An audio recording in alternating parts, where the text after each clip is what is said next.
and services, and it is not as many people would define it government money or government's money. It is the taxpayers' money.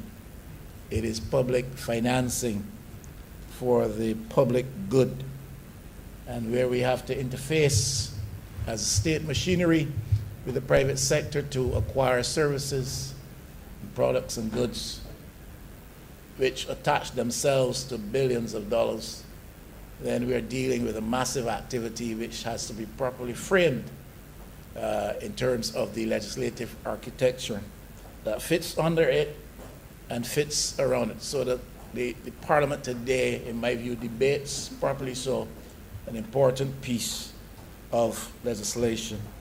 I was checking in the World Bank. Statistics seem to suggest that in terms of GDP with reference to developing economies, public procurement accounts for up to about 20, maybe even beyond that, 20% of the GDP of developing economies, of which Barbados would be one. The extent to which procurement is one of the biggest activities in which government finds itself involved, necessarily so. The extent to which that is true also makes it equally true that the activities around public procurement present a context within which corruption massively can take place. In some countries, the stories are legend.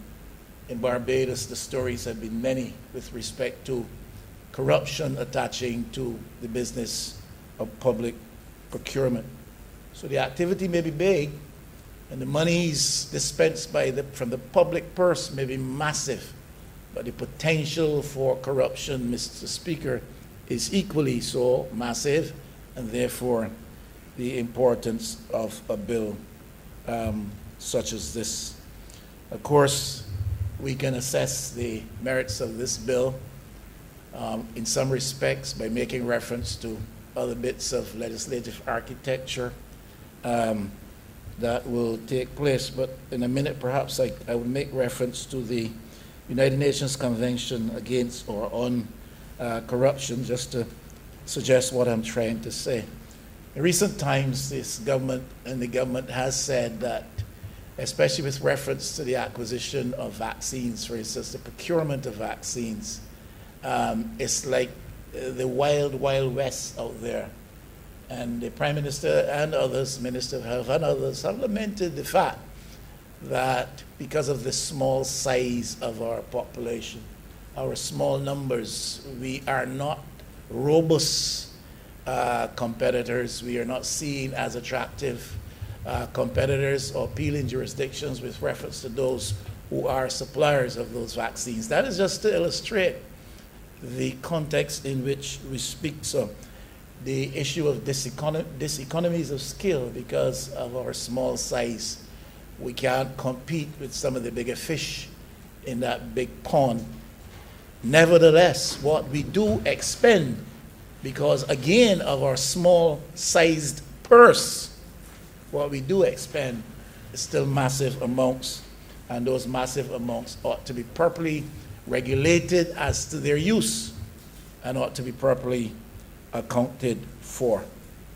Now, we need, in my view, Mr. Speaker, to create a context in which there is equal opportunity. I think the Honourable Minister, in making the primary submission here today in his presentation, alluded to that.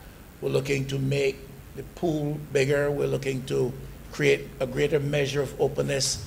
We're looking to invite other players into the arena so that they too may benefit from the blessings of the state purse. But we do need, as we build these legislative platforms, to ensure that in fact we are not just putting provisions in lawful form together, but in fact that when we do come to the business of implementing that which is legislatively framed, we are in fact creating a context for better, more democratic opportunity, equal opportunity, creating a situation where pricing can be more competitive.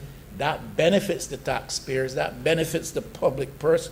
If we can create that competition with respect to pricing, then the state purse benefits from lower prices attaching to those services, products, and perhaps works that are needed to be acquired from time to time. We would want, of course, to ensure that there are greater levels of accountability and transparency. If legislation does not reach to those goals, then we fail to achieve the mark. And we certainly want to see an improved quality in that which we are offered.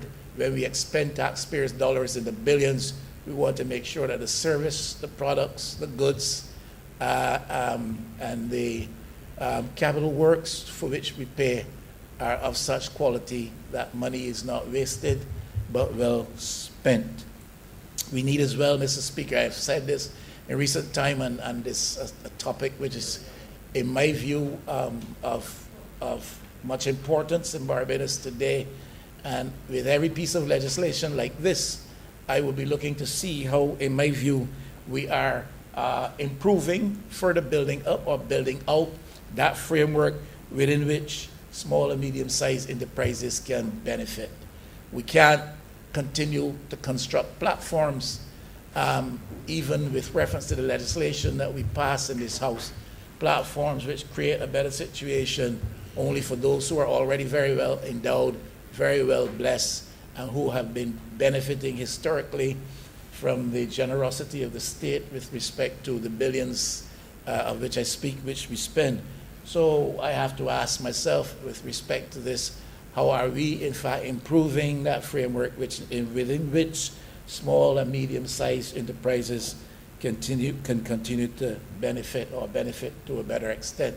I look forward to the outworkings of the legislation, to the implementation of the stipulates here attaching to contracts and outsourcing of government procurement and stuff like that, to see wherein there is provided proof that small and medium-sized enterprises are indeed getting a better deal and coming to experience a better day.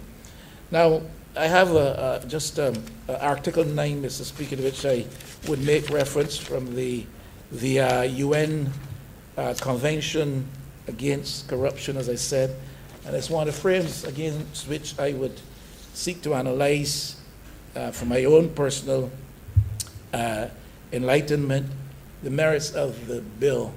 And Article 9 speaks, of course, to public procurement and management of public finances, and speaks to where each state party to the convention, as a member of the UN, seeks to line up itself. Not too sure that we have, as a state, signed on to that. But, of course, the suggestion, high recommendation, the philosophy of exposed in Article 9 is that each state would take necessary steps to establish appropriate systems of procurement based on transparency, competition, and objective criteria in decision-making that are effective, among other things, inter alia, in preventing corruption.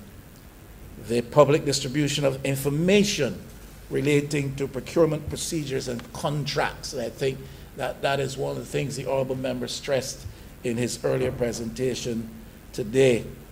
The establishment in advance of conditions for participation in the procurement process, including selection and award criteria and tendering rule and their publication, making sure that there is that transparency and that equal opportunity is afforded to all registered companies who may want to be a part of the bidding process. The use of objective and predetermined criteria for public procurement decisions. And I think some of this would probably come in any regulations which would later on attach to this legislation. Integrity, of course, the pursuit of high levels of integrity within the system is one of the major aims. Integrity in the public procurement processes, transparency, accountability in the management of public finances. My honorable friend who spoke before me was very loud and frequent, repetitively so, in his castigation of the previous administration with respect to this matter, transparency and accountability in the management of public finances.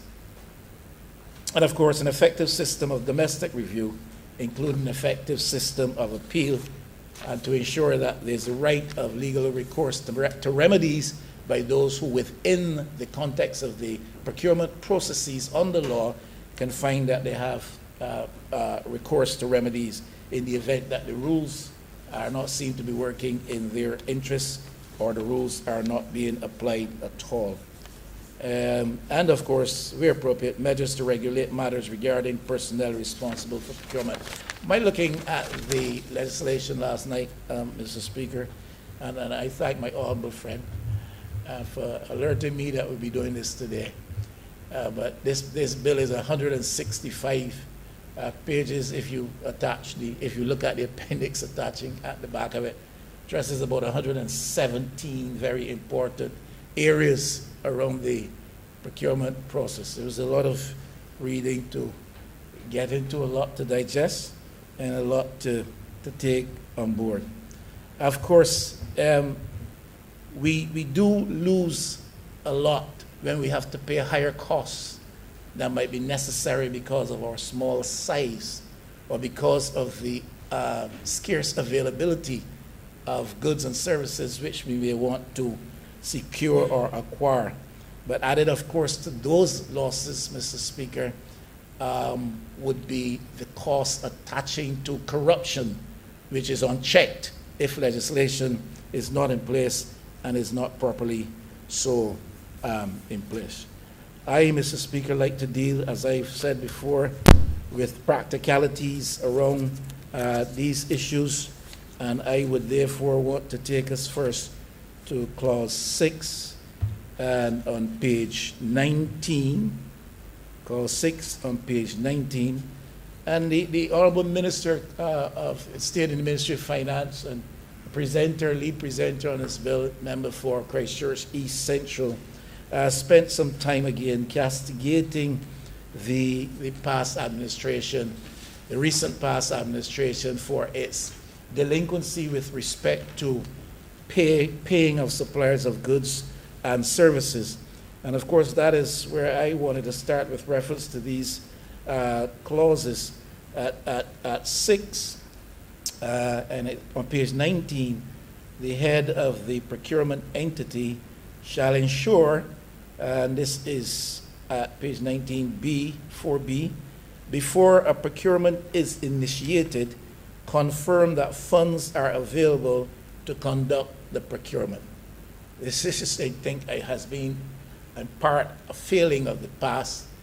For whatever reason, though, in addition to this reason, for whatever other reason, part of our culture in Barbados is the business, the bad business, the nasty business, the unpleasant business, the painful business to many suppliers of services and goods that government just does not come through and pay on time. Well, the minister was loud in his voicings that the government of the day today wants to make sure that this is not the case anymore. In fact, in repeated instances, again, he echoed the fact that we are, as a government today, paying bills that the last administration did not pay, and that notwithstanding the economic context in which we find ourselves, particularly so because of the impact negatively of COVID, we're still trying to not only pay bills long past due and debts which were accrued on the others, but they're trying to pay bills, keep current with reference to that which is in front of them. Mr. Speaker, you would know, you are a man of the world, and you would know that it is not beyond imagination, and you probably do certainly know it to be true. There have been companies in Barbados which have failed, which have folded because government was slow in paying, delinquent in paying. And I think to the extent that there is a resolve to put that as part of a culture of the past in Barbados, it is good for business, whether small, medium-sized, or large businesses, that government binds itself to the responsibility, effectively, of paying its bills, especially to companies, and paying its bills on time. When a company falls, not only is investment lost, but jobs are on the line, livelihoods are affected, households are harmed. And so the business of government paying on time is not some just simple bureaucratic lapse. It is a part of our culture of doing business in Barbados, which the chapter of which we need to close, because that cannot be the way that we do it in 2021 if our companies are going to thrive, if people are going to find it a principal responsibilities of theirs once they have the resources to invest in this economy. So I was glad for the reference and mention of that fact, and I'm sure that those of us who are responsible citizens will want to keep our eyes on this government going forward, no matter how short a tenure may prove to be, or otherwise, may I hasten to say before somebody jumps at me, that however short or long its tenure in office proves to be, that eyes will be kept to ensure whatever party leads the government of the day, that bills accrued under the procurement process are in fact paid and paid on time. Also, Mr. Speaker, on page 19 and at clause 7, I think you call these clauses, do you call them clauses? Clause 7 at page 19, and it speaks to the Tenders Committee. There is 7.1, establish a committee to be known as the General Tenders Committee, which shall, in respect to procurement by means of open tendering and restricted tendering, pursue certain obligations and responsibilities. Among them is to conduct and record the opening of tenders when they have been solicited and received, consider evaluation reports and recommendations by procuring entities as to which tenders should be accepted as successful tenders, and to consider recommendations by procuring entities to cancel particular procurement activities. Now, these are in part some of the responsibilities of the General Tenders Committee. Now, I may need to be informed here, but I have often wondered, and especially in this day, why is it that activities such as this must take place away from the public view? Now, certainly we have advanced with respect to technology. We have advanced with respect to the way of doing business in this country and in this world today. That matters as important of this. We are talking about billions of taxpayers' dollars being spent. That's what we're talking about. That's very important. We're talking about a massive part of government public responsibility. We're talking about a situation where many lives are affected by the output that flow from these contracts and these projects. Now, there's a procurement process that we're establishing and setting around a proper legislative frame. But should we now, and what is there, if there is a strong reason why these things, such as evaluation of tenders, opening of tenders, why these things are not conducted in public view? Technology brings this straight into the homes of people. Technology brings it right into the personal space of people so that they may observe if we're looking for transparency and if we're seeking to establish higher levels of accountability. I would have to be persuaded that there's some strong, good, ethical or other legislative, perhaps, reason why these things cannot be done in view of a camera. In fact, if you go to page 95 of this bill, Mr. Speaker, you will see where a tribunal is allowed to take its evidence in public. Well, if a tribunal can take its evidence in public, why can't a tenders committee, in terms of the exercise of its responsibility for receiving, evaluating, opening tenders, why can't this be allowed to be the focus of the eye of the camera so that all Barbadians can see from wherever they are? That is just a thought. If somebody knows of some good reason why that ought not to be, I would be happy to hear. I'm always willing to be further enlightened than I am. On page 20 and clause 8, Mr. Speaker, there is reference to projects which are pursued with funding which is sourced from overseas financial institutions and supporting financial supporting sources. And this clause 7, 8, I think it's 7, clause 7, top of page 20 and 3, 7.3.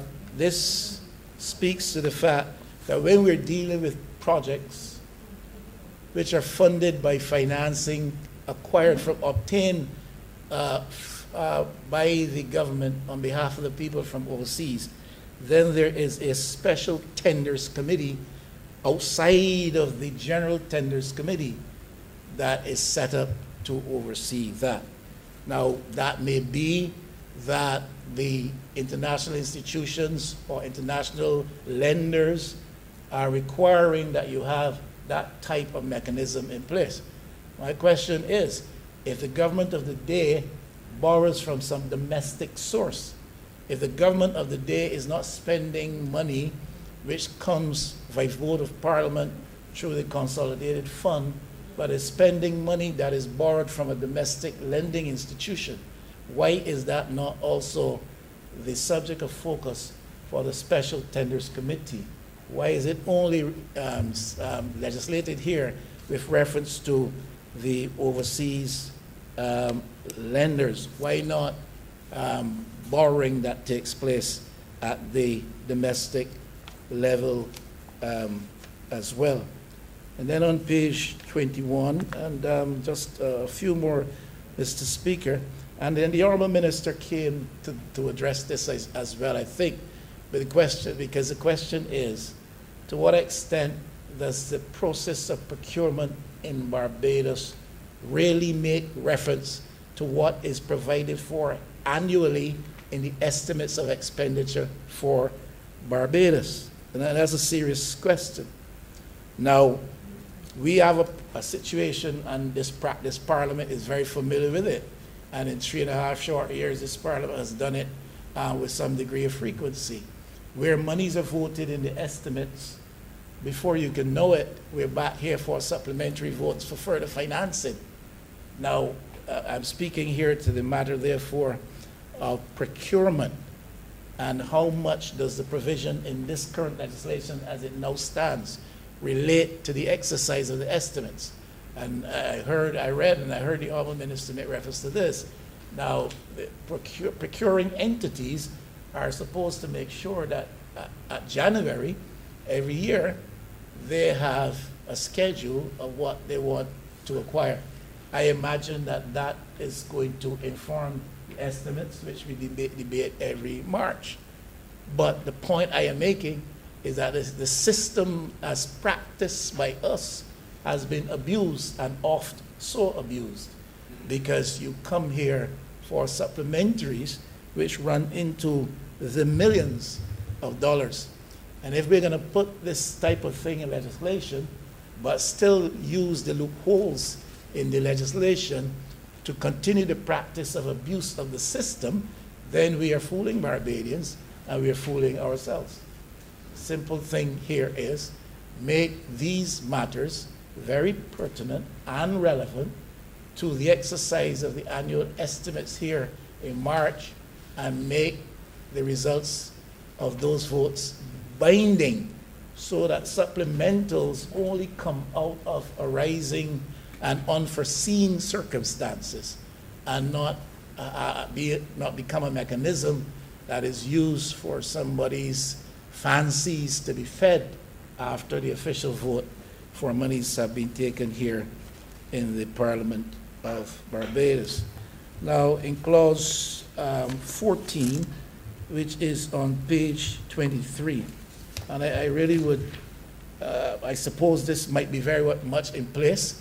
It may very well be in keeping with what obtains elsewhere. But it struck me as something that ought to be queried. And at page 23 and clause 14 and 3, towards the bottom of the page, if you're following the bill, Mr. Speaker, the Chief Procurement Officer shall, for the purpose of procurement under subsection 1A, operate a bank account into which shall be paid money provided for the procurement of what they call common items. It seems to me, I know the bank account is not in the chief procurement officer's personal name, but it seems to me that he is the one who has oversight of that account and what happens to that account. And this may be normal, I don't know. I am prepared to be informed. But why aren't we looking at a situation where monies allocated for procurement, especially if they constitute part of the estimates exercise, why are these monies not coming from the consolidated fund? Why is it that the chief procurement officer has recourse to a bank account with respect to the procurement of what they call common items in the legislation? And perhaps there's a simple answer to that. Perhaps it's a matter of practicality. Perhaps it's a matter of somebody's particular and peculiar choice and way of doing things. But it just strikes me that it perhaps may be unnecessary, and that if you want to have perhaps better oversight and better control, you deal with the mechanisms that have oversight with respect to how funds are dispensed out of the consolidated purse, so to speak. On page 24 and at clause 16, Mr. Speaker, I have a serious question here. The selection of method of procurement. This is part 4 that deals with methods of procurement. The minister made reference to part 4, but I don't think he made reference to this particular point. A procuring entity shall, subject to sections 2A and B, which follow, conduct procurement by means of open tendering, where the estimated or actual value of the procurement contract equals or exceeds $300,000 for the procurement of goods or services, or a combination of goods and services. And in part 2 of that, under A, $500,000 for the procurement of works or a combination of works and goods, of works and services, or of works, goods, and services. Now, $300,000, $500,000, you're dealing with those sums, you're dealing with the open tendering process for procurement. If you're under that, then there are other ways of going about the business of procurement. Some are very selective, some are less open. I think a term used in one instance is restricted, and so forth. My question is this, Mr. Speaker. We may have this legislation in place for an open tendering process, and we're dealing with funds which start at $300,000 and go up 400, 500, and beyond. You know, Mr. Speaker, the problem arises when we fall below that $300,000 floor. That is where opportunity for corruption makes itself known, visible, and present. Because you know it, Mr. Speaker, we go to the bank today. Well, I shouldn't say we. You go to the bank today, Mr. Speaker, to deposit, you take $10,000 with all of the regulations now for anti-money laundering and all of these things. You got $10,000. They are keeping you there to determine where you get $10,000 from. You have to tell them that you have a client, a very wealthy client called Neil Rowe, and that you did a case for him, and that he paid you, and that you are quick to the business of depositing. Or it may be beyond 10,000, because when you do that now, you've gone beyond the Neil Rows. You're not dealing with the endarrers of this life. And you go to the bank, and they want to know the source of your income. And so you have to declare this and give details. It takes a while. You fill out all kinds of forms. It can be quite a nuisance sometimes. Mr. Speaker, you know, I'm sure, one of the hardest things to do in Barbados now is open a money account in these institutions. So what do some people do? You're going to break down Mr. in Darware's $20,000 into 5 amounts of $5,000 each, and hope to get past the scrutinizing eye and mind of the bank teller or bank official. So you're going to put the same $25,000 down. You're going to do it at the same time, but you put it in amounts of $5,000. The point I'm making, Mr. Speaker, $300,000 is a floor here. $500,000 is a floor here. And it is captured by all of the rigor in the legislation around that open tendering process. But a smart guy who is bent on corruption will allow a friend of his who is benefiting from the graft and the corruption, not $300,000, but $150,000 and $150,000. Same amount. There are ways to be found in all of these things. And I'm simply saying, Mr. Speaker, I feel this floor here of 300 and 500, these floors are high floors. It should be smaller than that. It should be smaller than that. You can't tell me that you can take $290,000 of the taxpayers' money and not subject it to the same scrutiny that you would $300,000. It's just $10,000 difference. But that is the way corruption creeps in. It finds a corner to come around, Mr. Speaker. It finds a scotch somewhere, to use the Barbadian parlance. And I think that these floors here are too high and should be lower. And I would want to be advised perhaps as to what obtains elsewhere. I didn't get the opportunity to check to see what it obtains there. Like I said, I just got the notice we would be doing this today. So I went quickly to look through the bill last night and to speak to these issues. But I'd like to know really what obtains elsewhere. On page 26, let me skip page 25. On page 26 and clause 18, Mr. Speaker. Now, this is not open tendering. This is restricted tendering. And I think in a passing way, the minister tried to make it clear to us what is this business of restricted tendering. My concern here is in the number 10. 18.1, under restricted tendering, not open tendering, subject to section 2, a procuring entity may, with the permission of the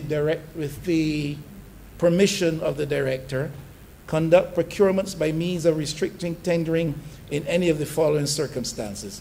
The goods, the works, the services to be procured are available from 10 suppliers or less. 10 suppliers or less, Mr. Speaker. It goes on to say there is an urgent need for the goods. So there are two conditions, two circumstances. Restricted tendering, goods, works, services to be procured are available from 10 suppliers or less, and there is an urgent need for these goods, works, and services. My view is, and I differ from the honorable member for Christchurch East Central here, he referred to the existing legislation which identified the number of persons as 7. 7 to be the pool of persons among whom, if that is the existing circumstance, that the restricted tendering would take place. Now you're moving it to 10. In my view, Mr. Speaker, in a small state, small economy circumstance such as ours, 10 is a high number. I think you're being very liberal in the legislation to allow for restricted tendering to be applied where you're dealing with 10. You're moving the legislation from 7 to 10. In other words, you are allowing for or restricted tendering as opposed to the open tendering, and different stipulates apply under the law. You're allowing for that among a greater number, potentially, of persons. Now, I understood the minister to be saying we want to allow for the participation of greater numbers. I understand that and applaud that, but I think with respect to this particular aspect of the tendering process, the number 10 is high in a small economic context like Barbados. And it seems to me somebody wants to be a little bit more liberal with the ability to spend taxpayers' money among persons out there who are participants in the economy, and to do so in a context where it may not be in the better interest in this instance to expand the number of persons. Now, to me, that is a serious thing. There must have been a reason why 7 was used, and I'm not going to argue that 7 is a high number either, but to move it to 10 certainly raises a question as if somebody wants to be a little bit more liberal in the context of a particular type of tendering, to expand it to as many as 10, potentially 10 persons. The other circumstances is where there's an urgent need for the goods and the works and the services to be procured. Now, the question would be, who determines the urgency of the need? Now, I know in a couple of instances this government has done things and has said to the rest of Barbados that it was an urgent need. I think that this has been done through the Ministry of Housing a couple of times. The need was urgent, could not go out to tender, could not allow for the full tendering process because the need was urgent, and it was in a moment of near crisis. And certainly the urgency of the moment demanded that we go around the tendering process and get to the business of acquiring the goods and services that we needed. So who determines and how is it determined as to what constitutes the urgency of the moment? By reference to recent practice, it would seem that the voice of the government is indeed the sovereign voice in that instance, and without question, the government has the right to say it is urgent, and because we determine it is urgent, we go around or move away from the normal process of tendering. Well, so we're looking down two instances here of what I call questionable stipulations, as you're moving from 7 to 10. And even with respect to this legislation, Mr. Speaker, on page 27, in fact, you know you can still go ahead if there are more than 10, because to me there is a loophole there. There is an escape hatch there. So we move from 7 to 10, which I question, and the legislation is so worded on page 27 that you can go beyond 10. If you read it there for yourself. If services are available from more than 10 suppliers, you can go ahead.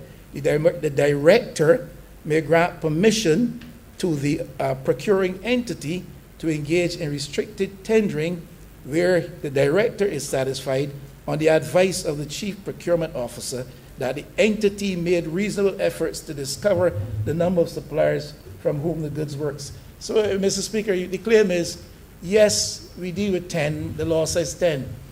It turns out that there are 13. I didn't know there were 13. Now I found out that there are 13. So I can go beyond 10 to 13. And maybe, Mr. Speaker, 15 or 17. Because the director, in collaboration with, under the advice of, chief procurement officer, can reasonably establish. When we said that, we didn't realize that there were more than 10. We've now discovered that there are 14, and you can go ahead in a context like that.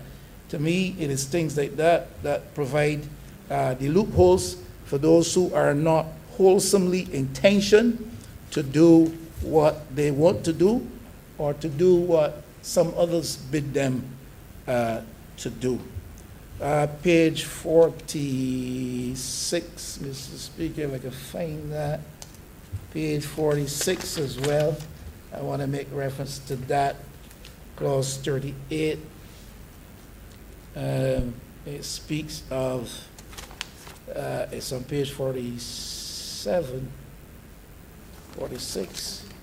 I'm looking for that section that speaks, Mr. Speaker, of that cumulative list.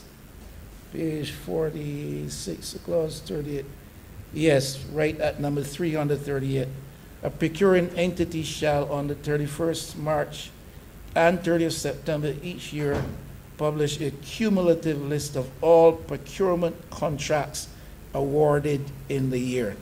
What exactly are we attempting or intending to say, Mr. Speaker, when that information is shared in the public space 31st of March, 30th September each year? Are we talking about aggregate amounts of the contracts and the sums associated with the aggregate sums associated with those contracts, or are we talking of greater detailed information? Because it is all right to say we spent $300,000 in the last 6 months and there were 6 contractors, but I don't know who those contractors were. It may be one contractor. In 6 instances, Mr. Speaker, what are the details, and to what extent is this information going to be detailed? We cannot talk of transparency and openness. We cannot talk about accountability and then seek to have information shrouded in some degree of mystery and secrecy. If we are going to be transparent and if we're going to be accountable, then I imagine, Mr. Speaker, we have to be clear. And if we're talking about details, I would like to know we're talking about details and not hide behind words like aggregate or cumulative or however expressed it is. But are we going to have details? Really, I think that those things are important. So we can read it and be happy with what we see there and think that it means one thing. But in the outworkings of the system, of the law, it may prove to be that we are not going to get what we expect that we are going to get. Page 39, Mrs. Speaker, I'll say this is not a charge against the government of the day. I'm speaking against the backdrop of a culture with which we are all familiar, the backdrop of a culture that is commonly known to all of us. And on page 47, under clause 39, it talks about legal officers, the identification of legal officers. Let me read it properly. It starts actually on page 46. A procuring entity shall nominate a contract administrator for each procurement contract awarded. A contract administrator. The contract administrator shall monitor the performance of a supplier, and this is on behalf of the government, obviously, to ensure that all delivery of performance obligations are met. Secondly, prepare any required amendments to the procurement contract. The person is working on behalf of the procuring entity, the state entity. Prepare any required amendments to the procurement contract and refer the amendments for the approval of the Solicitor General as a government functionary or a legal officer nominated by the Solicitor General, and that does not have to be a government functionary. Maybe function on behalf of government in this instance, but not necessarily a government official. Or in the case of a procuring entity, that is a state-owned enterprise or commercial state-owned enterprise, such legal officer as the entity may approve for the purpose. Mr. Speaker, the stories are legend, maybe not heard by you, but known of by you. The stories are legend of legal persons in this country who benefit substantially from the giftings of governments. There are some people who are in the practice of law and very close to political parties. They really have no interest in entering the political arena, putting their skin in the ring, putting themselves on the line, offering to serve any part of the citizenry of this country. They're not interested in that. They're associated with political parties. They profess and avow themselves of party loyalty.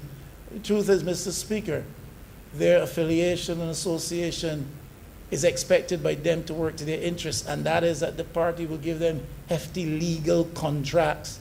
There are lawyers in Barbados who have made their lives and the lives of others out of this. In recent years, I've heard of some fees. Now, I say recent years, please don't run off and foam at the mouth thinking I'm talking about the last 3.5 years. I'm talking about recent years, the last 20 years or so. Let me put it in that frame. We have heard the many stories of lawyers, my goodness, and the fees that they have been paid for services rendered to respective political parties, administrations, and governments in this country, Mr. Speaker. And I believe that a provision like this one, to which I just referred, on page 47 of clause 39, that talks about contract administrators and legal officials who do certain functions on behalf of government with respect to the procurement process, opens the window for the generosity of the public purse to find a resting place in the hands of legal professionals who are affiliated with those parties primarily for that purpose. And lawyers, Mr. Speaker, Mr. Speaker, it is a serious thing.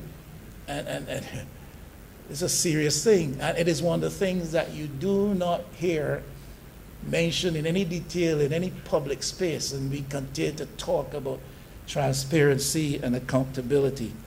But lawyers who benefit substantially from the generosity of government today. That's where we are. It's something that we have to have addressed, Mr. Speaker. On page 57 of clause 54,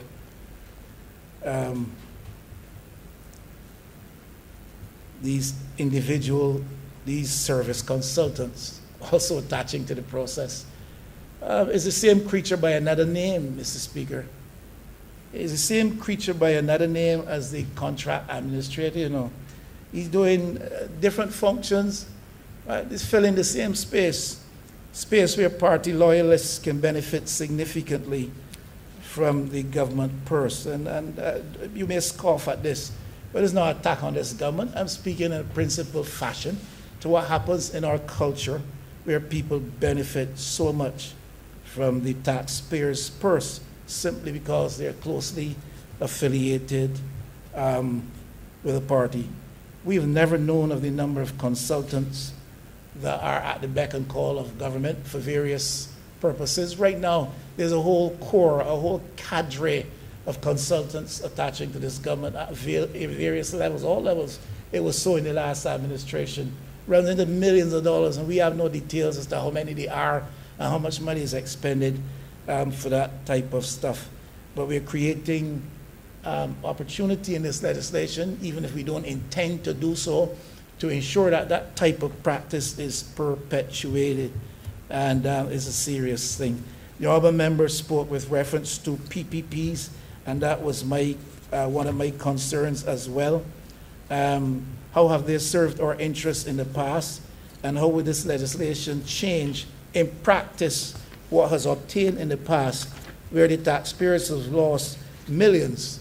My goodness, check the reports of the Auditor General of recent time, where the taxpayers have lost millions, billions of dollars in projects related to the PPP arrangements, the public-private sector partnership arrangement. And I'm going to dwell on that because I think the minister talked about that in detail. Of course, he pinned it on the last administration, but that's something that cuts across administrations. It's part of the culture. It is part of the practice.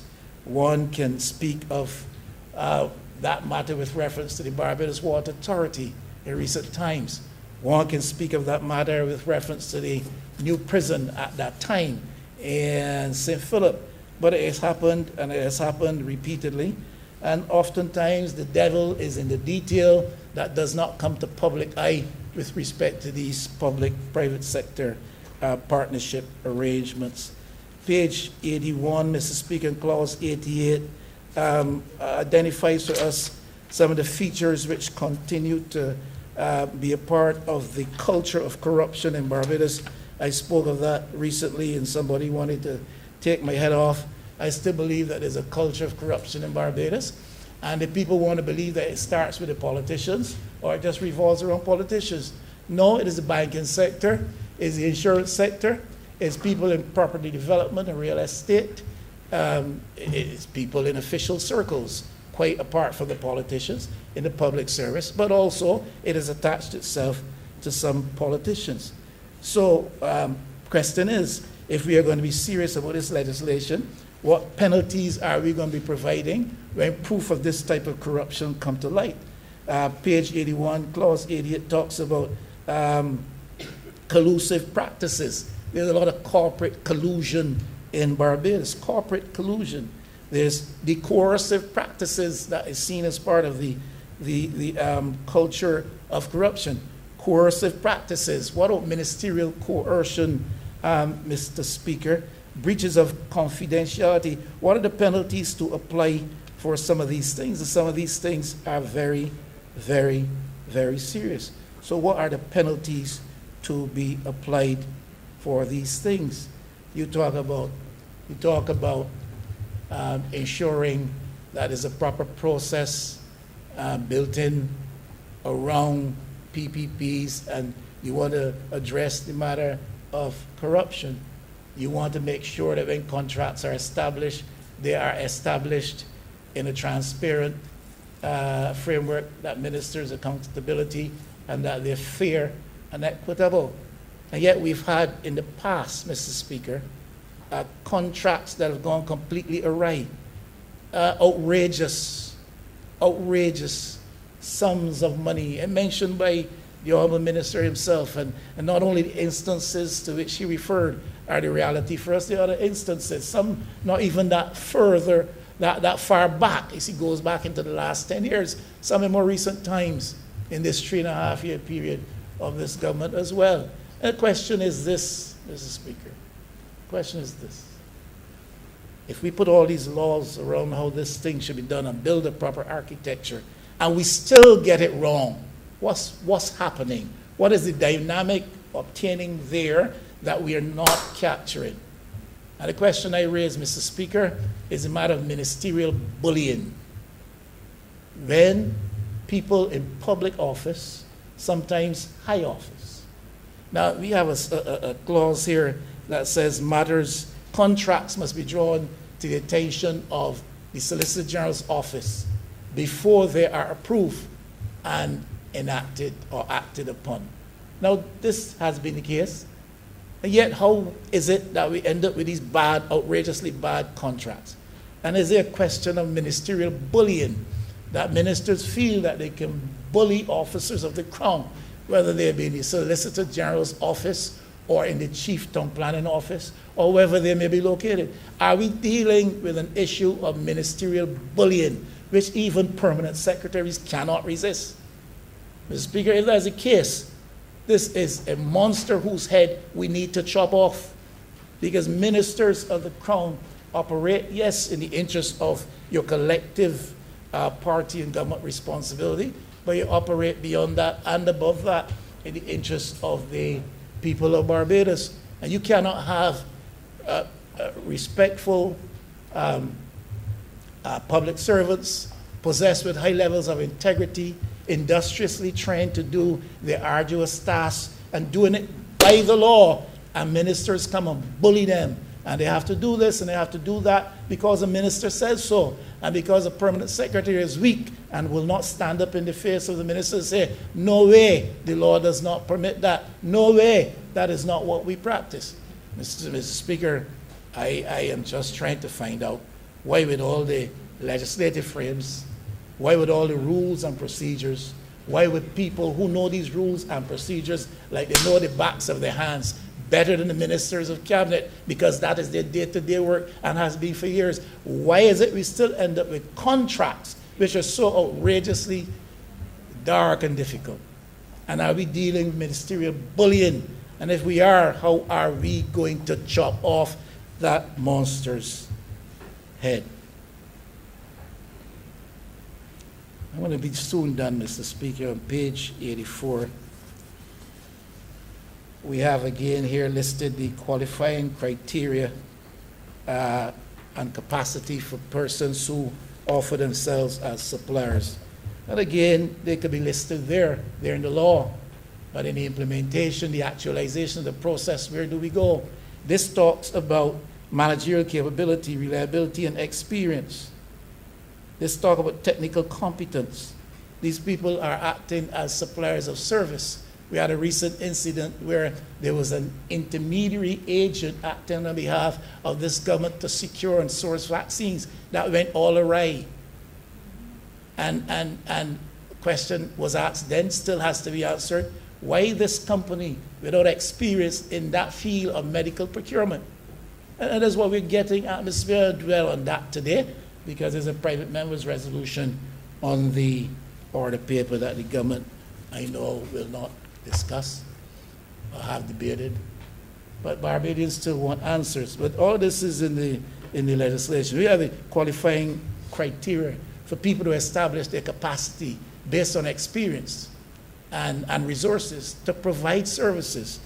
And yet we make recourse to people in the dark of night, on the cover of the gray, so that they may get done for us what we need done, we say, in the interest of the people of Barbados. On page 99, Ms. Speaker, if you're familiar with this bill, you know it'll soon finish. The bill is 165 pages, but part of that is an attachment of some prescriptions relative to the CSME and so forth. Now I make reference, the bill itself is 117 sections. I am at section now, clause, 105, which speaks specifically to what I just mentioned, that procuring entity shall, prior to the executing of a contract, ensure the contract is approved by the Solicitor General and other legal officer nominated by the Solicitor General. Now, if that is in place, and that is the case, why then do we have to find ourselves renegotiating contracts? The Honorable Minister was honest to say that they spent a lot of time and energy trying to renegotiate contracts entered in by the last administration. But that did not begin, nor has it ended with the last administration. There's still questions around contracts in Barbados. And if we have reputable public servants involved in overseeing, oversighting, and approving the process, why are we still having problems? Page 104, very quickly, Mr. Speaker, and clause 108.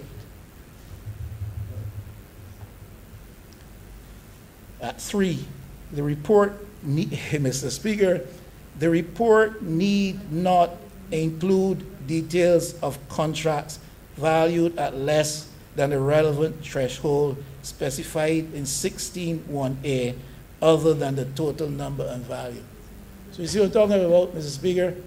So you're going to give me some details, but those details don't need to include any specifics valued at under the 300 and the 500,000 that I spoke about. So you're going to tell me there were 10 contracts, but I can't know who they went to, who got how much, because they're under the 300 and the 300,000, 500,000. Man, Mr. Speaker, that you're standing at before the bank teller with $9,999. I think I got the math right. So this is the below the 300, 500,000 figure. That the absence of details will then hide the favored beneficiaries of the blessings coming from the government purse.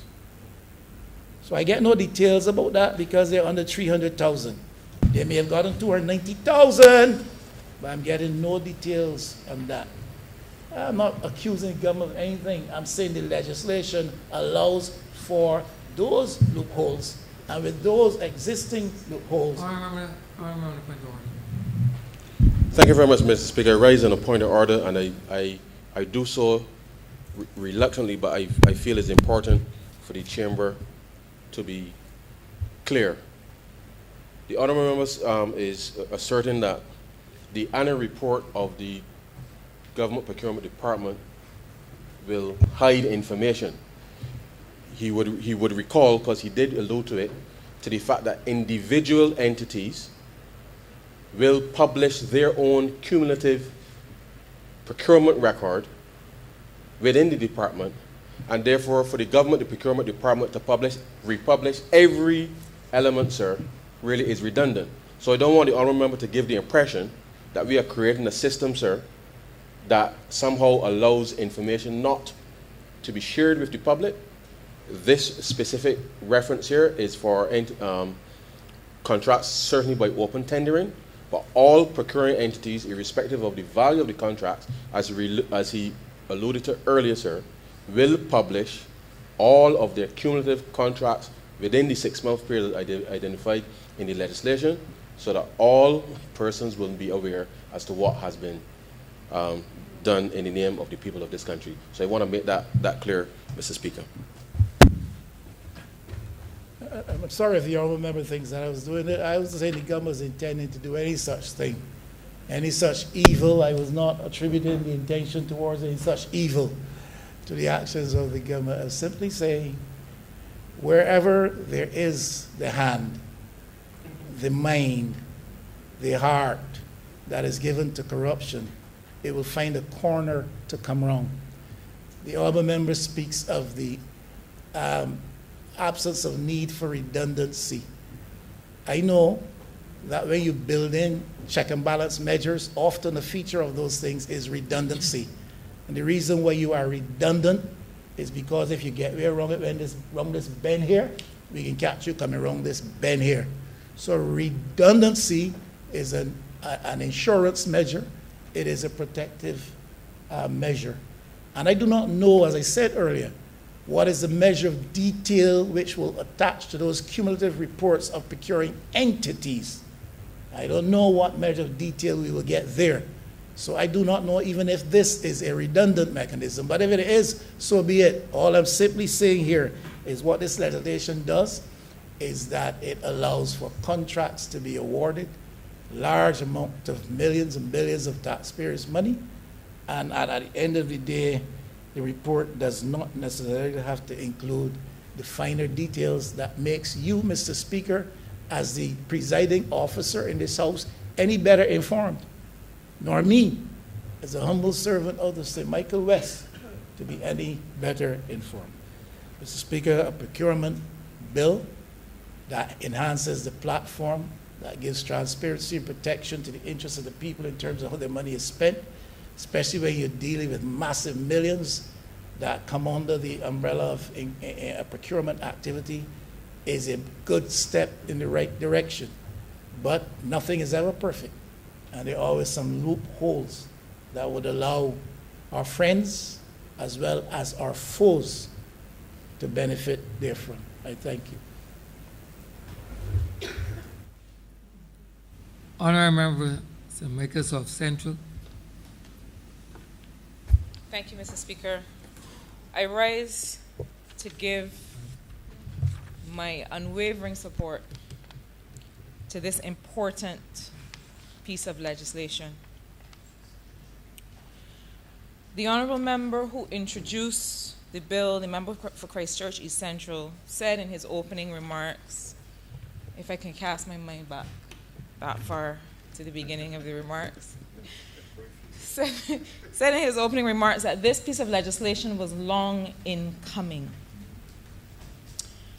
And I start there, sir, in my submission, because we've all had previous lives.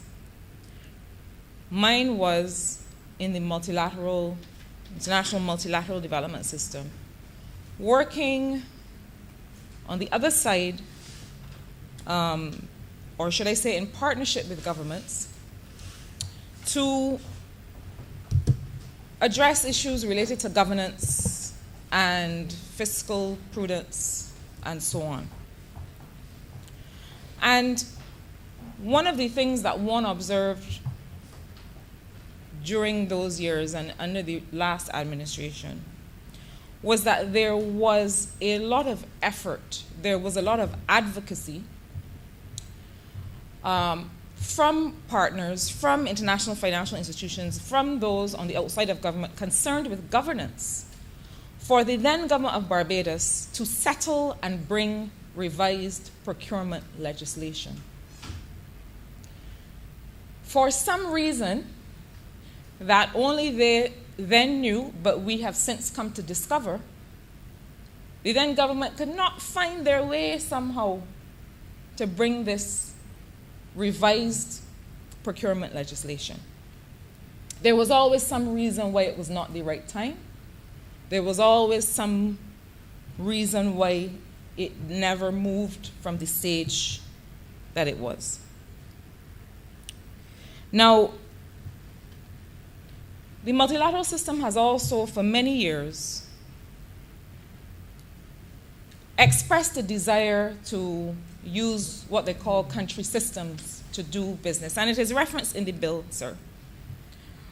We have major capital works projects, and as I've said in this place, the Ministry of Economic Affairs and Investment manages the public sector investment program, where all the capital works are, where all the capital works that are externally financed are located, are monitored.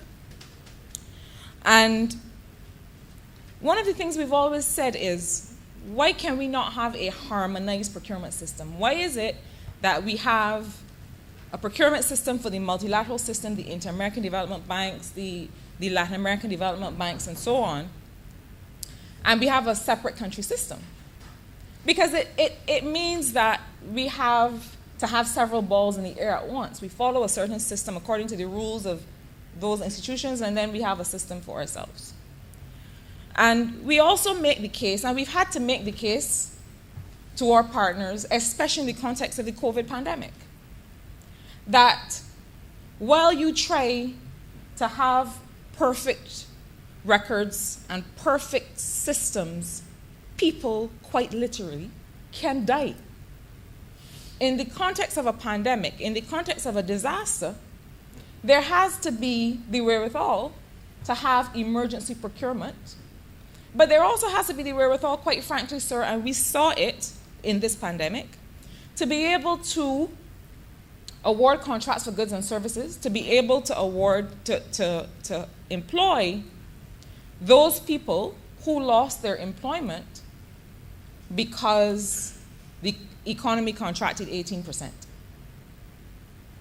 Now, I say all that to say this.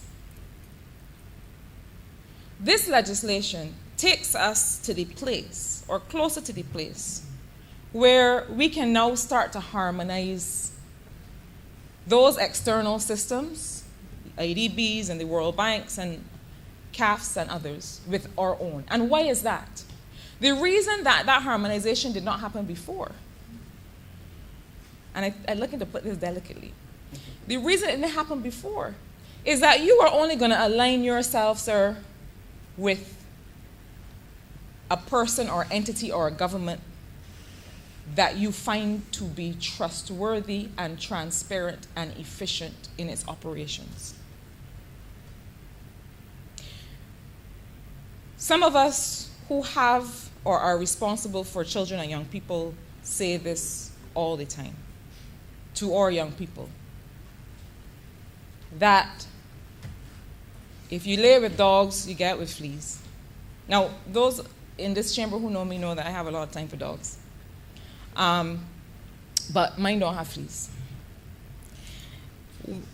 The point that I'm making is that international institutions who have to protect a credit rating, who have to protect a reputation, are only going to use country systems in countries that have shown their systems to have integrity, to be transparent, to be efficient.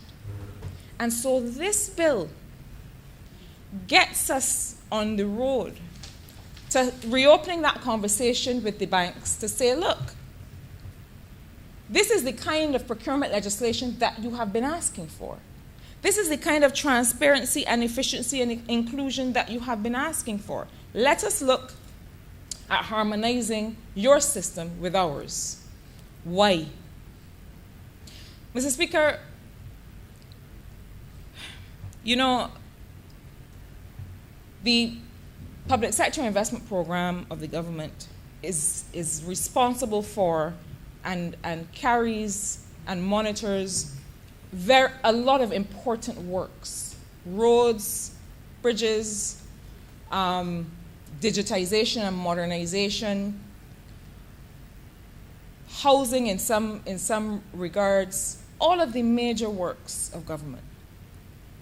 And if you have a situation where you are using different procurement systems or different procurement methods, and every institution has its methods, and one tells you, well, you have to go to international competitive bidding for this, and you have to make sure that suppliers from these 24 countries can bid, and another one tells you that suppliers from these other 48 countries can bid, all of a sudden, a country the size of Barbados finds itself having to expend resources managing all of these different procurement methods. And I'm casting my eye to the member for Christchurch West because he and I often have this conversation about the impact of the different procurement methods on the efficiency of a government to execute its capital works. If we now have procurement legislation that an international financial institution can adopt and say, listen, we're good with that one. If you use your country system, we believe that it is trustworthy. We believe that it is transparent. You go with that, and we can procure, and we can do our business using that legislation. What I'm saying doesn't sound very sexy, sir. But it is critical, because it means that we can be faster, we can be more predictable, we can be more efficient in carrying out the business of government under those externally financed contracts if we're using a single set of rules that are set by the country. And so here's an opportunity once again for Barbados to lead in having a piece of procurement legislation that international financial institutions can adopt, can say, look, all of the works that you do with under projects financed by us, use your country system. This is room for Barbados to lead, again. This small island, sir, has led the multilateral financial system in many ways, including very recently. And I use the example to show that a lot of the work we do is primarily about how it benefits Barbadians, but it also gives us opportunities to change the international financial system. That requires change. A few months ago, well, it's probably over a year ago now, I had the privilege of having a conversation with the IDB about our natural disaster clauses and the fact that Barbados is the largest issuer of natural disaster clauses in the world. In this part of the world, Barbados and Grenada have issued clauses, natural disaster clauses in our debt. And I said to them, with the support of the economic team, the multilateral system has to do better. If a small island like Barbados can go that step, why are you not doing the same? Why are you not giving a country that is subject to so many different kinds of disasters based on the climate crisis?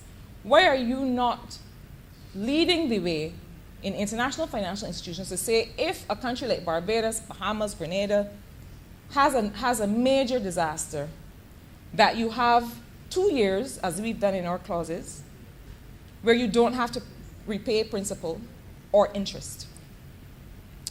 Now, this is the kind of advocacy that we do all the time. But I will admit that when the bank came back and said, we've created an instrument, Minister, based on the conversation that we had. We now have something called a principal payment option that we've created and we've taken to the board, based on the argument that you have made. Now, the instrument doesn't suspend interest payments. We want it to. We would wish it did, and we hope that it does. We had such conversation with the president of the bank when he was here. But it makes provision for you to suspend principal payments on this debt for 2 years. Why? Because after a disaster, countries don't have the time or the energy or the wherewithal to go scrambling looking for money. to go and now write a loan contract that has to take months to be negotiated and signed. We need access to finance and access to liquidity today. Why am I raising that? Because these kinds of practices and legislation pave the way for little Barbados to lead in terms of how the entire world does business. We did it with the bank establishing an instrument now for all of its borrowing members, not just us, all of its borrowing members, to include this clause in its loans. To say if there's a major hurricane, instead of paying back principal, we can use those resources to build back the country. That is a huge transformational step that Barbados has taken, not just for our benefit, because we already have natural disaster clauses in our debt that will benefit us, but for the benefit of the rest of the Latin American and the Caribbean region, and eventually for the benefit of the rest of the world. Now, this is extremely important legislation that I support. But I do want to say that one of the things that any procurement legislation in 2021 has to be able to address is inclusion. Now, I said that this bill addresses three things: transparency,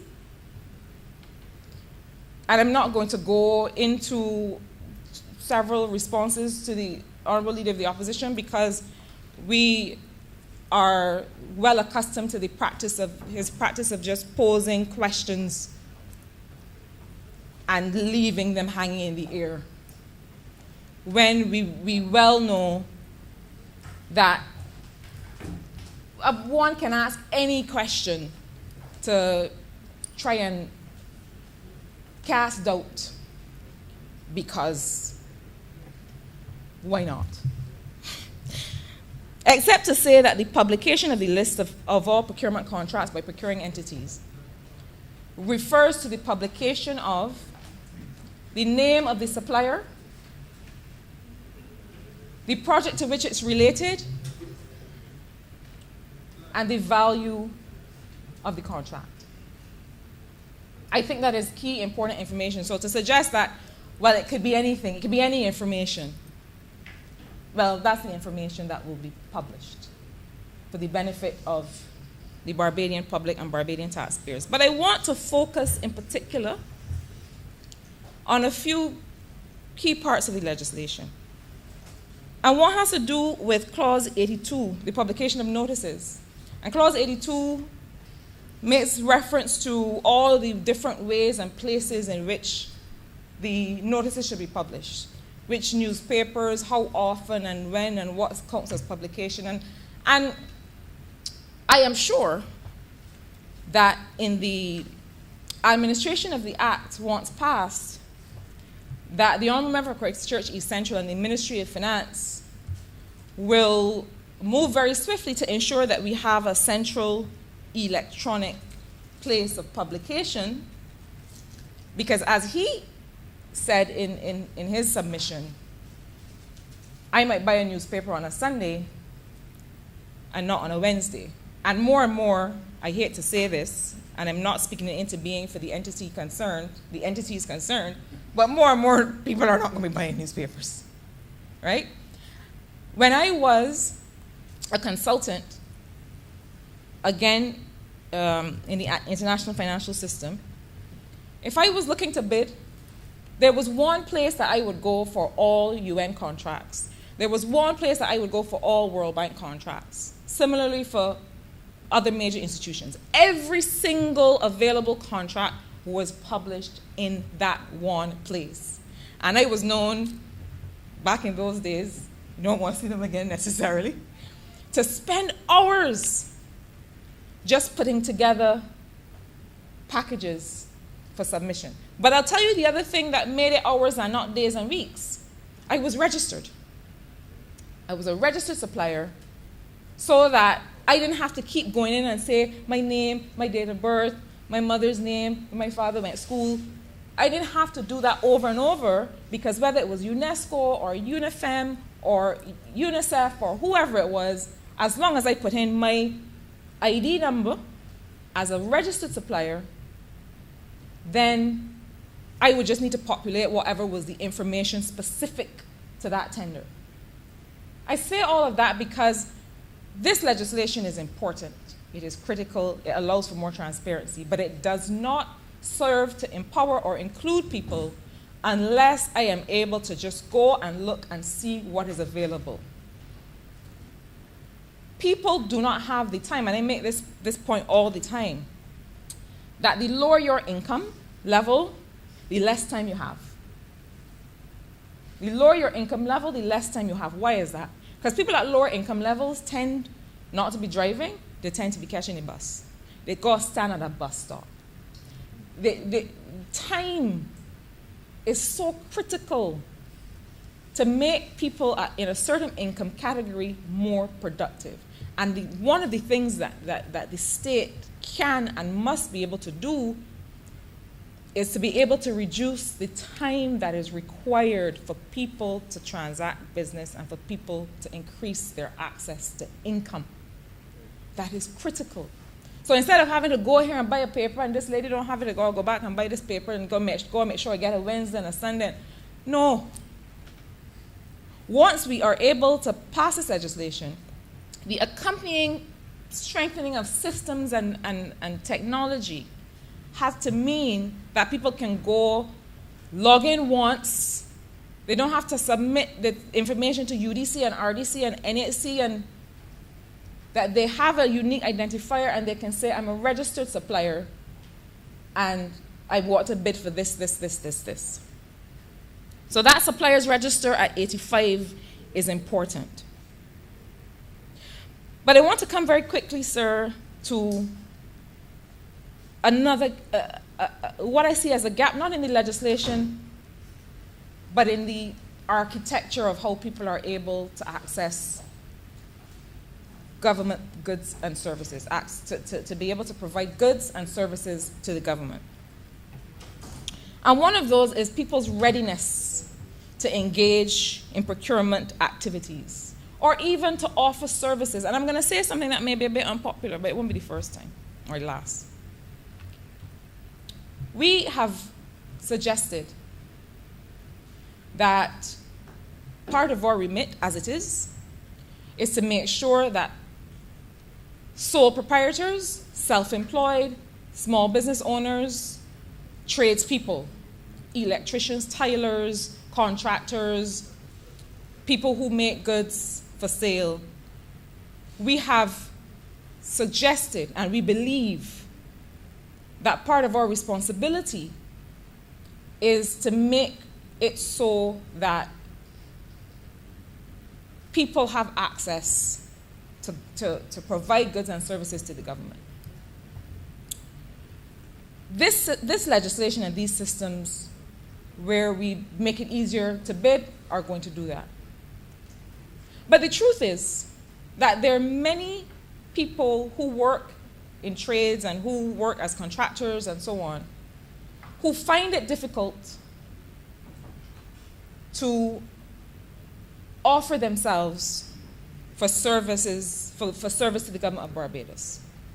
They find it difficult for a few reasons. One is that they are people who work with their hands and prefer to work with their hands and have not necessarily acquired the practice of preparing bids. And that's a fact. And so I am confident that the financial literacy efforts that are being led by the Honourable Member for St. James Central in support of this legislation will be building in that kind of training and that kind of facilitation. Because it is no small thing to put together a package to be able to go and bid for a government contract is not as simple and straightforward as it looks a lot of the time, and there are a lot of people who are skilled in what they do, but who happen not to be that skilled in preparing these documents. And what we find a lot of the time is when I go, and I know that, like many of us, I have compiled a list, I have a register in St. Michael South Central of artisans and tradespeople. Every now and then I send out another call and say, if you are a skilled artisan, if you are skilled in IT or whatever is the service that you provide, come and register with us. And I know that when I follow up to see what percentage of St. Michael South Central constituents have access to these services, what are the problems that we find? One is the capacity to be able to prepare bid documents. That's a fact. And the truth is that just before we had to start to deal with COVID, one of the workshops that we were putting together was just that, to be able to help small business owners and artisans put together bid documents. But there are other things. There are other things that relate to the requirement for sureties and the requirement for collateral. And once again, we are not meant to speak to legislation that is forthcoming, but I have every confidence that the member for St. James Central is also, through his work on the collateral registry, working on companion legislation and companion systems that are going to mean that it is much easier for small business people to find the surety or to find systems of surety that are not necessarily a certain amount of liquidity, of cash, of money, of capital, so that they can more successfully bid for contracts. But I want to go further. And it is this. And I say to the honourable member for St. Michael Southeast a lot. I say this a lot to her as Minister of Education. And I also say this to the honourable member for St. George South as Minister responsible for youth. That a lot of the gaps that we have in our systems relate to skills. Across sectors, a lot of the gaps that we have relate to skills. And why? Much of the time, the expectation to be able to get access to work, to get access to contracts, much of the time that expectation is not matched by the skills. And I'll explain what I mean. We know that there are young people across Barbados who are interested in working, are interested in providing certain kinds of services.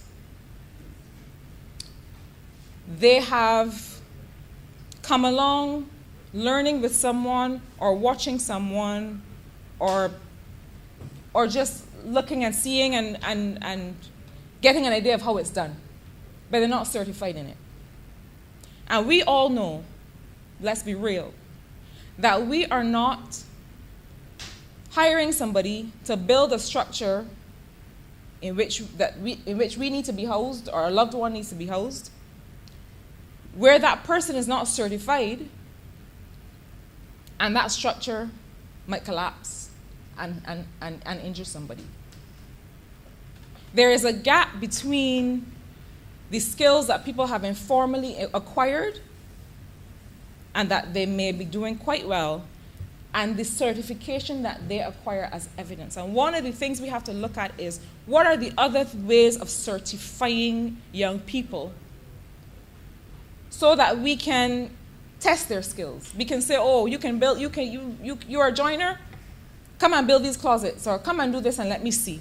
And certify people build based on the skills that they've acquired. If we do not, we are going to continue to have large cohorts, generations of young people who are uncertified, who may have skills, but who don't have the evidence to show, who have gone to school for years, who have acquired certain talents, but who don't have the certification to show. And a huge part of what we have to deliver are flexible ways to certify based on experience, based on the fact that they've been apprenticed to the next door neighbor who's a master joiner.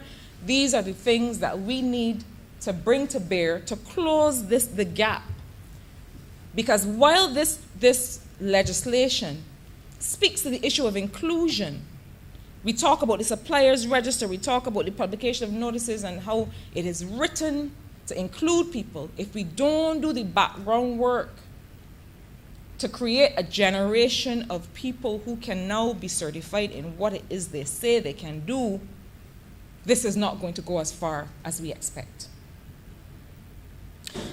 I want to make 2 final points, Mr. Speaker, before I retire from my feet on this piece of legislation.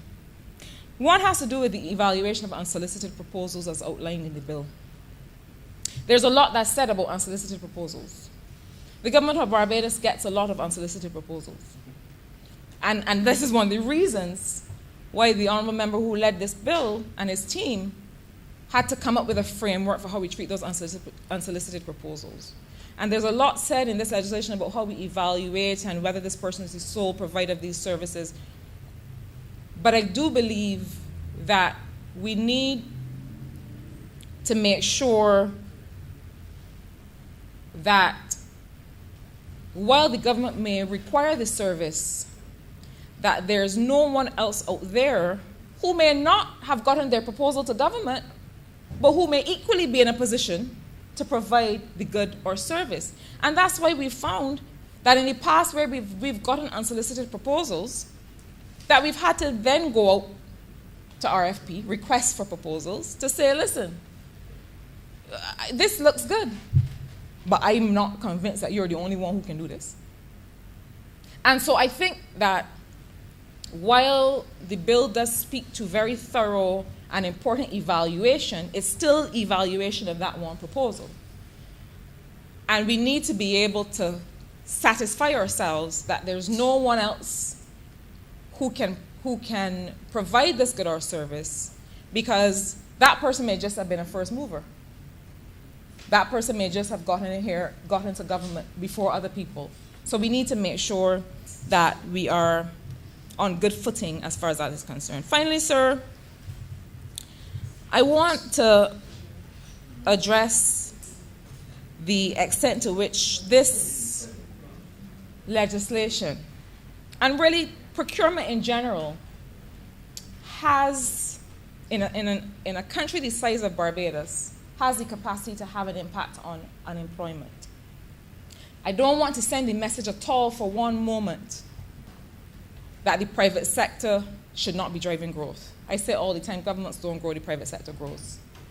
I don't want to give the impression that government, through its procurement methods, the way that it buys goods and services, is to be responsible for growing the economy. Not at all.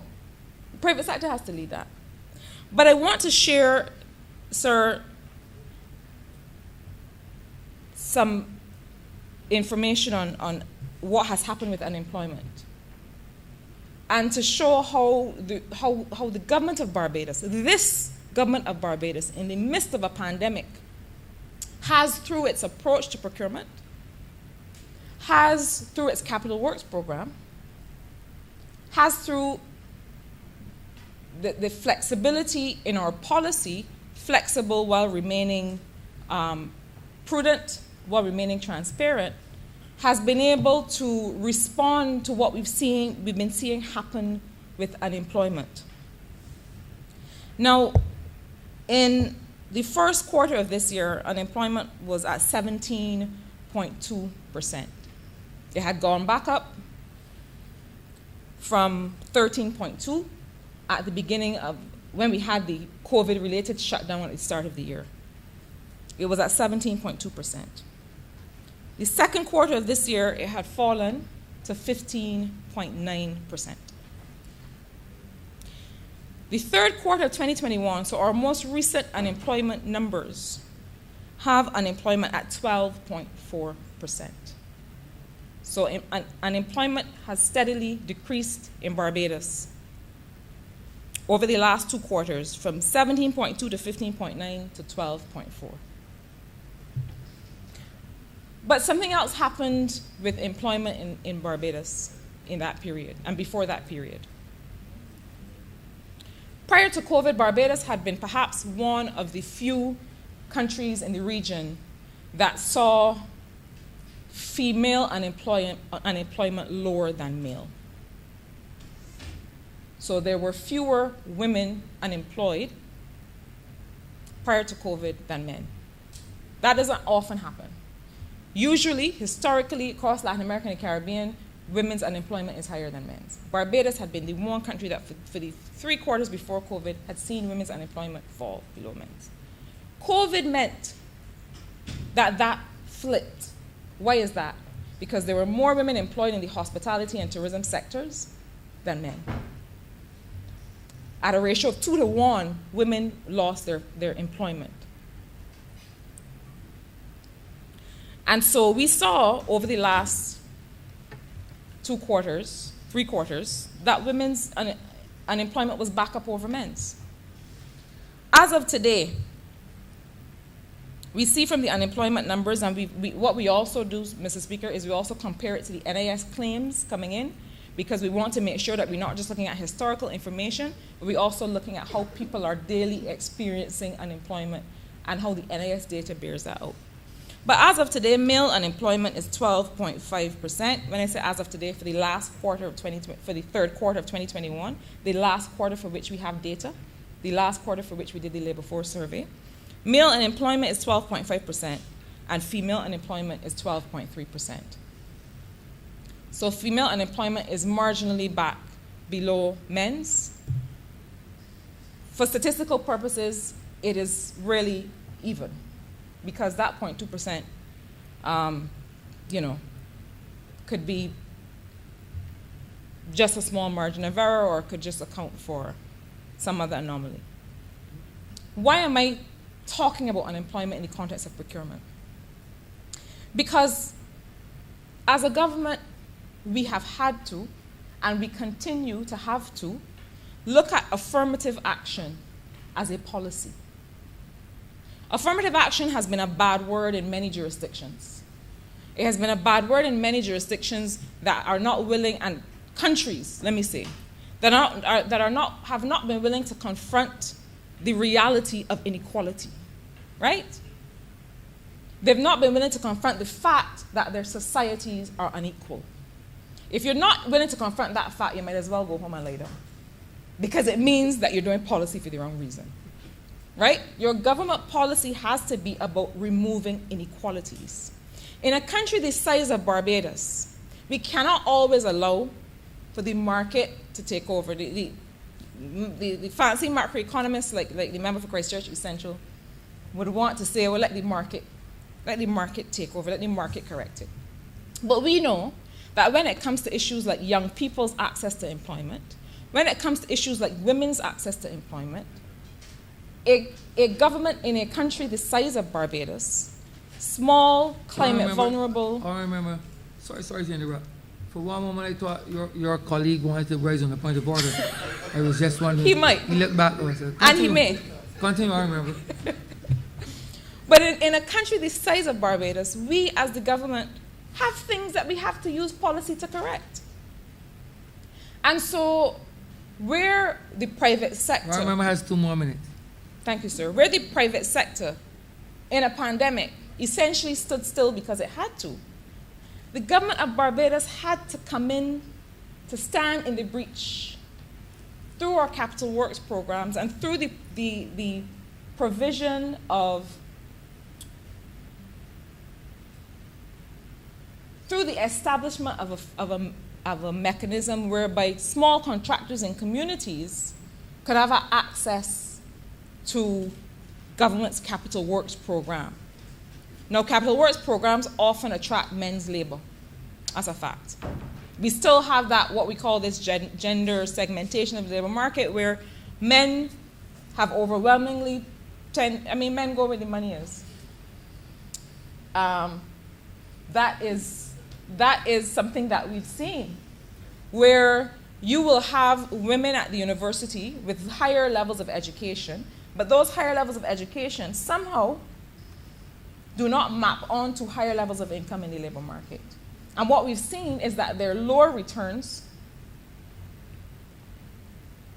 to women's education, because even women at higher levels of education still do not command the level of wages that men do with lower levels of education. And what we've seen, we have to be practical, is that men will tend to go where there are practical opportunities for earning for all kinds of reasons. And that's why when we look at the issue of certification, we have to be practical about how we certify young people to have access to the kind of income they want. And this is a conversation that could go on and on. And I see some members jumping up and looking to challenge me, which I welcome. But what I will say is this. When we look at another part of the Labor Force survey, which shows unemployed by employment status and sex, and Mr. Speaker, I will close in 30 seconds approximately. We also have Not like your Honorable friend for Sir Michael East. When Forever close this and don't close. I know I will not. I remember. I won't make that mistake. When we look at another table in this survey, sir, we see that government employment has remained steady, stable. We see that private employment has fallen in the last period. But what has increased? The self-employed. What we see is that there are more registered self-employed. There are more registered self-employed in certain key trades that are key for capital works, and that what we believe is that this increased amount of registered self-employed, registered tradespeople, people who are going to register companies to get access to goods and services for capital works program, that this helps to account for the fall in unemployment. Government employment has remained steady. Private employment, so those people who are going to work for someone in a private company, has fallen. Self-employed has increased. And what we believe is happening is that people are becoming business owners. People are becoming small business owners. People are becoming small contractors, are setting up their own companies, are working as self-employed to get access to contracts, to get access to provide goods and services and so on. This legislation has the capacity to expand the range of opportunities for people to earn better income. There are many things that have to go along with this, including making sure that we protect the self-employed people in terms of their rights to certain social protection. I remember you have learned well. You have I learned have not. well. You I have am learned coming well home from right now. your colleague. You have learned well. We You spend a have. lot of time together, so I apologize. You have. But what I will say is that these unemployment numbers tell us something. The fact that I remember 30 unemployment, seconds has long elapsed. Yes. 30 seconds the has fact long that elapsed. unemployment has fallen by such a margin, and that we've also seen that people have sought to increase their capacity to get access to provide goods and services to the public and the private sector, means that we are on to something here. And as I sit, I would like to commend this bill to this House, and with those few words, I'm obliged to you. Honorable for St. James Central. Thank you, Mr. Speaker, sir. I begin by offering you every assurance that I shall. Please don't, I remember. Please do not finish the statement. Please. That I shall, sir, do everything within my power, not to emulate any example that you may feel. You have very little power, honorable member. You that you do. may feel not to be a good one, sir. Sir, in this very brief presentation, I really wanted to begin by commending the Minister of Finance and his team for bringing a piece of legislation which this country badly needs.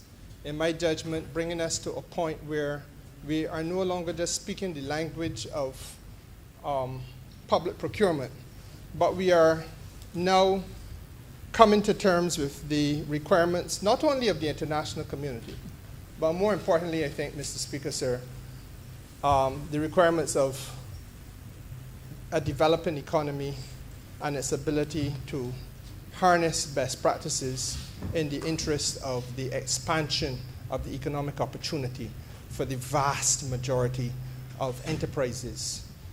It is an empirical fact, Mr. Speaker, sir, that 90% of the businesses in Barbados are small businesses. 50% of the Barbados economy is comprised of the activity, sir, of these businesses. They employ 65% of the people in this country. You look at the Barbados scenario, and it is replicated across the Eastern Caribbean. In fact, Mr. Speaker, sir, Transparency International has made it clear that in the Eastern Caribbean, 13 to 20%, and that really is a figure that also is reflected globally, 13 to 20% of the GDP of these islands, sir. 13% of GDP activity is connected to the business of public procurement. It tells an interesting tale, Mr. Speaker, because it says that the state, as the honourable member who just took her seat made the point, the state very often is the intervening factor. That entity that comes in times like this when there's financial difficulty across the land. COVID has set upon us. International travel stops. Many businesses were connected to the tourism and hospitality and entertainment sector. Entertainment sector, as recently as today, continues to complain that they continue to be closed. But Mr. Speaker, sir, it is in circumstances such as these that the state must intervene and try to find creative ways of generating economic opportunity. And very often, public procurement of services and goods is involved in that process. When I had the privilege, sir, of earning a little bit of money, and perhaps, sir, when I was sufficiently young and carefree, before I came to the point of saying that I wanted to give my all to public life, I actually, sir, was able to make a decent living doing the business of international trade consultancy. And in doing so, sir, worked for the European Union, worked, sir, for the Canadian government, and worked also for many in CARICOM. And one of the humbugs which all of these global entities have had historically with us, sir, has been this question of transparency in public procurement. It is a discipline, Mr. Speaker, sir, about which the World Trade Organization, or upon which the World Trade Organization has focused considerable attention, the discipline of transparency in public procurement. And when we speak of transparency in public procurement, Mr. Speaker, sir, we are speaking largely about the contractors and the suppliers and the service providers and the public at large being able to say objectively that a contract awarded by government for X service or the procurement of X service or X commodity, that contract service stands scrutiny. In other words, sir, you know who get the contract, you know when the contract was awarded, you know who it was awarded to, and for how much, and to do what, and in what circumstances.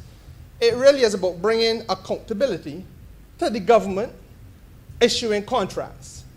Now, sir, this ought not to become an academic debate, and I really intervene, sir, not only to commend the Minister of Finance for bringing us into the enlightened world, the enlightened realm of the world, and leaving the dark ages behind, but, Mr. Speaker, sir, I structure the short contribution I make within the context of what has been a very painful reality in terms of our past existence.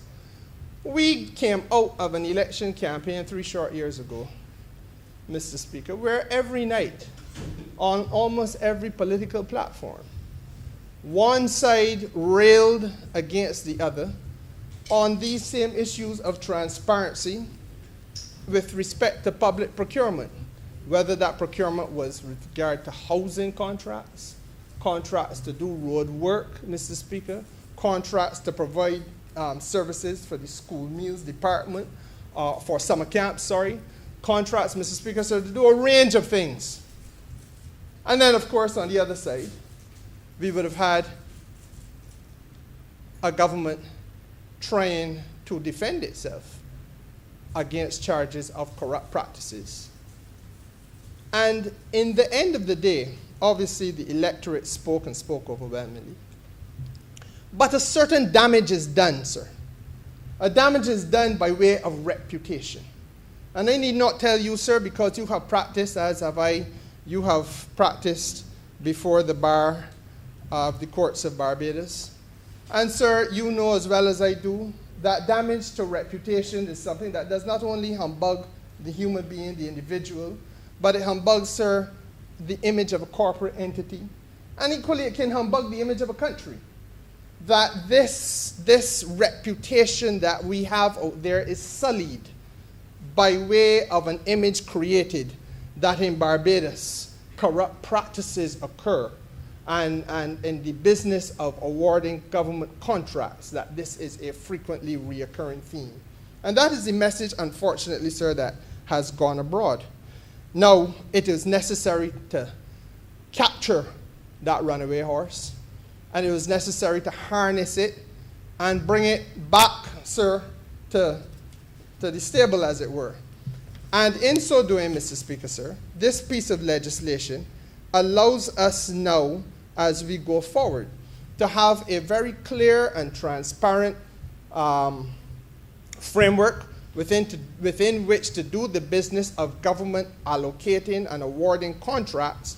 People in this country, sir, now can say safely and with confidence that there has at long last been an administration that has intervened with a view to ensuring that there is fairness, sir, that there is, again, I use this word transparency, but that you can stand at a distance and cast a critical eye at the process and be satisfied at an arm's length distance from the process, sir, that which you see satisfies the smell test, satisfies the test, sir, to say that this looks as though it is a business being conducted in an appropriate and satisfactory manner. Long story cut short, sir, that is what this is about. If you are talking about 13 to 20% of the gross domestic product of a country, sir, you are talking about vast sums of money. And there are few activities I want to respectfully submit to this House. There are few activities which would create a greater temptation for corruption and corrupt practices, or greater opportunity for corruption and corrupt practices than activities which deal with 1/5 of the country's gross domestic product. And so for that very vital reason, sir, this type of legislation had to come. Now, as a practitioner of international trade law, one of the things that I have recognized, sir, is that there were some necessities that you had to have.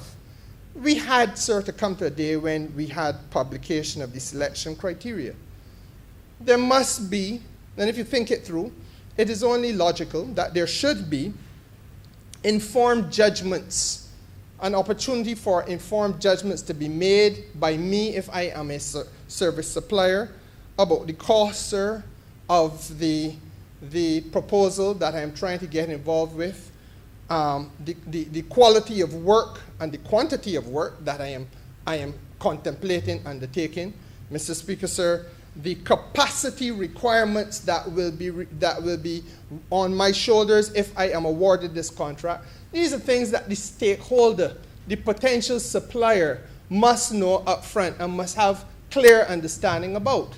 No, sir, it is easy to say, well, that always used to happen because you put out the invitation to tender and you know what it was to be about. The truth of the matter, sir, is that the publication of what it is about may well have been happening frequently. But it is also true to say, sir, that very infrequently there was a satisfactory ability on the part of all persons who may have had an interest to understand and determine. Yeah, I believe an honorary member wants to leave or want to be I got the impression he leave. wanted you to No, I don't think put he him did. out, sir. I don't think he did. I don't think he did at all. Continue, I remember. Yes, so very often there may have been an inadequate ability for persons to understand, sir, and determine if they were qualified to compete. And that is something that you want to avoid. You want to make sure, sir, that there is, for all stakeholders identified, that there is an ease of access to the information, that there is not a set of circumstances where you hear one day, a bid went out to do so-and-so, so-and-so, or tenders were put out to do so-and-so, so-and-so. You didn't hear about it. Man, I put in mine. You should have put in yours, man. There needs to be, sir, a mechanism which allows all potential participants, stakeholders, to express their interests on the basis of information that is made public in one place at one time for everybody. And I invite the House, sir, to pause and let us leave the realm of theory behind and deal with the day-to-day experiences that have afflicted our constituents in Barbados, sir. Because I see this as a developmental piece of legislation. And I will tell you why. I have seen in my experience, sir, small business people being given an opportunity to tender for a contract, sir, and compete against large companies in Barbados. And there are a few large players who, especially in times when the economy is like this one, coming out of a slump, sir, the big boys need to feed. They have a staff of 100 people that they must keep employed. So they enter the space which may have been a domain of small players. But they come with greater capacity than the average small firm can have, or the micro firm for sure. So whereas, sir, and I give you a very classic example, I know of a situation where there was a small firm, and the person may have had 2 or 3 employees, good businessman, providing a service at high quality.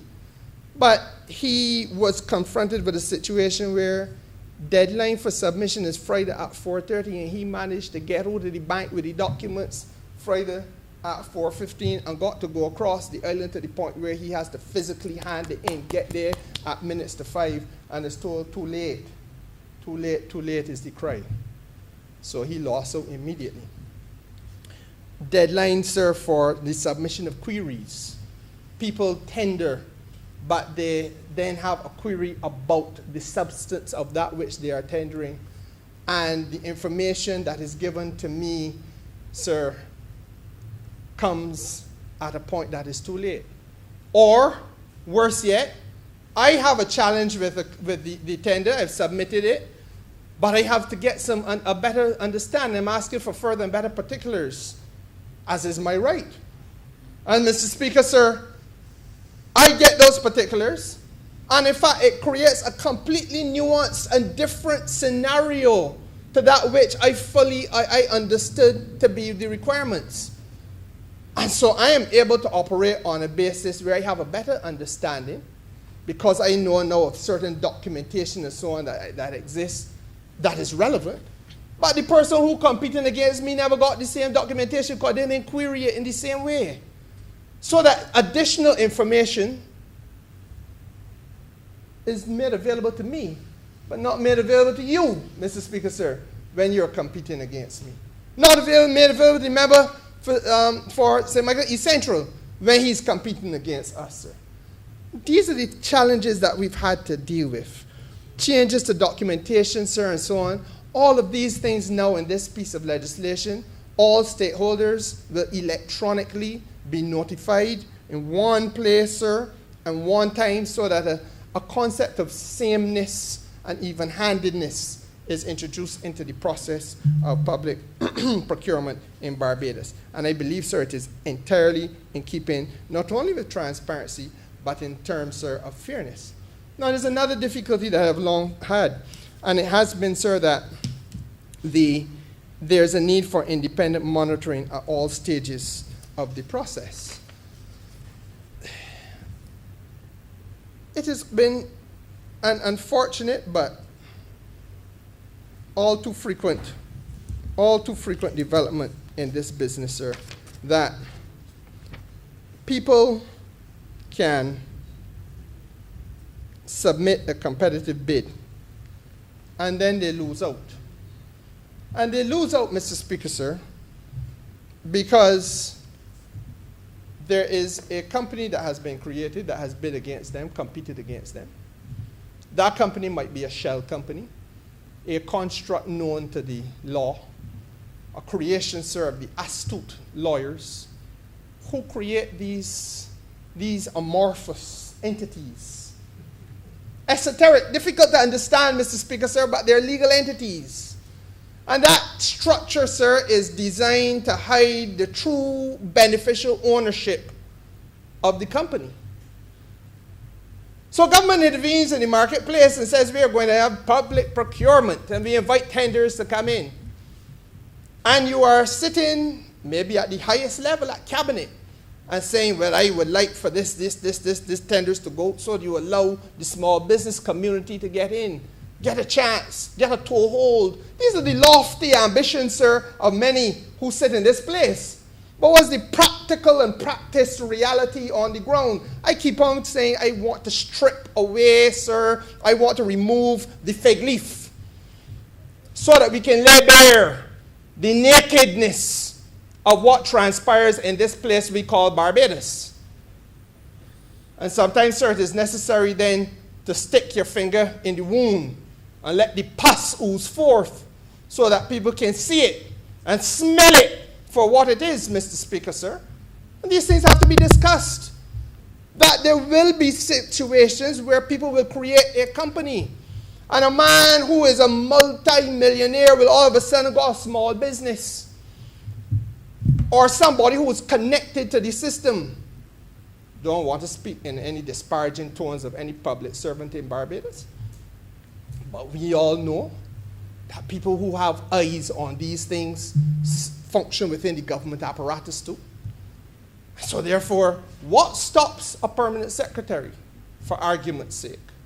I know of none that have done this. But what stops somebody close to the system from getting his right-hand man, his brother, to create a company that comes in, sir, and looks like if it is a competitive bidder, looks as though it is an innocent player and a stakeholder in the process, but is the beneficiary, sir, of a whole heap of inside information that you can get, that you will never get because of your distance from the process. What stops that from happening? Mr. Speaker, these are the challenges that we have to confront when we deal with this thing on a day-by-day basis. The disclosure, sir, of the true ownership, the beneficial ownership of the businesses who are benefiting from public contract. And I will say another reason why it is vitally important.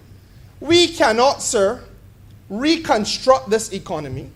We certainly cannot, Mr. Speaker, sir, intervene with a view to rectifying the historical imbalances and the trends towards consolidation of wealth that we campaigned against night after night 3 years ago, that my ministry continues to focus upon every single day in Barbados.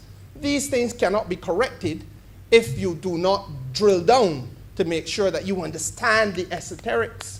And among those difficult to understand things, sir, is that concept of who is the true owner of the enterprise. Who are the true beneficiaries of the opportunities that we are creating? These are the conversations that we have to have. And Mr. Speaker, sir, we never had them before. We were quite content to almost aimlessly award contracts about this place to whosoever will may come. And Mr. Speaker, sir, part and parcel of the challenges we had is even then when we sought to make the type of intervention to rectify some of the social ills that I'm speaking about, which we all knew existed, sir, they were commanded and circumvented by people who understood how to play the system to their own end and perpetuate the inequalities, the socio-economic inequalities that we committed ourselves to fighting against. That's another reason why this legislation and this type of approach to public procurement is important. I say also, Mr. Speaker, sir, is developmental in my judgment for another reason. And that reason, sir, is that as a small player, being invited into a space to compete, I'm happy that government offers an opportunity. But I come into this space, Mr. Speaker, sir, and I bid. And then I hear that the honourable member for St. Lucie get the award. I said, well, I sharpened my pencil. I went over the documents. I looked at I had a clear understanding of what the human resource requirements and the costing was going to be. I had a clear understanding of what the raw materials to be sourced, the costing of that was to be. I had a clear understanding, Mr. Speaker, sir, of what I had to do with regard to the management of the time component and so on, and the quality aspects of the work. How is it that having gone over this over and over again, the honourable member for St. Lucie was able to come out ahead of me? And I look at his profile, sir, and I see that he's a large business, vast experience, a lot of human resources behind him. I said, could it be that I'm so poor Reiki that I didn't understand the bidding process? I am so poor Reiki that I couldn't do this thing right. I doubt myself. I second guess myself, sir. I struts my mouth and say, I should have known better than to trust the government. They only look out for one set of people. The fact of the matter is, Mr. Speaker, sir, with this legislation, I now have an opportunity to find out where I fail, how I fail. The Europeans have been doing this for years. This is why I must speak in these terms, sir. Because when Europe came together with their single market, as far back as then, they created rules in terms of their international trade. Well, they became domestic because you're talking about one single domestic space. But they created rules to govern this business of public procurement. And one of the fundamentals that they said is that you cannot have an economy, and this is Europe, far larger, far more competitive, far more resilient than Barbados will ever be by itself. But they were clear, you cannot have an economy which continues to shut out and close out opportunity for the micro and small players, because the micro players must become small, the small must become medium, the medium must be allowed to come large.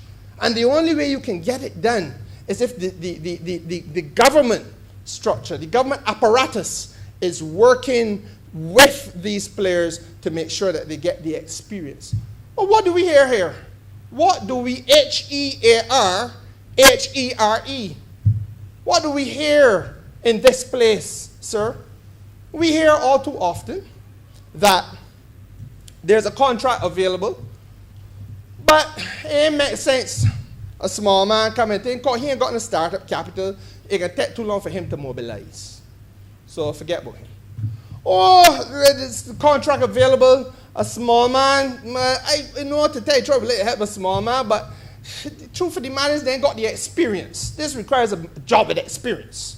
But this is a job that requires people with experience. He ain't got the experience. Leave him out. Oh dear, there's a job, there's an opportunity available, Mr. Speaker, sir, and it's necessary to do this fast. And the small people ain't got the necessary thing, the resources behind them to move fast. So you can't move fast, you have no experience, you have no startup capital, you are condemned forever. You are condemned forever to remain on the periphery of economic development in the land of your birth. I say this to you, Mr. Speaker, sir, it is a socially destructive type of approach to economic development. And that is why this piece of legislation is so important. That's why this thinking is so important, sir. Because it opens the doors where doors were previously closed. It allows people now to say, I put in a bid. If my bid failed, as any bid could, help me to understand why it failed. Star, where did I go wrong? Mr. Speaker, sir, how many times have you been asked, where have I gone wrong? Somebody will always have a reason to stumble and fall along the way. You don't just say, get up and go again. You help them to understand where it is that they went wrong. so that they can come back a little bit stronger, a little bit better, a little bit more competitive. That must be the developmental approach of any right-thinking government I want to submit respectfully, sir. And I go further. If, having fallen along the way, if my bid is deemed not to be good enough, then surely, as has happened in Europe from day number one, there must be an opportunity for me to say, not only tell me why and where I went wrong, but having heard, I must have a right to say I disagree. You're telling me that my bid was not competitive because I failed on these terms? But this is the selection criteria that you offered me.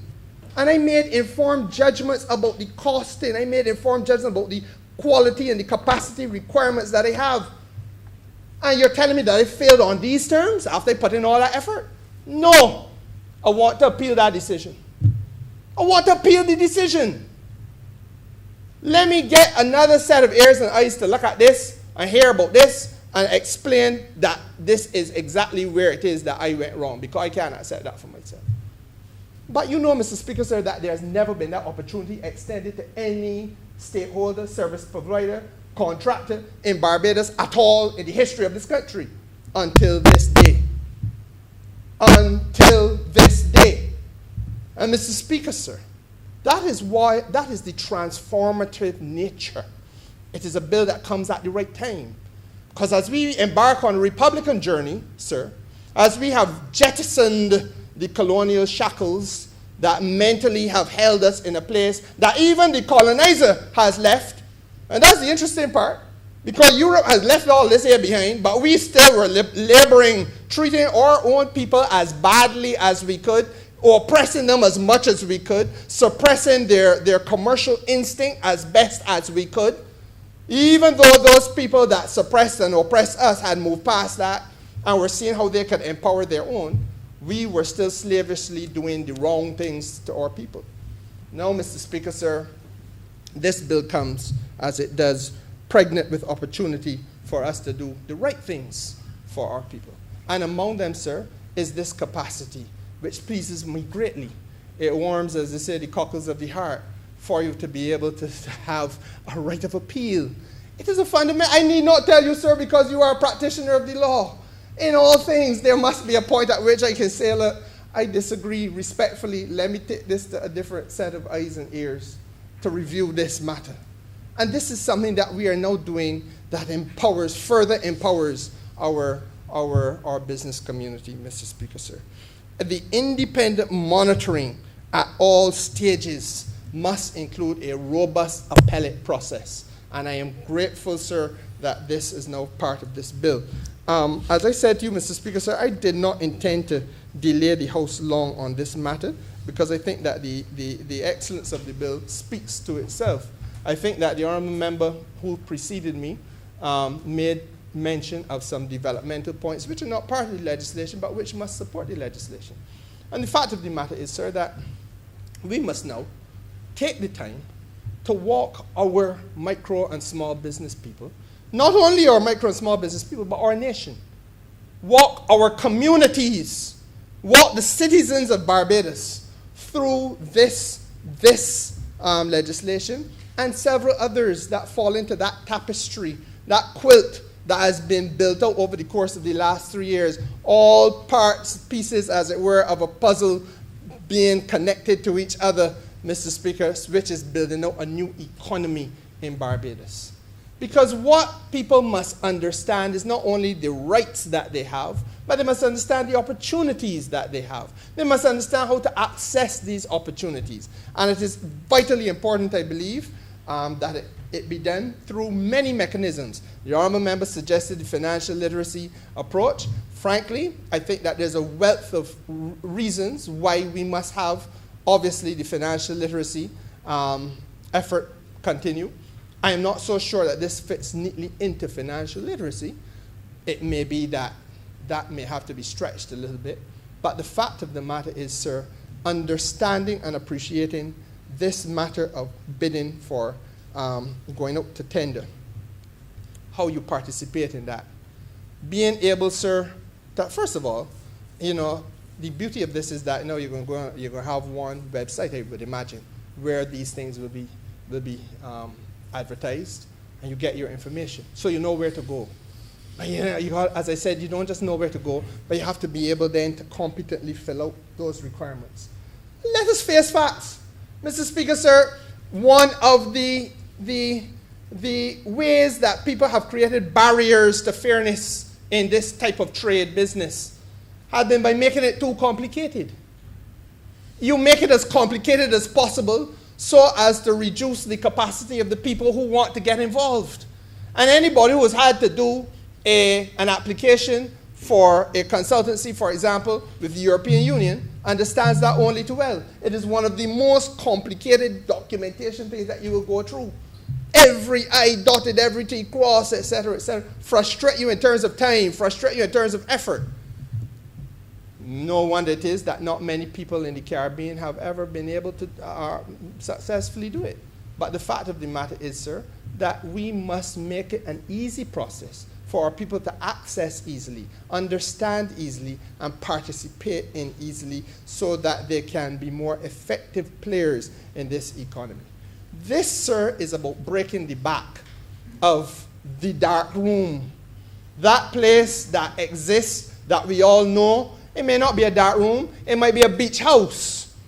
That place that exists that we all know, but none of us here, sir, are invited to. That place, sir, that is found, for argument's sake, alongside the ocean at Cattle Wash, where on a Sunday you may sit down in a gallery looking at the sea. Nobody even knows you're there. But the terms and conditions of an arrangement that will be valued at hundreds of thousands, if not millions of dollars, are the subject of discussion. And you walk away from there or drive away, and before you crest the hill, Mr. Speaker, sir, you are smiling in anticipation, belly full, mind joyous, because you know your ship coming in full when it gets to the shore. Other people, sir, don't experience that. They don't have that. This is supposed to make sure that those kind of deals, those kind of arrangements come to an end, and that there's a little bit of fairness now in this process. And sir, it is vitally important, therefore, that we strip away, as I said, the theory, and let us understand the practical reality of what this is about. It is about, in very naked terms, sir, forgive me if I'm being political, a political party that was called upon by 30 constituencies in Barbados, called upon by every polling state, every polling district in Barbados, with the exception of 3 in the parish of St. John.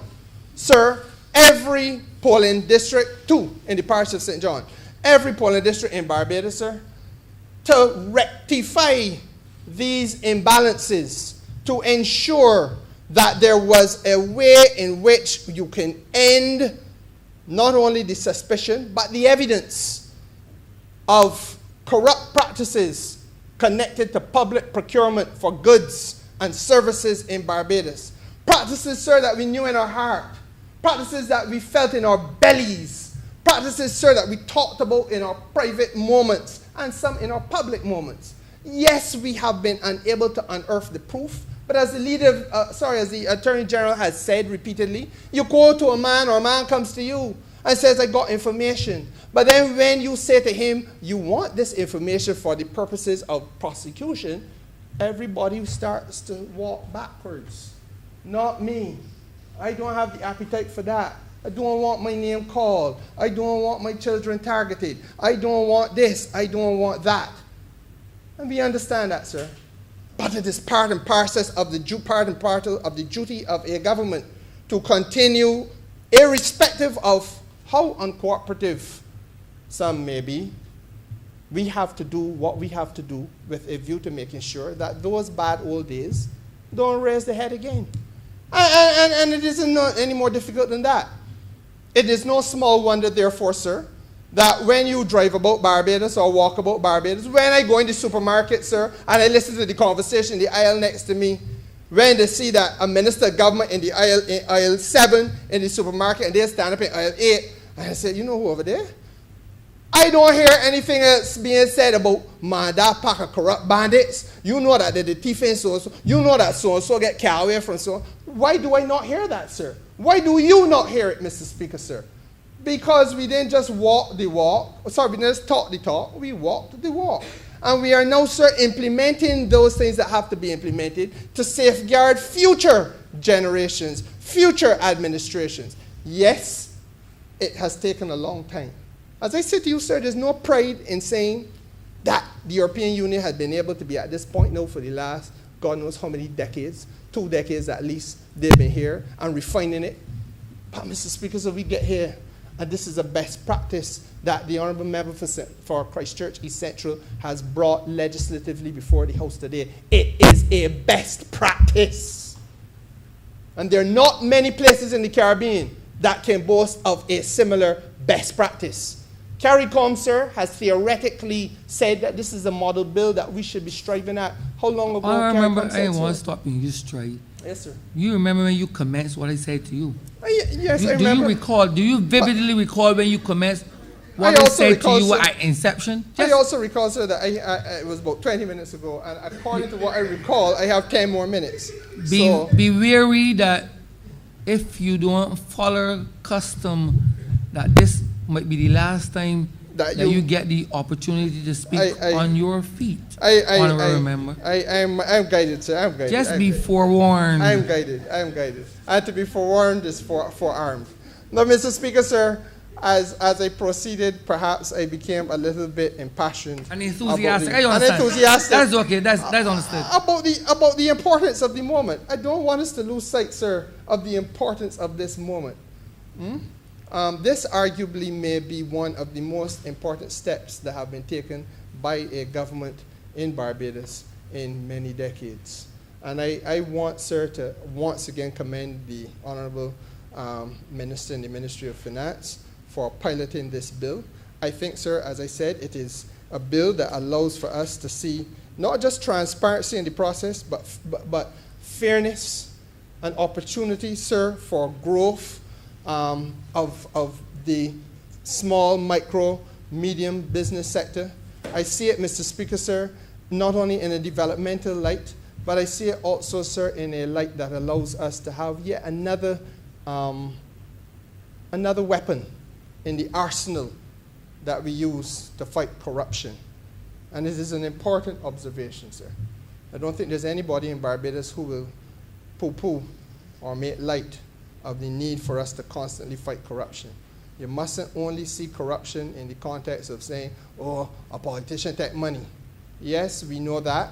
We painfully understand that. It is a smirch on the reputation of the country that we have a member of a past administration who is doing time in a foreign land right now. But Mr. Speaker, sir, the reality is that this piece of legislation helps us guard against those types of things. And I do not know that much emphasis has been placed on that aspect of it, but it is an important aspect of it.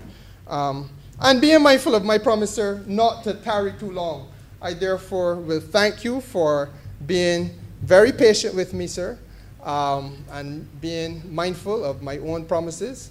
And I want to thank honorable members for indulging me. And Mr. Speaker, sir, with those few words, I now take my seat. I remember Sir Michael Sophie's. Thank you, Mr. Speaker. I don't know whether the honourable member for St. James Central said that he was only going to be a few minutes. But I won't do the same, sir. I intend to be only a few minutes, but I felt that it necessary to just enter the debate to support the honourable minister who would have introduced this piece of legislation.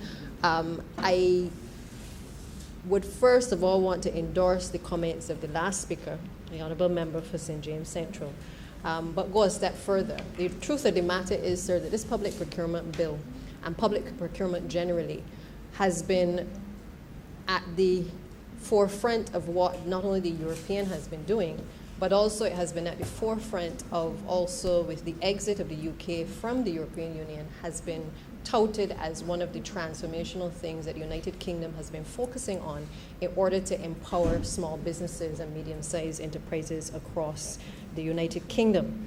It therefore stands to reason, sir, that if it is good enough for the others, surely it has to be good enough for Barbadians. And therefore, the focus by any government to empower and to ensure that its people, particularly those who have complained repeatedly about not being able to have a fair share of the pie, it is essential that we put ourselves in a position, sir, through legislation and the necessary enactments to be able to make people feel as though they are going to be empowered by this particular piece of legislation. But, sir, what are some of the issues that most people have highlighted to us? Colleagues have highlighted the issues relating to feeling as though there is not that fair share, that we somehow, when contracts are being issued, they're being given to persons who are politically affiliated to a party. Persons feel as though they didn't get to hear about the fact that the opportunities even existed for persons to be able to tender or to be part of the process of being selected.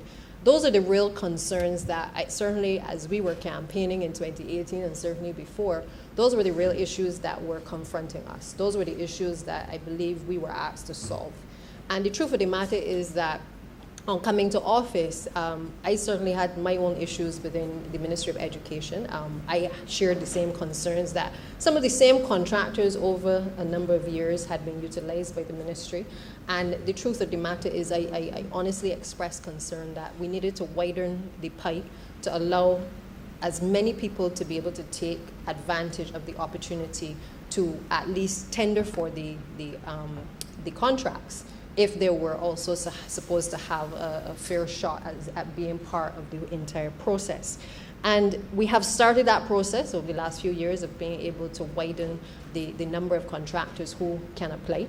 I must say to you, as I've said to my colleagues, that one of our biggest challenges, not just in education, but across government, is that sometimes while we're making the case for small contractors, we also have to be mindful that in many cases, sometimes people need their hands to be held in terms of the process. So it's okay to speak of a process, it's okay to speak about all of the intentions of this piece of legislation, but we must also pause sometimes and recognize that there are genuinely some people that while they have the drive to be a part of it and to bid for the process, many of them sometimes do not have the infrastructure that is necessary to help to facilitate them to take advantage of those opportunities that are presented.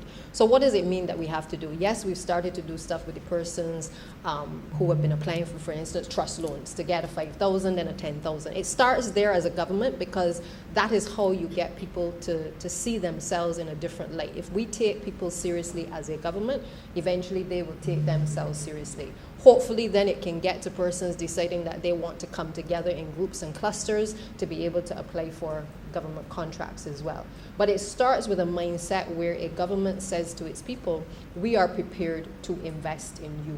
And if we are prepared to take risk on you, then equally you owe to us being able to make sure that the quality of the work that you provide and certainly the seriousness with which you take the entire application process is one that is worth the risk that we have taken on you. The other aspect, sir, is that many persons, we also have the issue of many persons who have the deep pockets being able to submit the applications for tendering.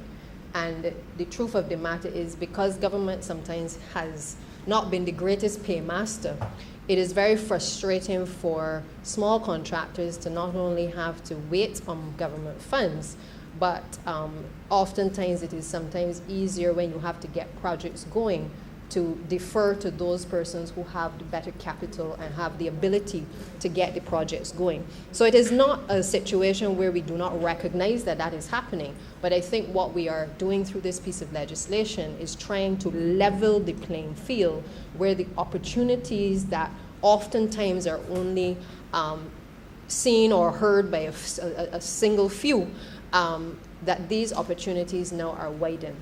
I like the fact, sir, in this legislation that we are going in the direction of the use of technology. utilizing systems, which I said to the Honorable Minister responsible for bringing this legislation, that the systems better work, because there's no point in us having technology and touting technology, and then we are all plagued with the challenge of hearing that the system has broken down, and somebody's trying to get in an application later Friday afternoon only to find that the system is not working, and it's not necessarily the internet connectivity, but it may actually be an issue with the actual system. Sir, those are the realities. We are trying as a government to create better platforms for our people to do business. It's not a perfect system. And so while I remind the Honorable Minister that these things must be addressed and that we must make sure that we place ourselves in a position where the technology works, I'm also not going to stand here and tell you that we can say that all systems that we have implemented have worked. They break down from time to time, as does everything else. The WhatsApp breaks down, the Facebook breaks down, everything breaks down from time to time. But it doesn't stop us as a government from trying to improve the types of systems that we have for the delivery of service. We spent a lot of time in the last administration speaking to doing business, speaking to what were the factors that rated Barbados lower than other countries. And it was the fact of ease of access to services. It was the response time to getting things done. It was the sense of not only investors but locals feeling as though they could participate in wider governance structures. These are the things that you can't snap your finger overnight and certainly correct or even perfect, but it is a process, and the process starts by all of these pieces of legislation that we have brought along with this public procurement bill in order to help to address some of those concerns, sir. The truth of the matter is, sir, that again, one of the major issues that I certainly foresee, but I have been working certainly with the team in the ministry to assist in trying to address, is the issue of changing the mindset of officers across the system, and in understanding that contractors are real people with real lives, with real commitments, with real risk at stake when they put forward themselves to have to apply to be part of the tendering process. That mindset, sir, should not just come from ministers saying to public servants, we need to get the job done, or we need to get the contract issued, or we need to get the persons paid. But it has to start to become a mindset and a mind shift across government that people are important and the services that people provide are important. And therefore, our response to people is equally important if we are going to be able not only to create the opportunities, but to make people feel as though they are being an active participant in the process of the changes that are necessary. So why do I say that, sir? Because I am mindful that across the ministries, in most cases we have procurement officers, but the truth of the matter is I am of a firm belief that other persons within the ministries actually need to be trained in procurement.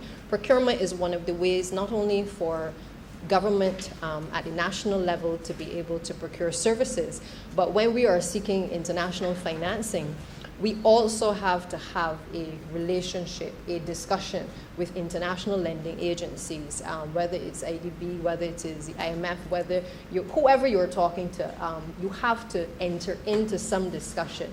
In the Ministry of Education, it could be UNICEF, it could be PAHO, but when you are accessing funding, the issue of procurement of services often comes up, and in many cases we do not have across the board the number of persons who understand the urgency, understand the financial rules to be able to act, and who can walk people through the process to make the process easier for those who are trying to apply. Now, over the course of, I believe, the last year, the Ministry of Finance would have worked with the Ministry of Education through the Barbados Community College to be able to introduce an associate degree in public procurement. I believe a number of officers have actually been trained in this area. Some of the things which have been covered are obviously included in the legislation, including how to address the whole issue of e-procurement, how to understand the filing system, how to be able to utilize and walk people through the process. There has also been included in the actual degree program, which is a 2-year program, an opportunity for persons to look at the procurement of consultancy services. What is required? How do we identify the persons who may be required for a consultancy? How do we look at the procurement of goods and certainly of services? And perhaps most importantly, how to prepare the procurement plans for the individual ministries. Because these things, sir, don't happen overnight. I heard the Honorable Leader of the Opposition raising the issue of whether what is in the estimates, if we can make sure that we are spending what we say we're going to spend in the estimates without too much deviation by way of supplementaries coming thereafter. Well, I can tell you, sir, and I'm sure the Honorable Member knows better, but the truth of the matter is that sometimes even with all the best intentions of being able to set a framework for what the budget is supposed to be for a financial year, the truth of the matter is, sir, there are a number of emergency cases that arise that require sometimes a deviation from what is in the financial rules. And I think the best example perhaps that we've seen is in relation to COVID, because none of us anticipated that we would be in a situation now where we would have to either divert resources or even engage in a rebudgeting of resources to be able to meet the needs during this particular period. Sir, I also recognize that on that particular program, there is a focus on the legislative and institutional framework, again, making sure that people are familiar with the rules. I heard the Honorable Member, Leader of the Opposition, perhaps, I won't say mislead, but perhaps not properly understand exactly what the financial rules say, and certainly how it relates to public procurement. But fundamentally, it is important to appreciate that even in its current form, all ministries operate under a structure where there are certain bands under which you can source contractors for particular jobs, and then over certain bands you are able to obviously have 3 contractors who are solicited to be able to provide quotations, and from that then persons are selected. If it is obviously over a certain amount, sir, then of course the whole issue of tendering would normally come up. So to suggest that this legislation somehow is only for persons who are seeking to enter into contracts over $300,000, sir, is quite misleading. And I would hope that the listening public appreciates that there are rules that exist, and those rules will continue unless there are changes to our existing regulations, which I believe in the foreseeable future that will happen. But as it stands right now, there are rules which are followed by the public servants in relation to the selection of persons for contracts. And those are, again, open for the Auditor General and for the audits to be done to ensure that the financial rules are indeed being followed. But one of the biggest challenges, sir, in dealing with this type of legislation and certainly with procurement is, again, the understanding of officers as to what it is that government sometimes is trying to achieve. So when we hear members perhaps speak to the fact that we should make sure that people with disabilities are included in obtaining the contracts, or when we speak about ensuring that small contractors in a particular community where work is taking place are able to access the ability to participate in a process for those types of contracts, sir. We are talking about government's overall vision, what government is trying to accomplish. And a lot of times that has to trickle down, not just in us speaking it into the public domain, but it has to almost become a way of service by the people who are implementing the actual legislation. And by that, sir, I simply mean that politicians shouldn't have to tell people that if, for instance, a school is in a particular parish, that the persons who should perhaps have the first option to be able to bid must be persons who live in the surrounding area, sir. I think that is one of the things that needs to trickle down from the top, because we have all heard the cries of the public in relation to how contracts are awarded. There's nobody who feels comfortable knowing that grass is being cut in their neighborhood, and the grass is being cut by somebody who lives in St. Lucie and their area is in St. Philip, sir. Even in your own area, you don't want nobody coming from any of the Christchurch constituencies to the St. Michael area to be able to cut grass or to do landscaping. And the only way that we are going to get to the point where this is now not just the government wanting this to happen, but it is something that now has to be a total mind shift, a different mindset, as if not only we keep saying it, but we not only put it in legislation, but it's also in the regulations which govern the way in which public servants make decisions. Because the minister can say what the minister wants to say. But I know, and you know, sir, that if it is that the public servants do not see it written in stone, they are not budging.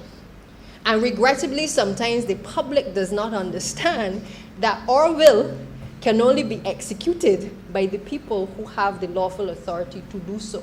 We give the direction on the policy, but the regrettable circumstance that we find ourselves in sometimes is that even with all the greatest will, we have to ensure that the rules that govern the public service and govern these decisions are guided by what the administration of the day sees as the overall vision for public procurement as well, sir. Because if it don't trickle down, no amount of us being critical of the system is going to change anything. The people who are executing must be given the clarity that they can make the decisions. And I'm hopeful that the minister, when it comes time to address the regulations, will ensure that much of what ministers have said here throughout this entire day in relation to the persons who should benefit, the small contractors, the medium-sized contractors, persons who are working and living within communities, that is the understanding that trickles down to the commonest denominator across the public service, sir, because otherwise then we will have the allegation being made against us that we pass legislation, but legislation ain't working for the very people that we say it was intended to cover. And sir, I hope that at the crux of this, while we may train the procurement officers across the departments, that the wider training goes to other staff. I've asked the principal of the Barbados Community College whether we can actually have a modular system whereby persons can actually take specific courses in public procurement, because from where I stand, sir, we can't take 2 years for people to go and do an associate degree to understand public procurement. We need, as things are happening now, we need to be able to ensure that people understand the public procurement process. So if I have staff in my ministry, sir, that I believe that can benefit from this, then I want the opportunity for them to be able to go, whether it's on the afternoon or to do it virtually, to be able to participate in modules that can eventually accumulate to help them to acquire an associate degree over a period of time. But what does that give us, sir? It gives us an opportunity to accelerate the process, to make this legislation actually have some life brought into it in a shorter time frame, and that we're not waiting for 2 years down the line when we have a slew of people who are properly trained in public procurement to be the persons who are executing this type of work and executing the vision of the current administration, sir.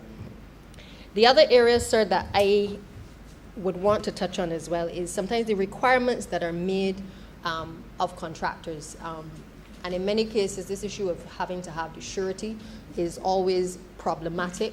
A lot of the requirements, I believe, sir, should not require ministerial intervention or even the Minister of Finance sometimes to intervene, or even the Attorney General to work through how do we simplify processes to ensure that works that are urgent can be done in such a way that it still falls within the law, but that there is an understanding that these things may only be able to be done if there is certain leeway that is given at a particular point in time.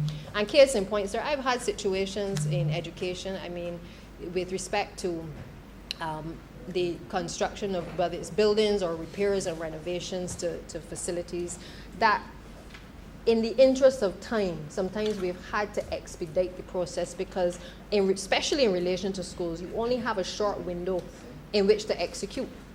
But overnight, you can have an environmental problem becoming a national problem. And therefore, sometimes you have to expedite the process of bringing in contractors to be able to get work done in the shortest time frame in order to be able to settle schools and to get our teachers basically back into the school environment. So the legislation has to take that into account, which it has, and it also has to take into account when we are training our public officials that there will be circumstances that even if not set in stone, there has to be some degree of leniency exercise where the circumstances so merit in order for the works to be executed in a timely manner. The issue of the forms, the precedent forms for contractual documentation, sir, I think is a step in the right direction. Oftentimes as well, what happens is that the paperwork often bogs down the system, and all the bureaucratic red tape in terms of sending documents from one department to the next sometimes holds up the process. Hence, if the persons are properly trained, documents can obviously be amended and verified rather quickly once there is what we would describe in law as a precedent document. And I think that this, what is envisaged by this legislation, should help to speed up the process that currently exists.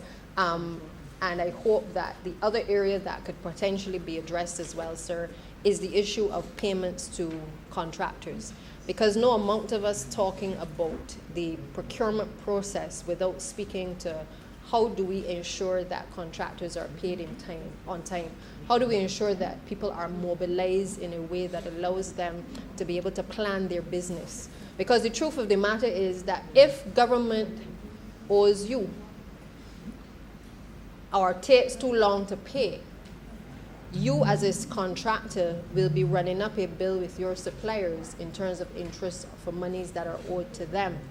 And there is no recourse back to government to say, but y'all owe us money for 6 months or a year or 2 years to be able to get that interest in many cases. And I'm talking about the smaller contractors, sir.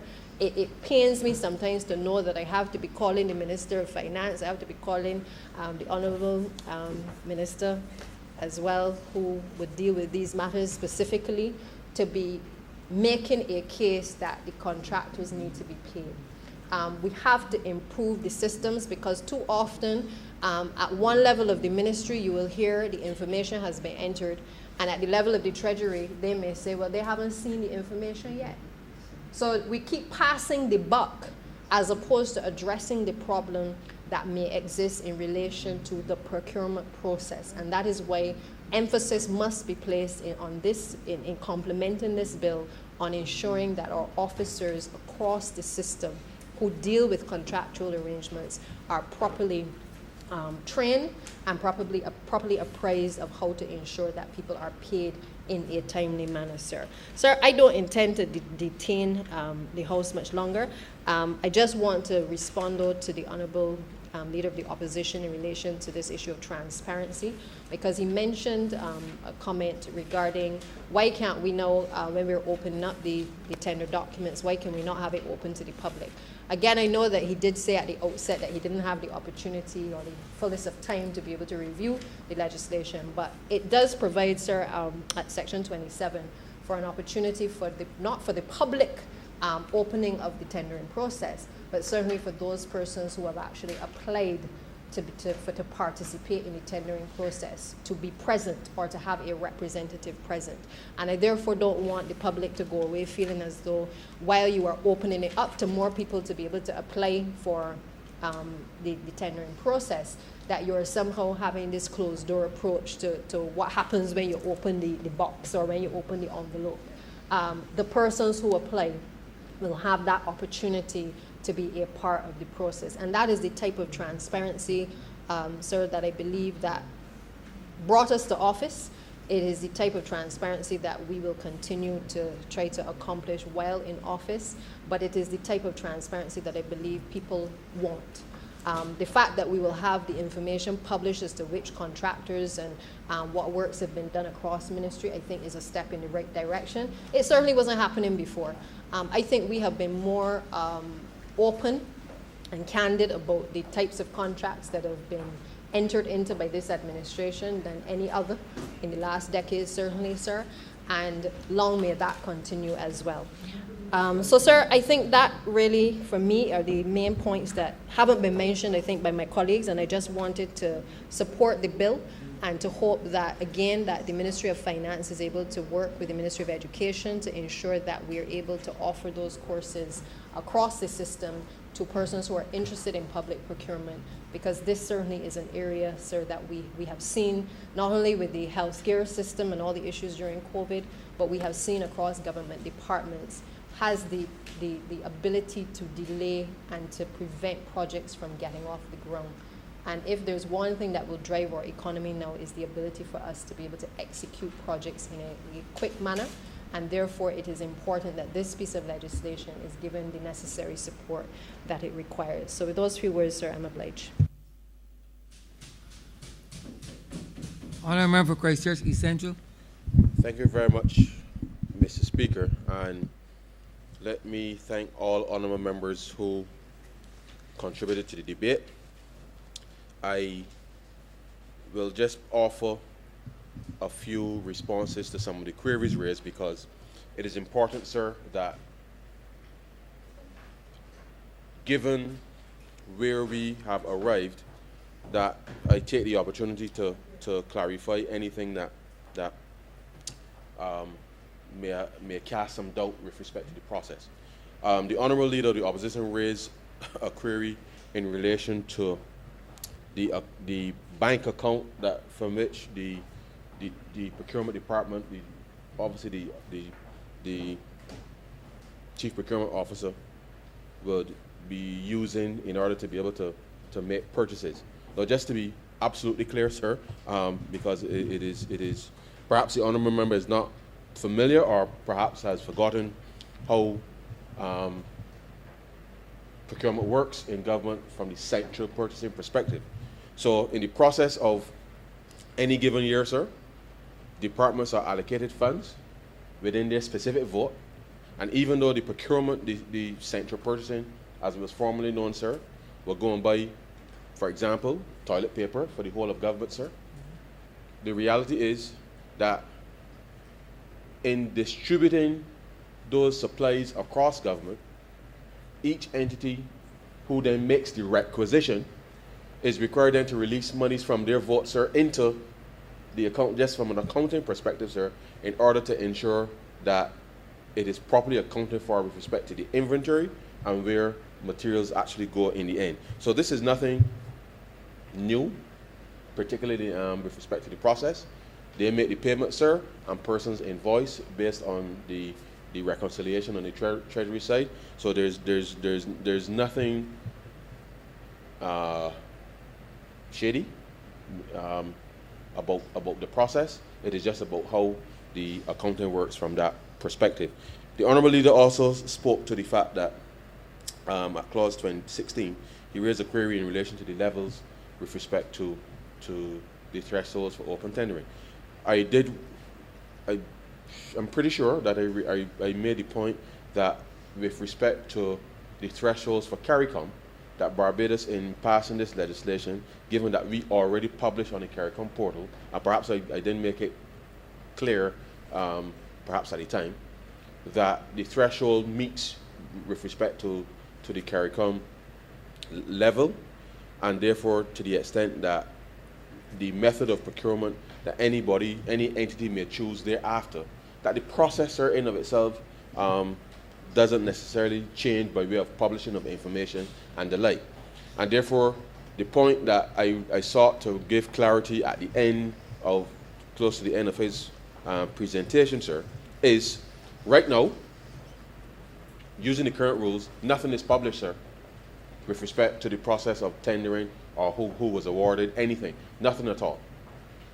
But going forward, all entities, irrespective of the quantum of the contract, and whilst the procurement department will publish all of those in one report as specified in relation to those above those specific thresholds, entities, procuring entities, all departments, all ministries, all state-owned enterprises, both commercial and non-commercial, sir, will be required to publish every 6 months the contracts that have been granted, and the details according to not just the supplier, but the value of the contracts individually. So you don't just publish one name and a massive number. It is each specific award, the value, the nature of it is published, and that is the kind of information, sir, that will be available for the public. And I think the point that the honourable member for St. James Central raised, and I made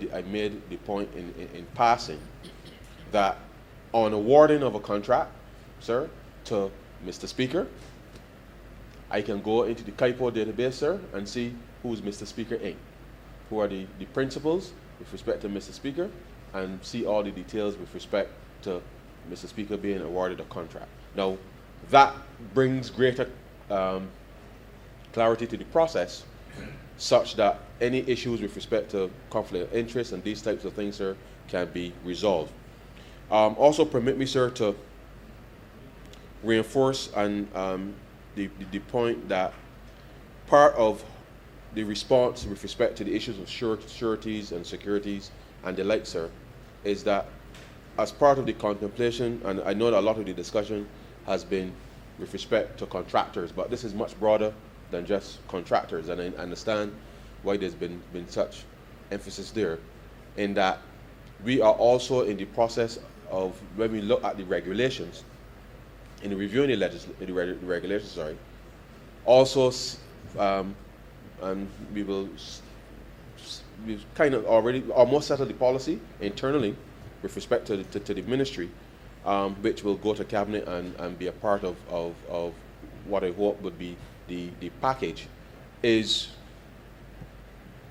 in order to respond to some of the long-standing issues that certainly has plagued the issue. We will work to resolve the internal matters, but part of the issue is that we have received actually what effectively is a unsolicited proposal in a sense, with respect to how how third parties, sir, could potentially finance once someone is awarded a contract, and certainly with the appropriate certification from a quantity surveyor or those types of persons, will be able to advance to the suppliers those monies, and obviously the government would repay in the same way, so that work continues uninterrupted without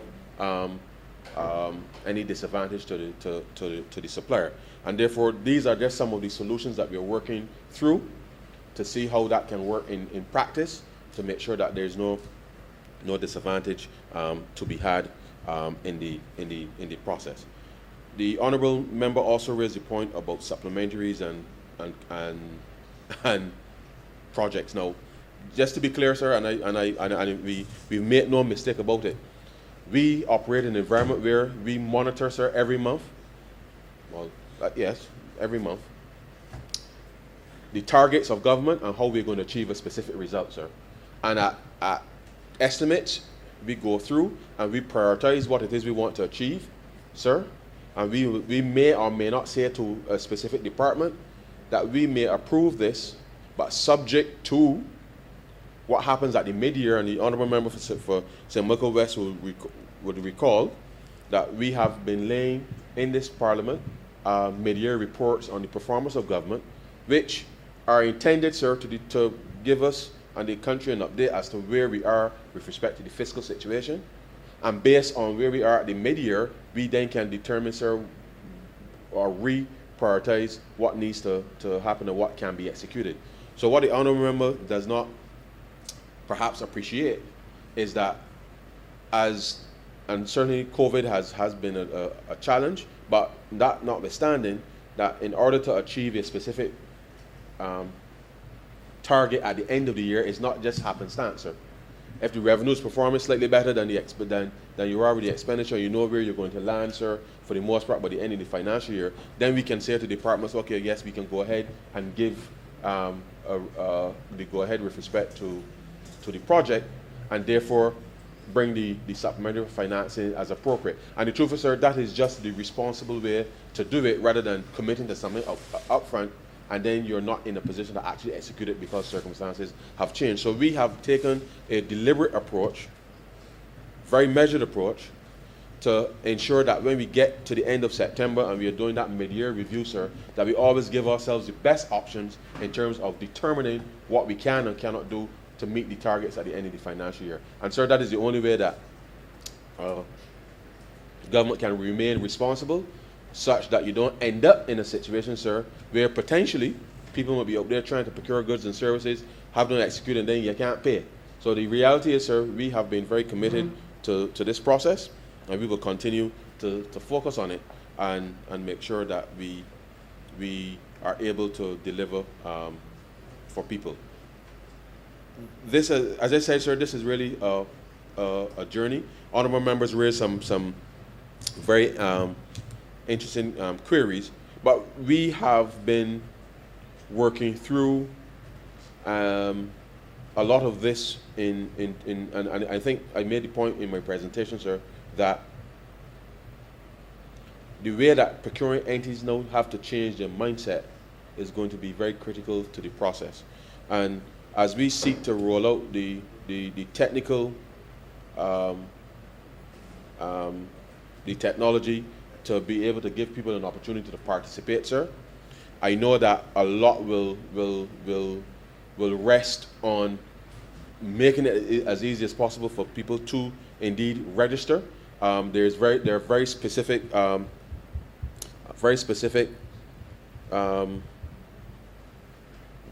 requirements in the context of registration, and as I reiterated in my presentation, it really is a one-time registration in a sense, sir, that you register. It's valid for 3 years as according to the legislation, but twice a year in which the system will prompt you, sir. Twice a year, sir, you will be required, if you are a registered supplier, you will be required within the context of the system to verify that all of the information that you have in the system is correct, such that there's, as I say, sir, active participation within the context. Now, of course, you can do it at any time, but there are very specific points in the year, sir, where you would have to look, at the information that you have submitted, just to make sure and ensure, sir, that all of the information remains valid.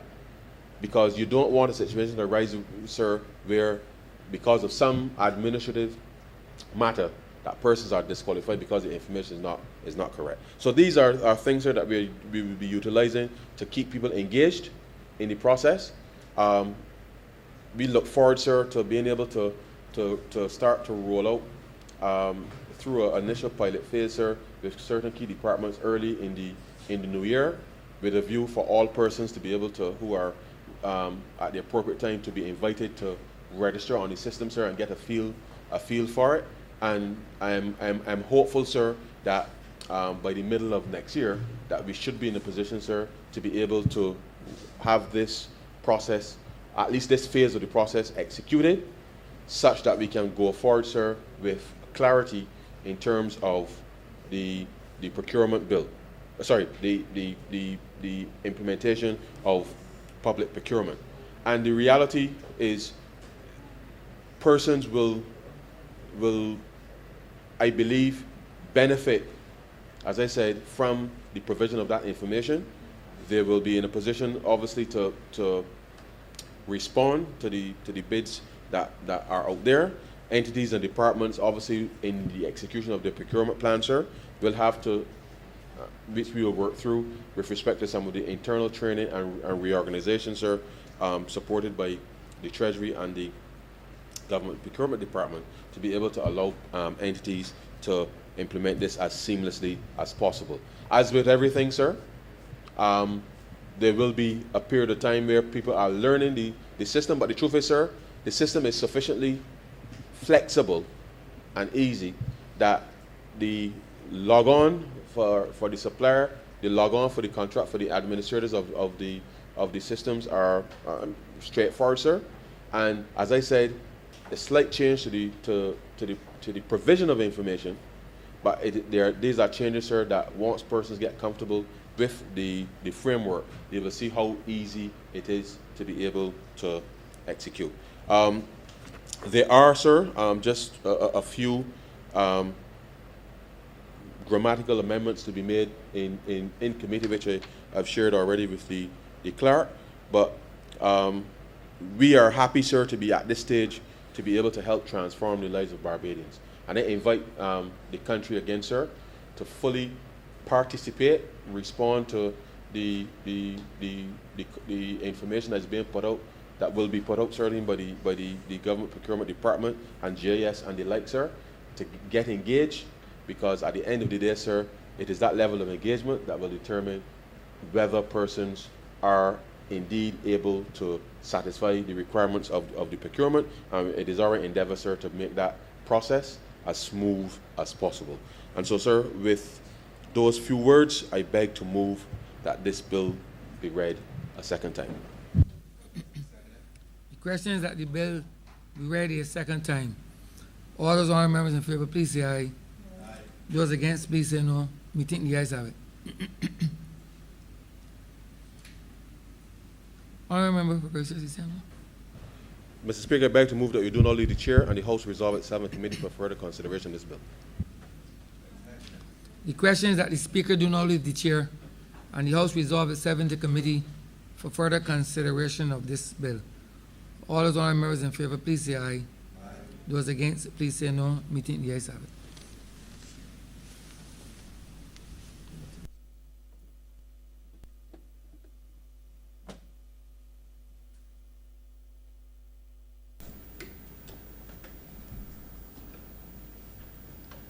This House is now in committee.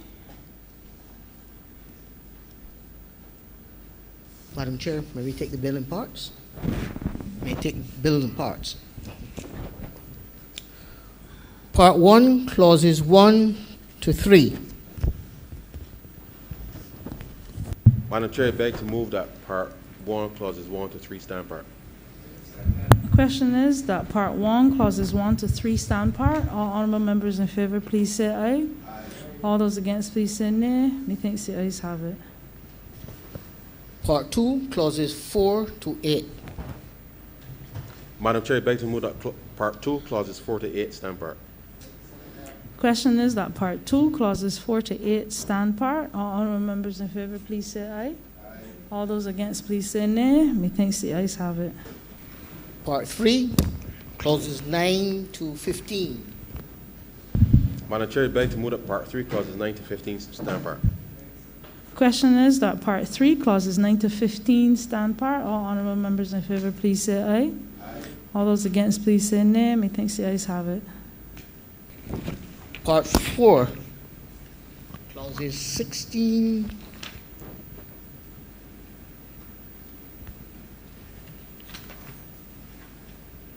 to 62.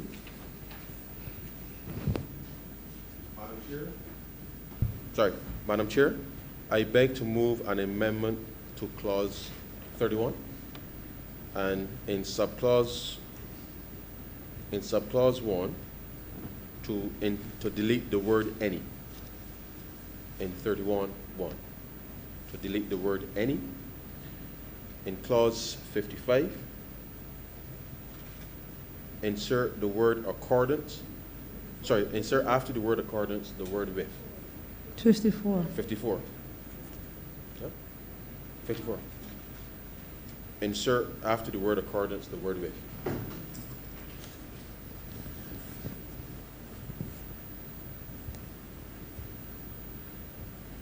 And with those proposed amendments, I beg to move that Part 4 stand part as amended. Question is that Part 4, clauses 16 to 64? 62 stand part. All honorable members in favor, please say aye. Aye. All those against, please say nay. Methinks the ayes have it. Part 5, clauses 63 to 79. Madam Chair, in clause 66, in subclause 1, I wish to insert after the word procuring the word entity. And with that amendment, I beg to move that Part 5 stand part as amended. Question is that Part 5, clauses 63 to 79 stand part. All honorable members in favor, please say aye. Aye. All those against, please say nay. Methinks the ayes have it. Part 6, clauses 80 to 84. Madam Chair, I beg to move that Part 6, clauses 80 to 84 stand part. Seconder. Question is that Part 6, clauses 80 to 84 stand part. All honorable members in favor, please say aye. Aye. Those against, please say nay. Methinks the ayes have it. Part 7, clauses 85 to 93. Madam Chair, in clause 86, in subclause 3, I wish to insert after the word and in the first place where it occurs, the word upon. And in clause 88, in subclause 2F, delete the word "or" in the first place where it occurs and substitute the words "the Prevention of Corruption Act 2021 Act 2021-24 or any other enactment." And with that amendment, Madam Chair, I beg to move that Part 7 stand part as amended. You seconded? The question is that Part 7, clauses 85 to 93 stand part. All honorable members in favor, please say aye. Those against, please say nay. Methinks the ayes have it. Part 8, clauses 94 to 104.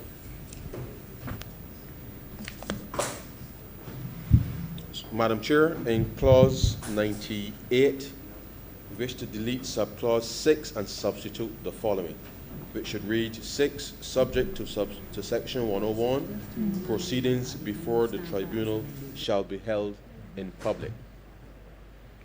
In clause 99, in subclause 1, delete the word "may" and substitute the word "shall." And in clause 100, we will delete the clause and substitute the following. Costs as the title. 100, the tribunal shall not award costs to any party to an appeal other than sums in respect of reasonable expenses incurred by a supplier in the preparation of a submission in relation to the procurement proceedings concerned, or b, any party in relation to the application for reconsideration, the appeal, or the obtaining of an expert report, and any such award shall be at the discretion of the tribunal. And so, Madam Chair, I beg to move that Part 8 stand part as amended. Question is that Part 8, clauses 94 to 104 stand part as amended. All honorable members in favor, please say aye. Those against, please say nay. Methinks the ayes have it. Part 9, clauses 105 to 117. Madam Chair, I beg to move that Part 9, clauses 105 to 117 stand part. Seconder. Question is that Part 9, clauses 105 to 117 stand part. All honorable members in favor, please say aye. Those against, please say nay. Methinks the ayes have it. First schedule.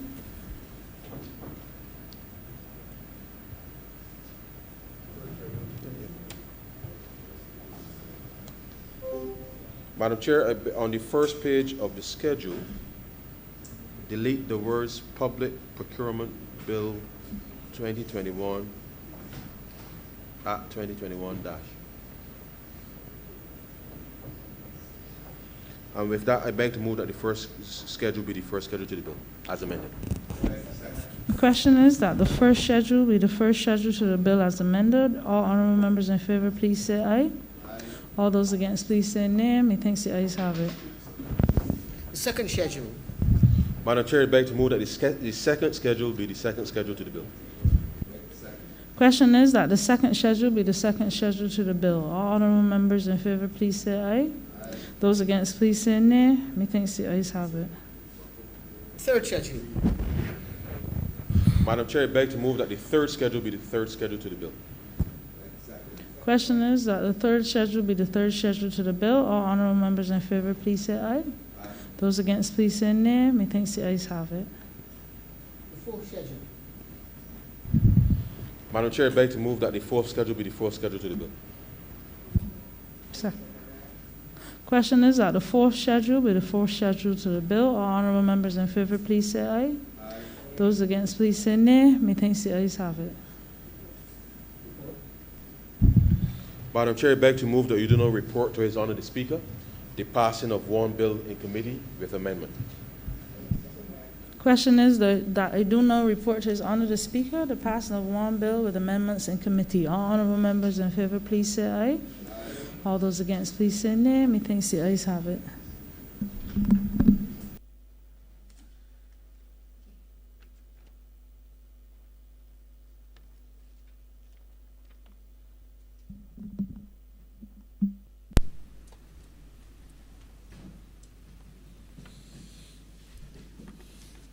The chairman of committees has reported the passing of one bill with amendments in committee.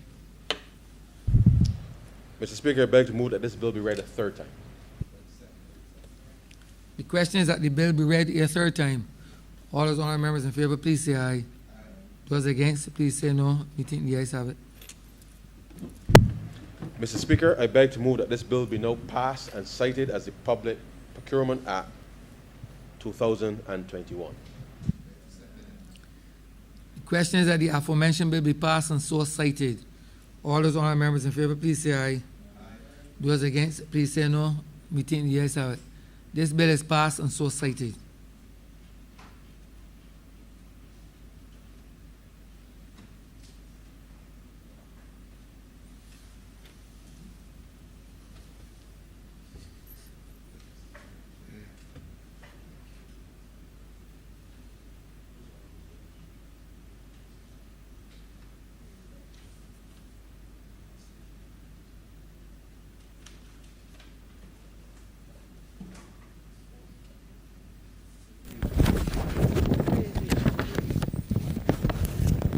Order number 6, sir.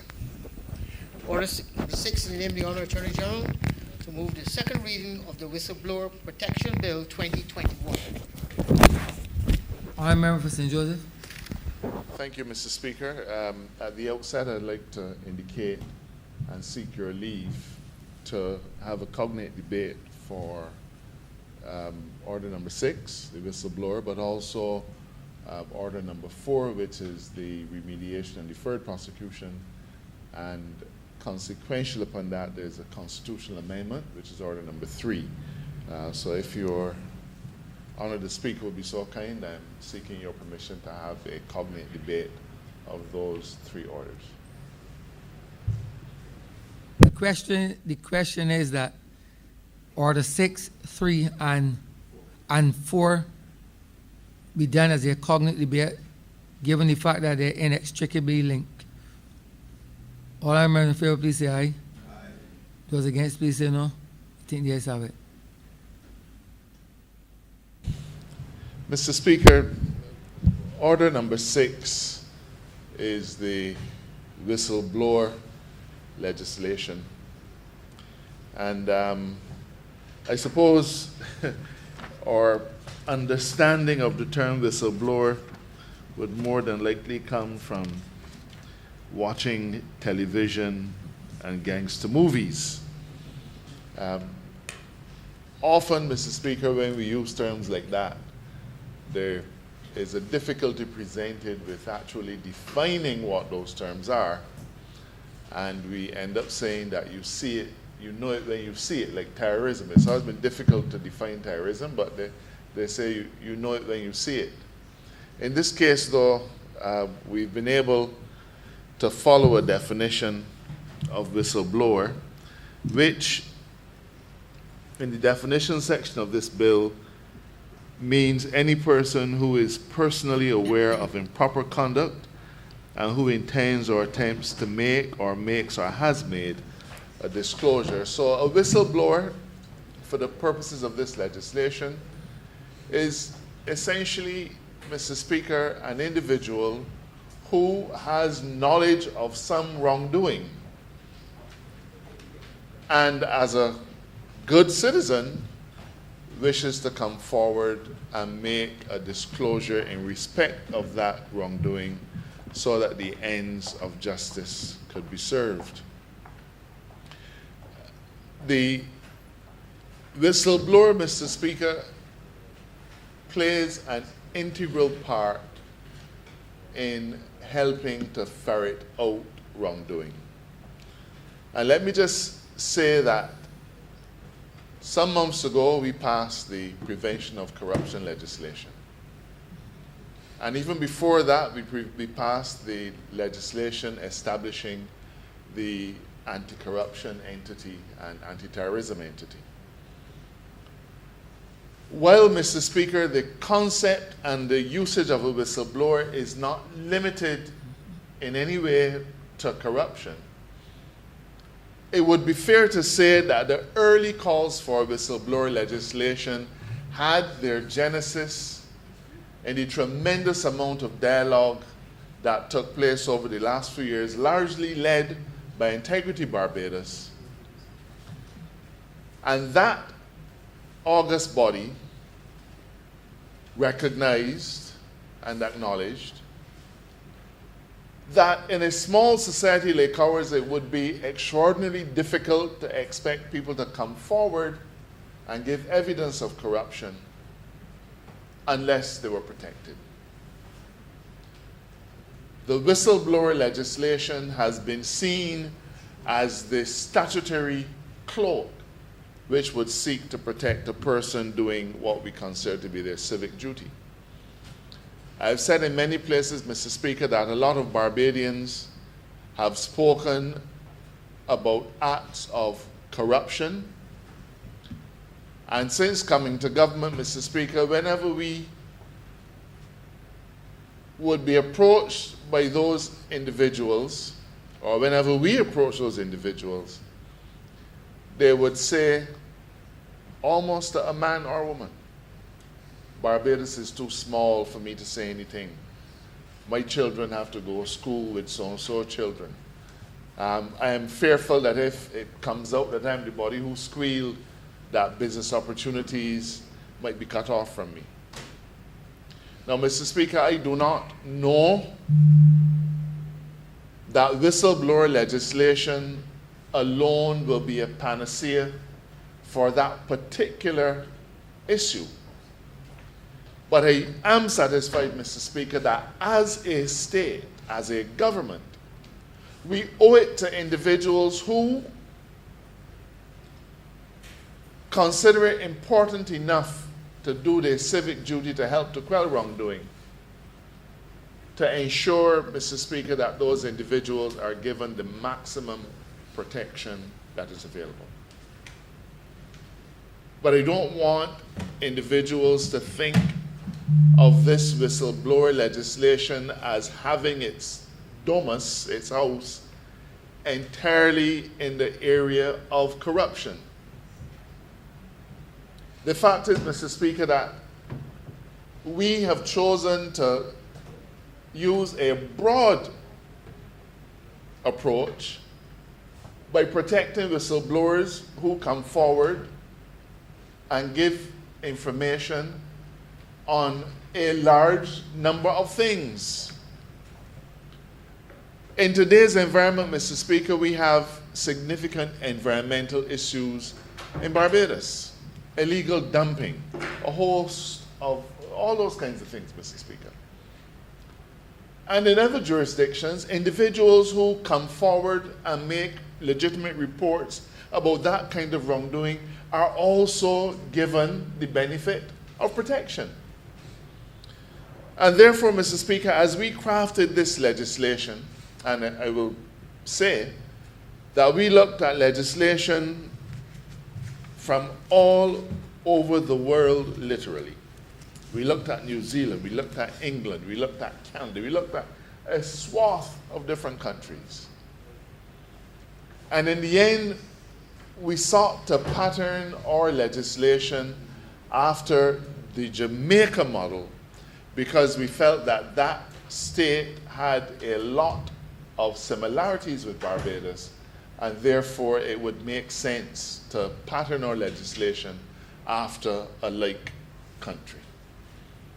The whistleblower legislation in New Zealand has, I think, 140-something sections, Mr. Speaker. It is a tome when compared to our legislation, but they have the financial resources and the state apparatus to be able to provide a huge supervisory framework.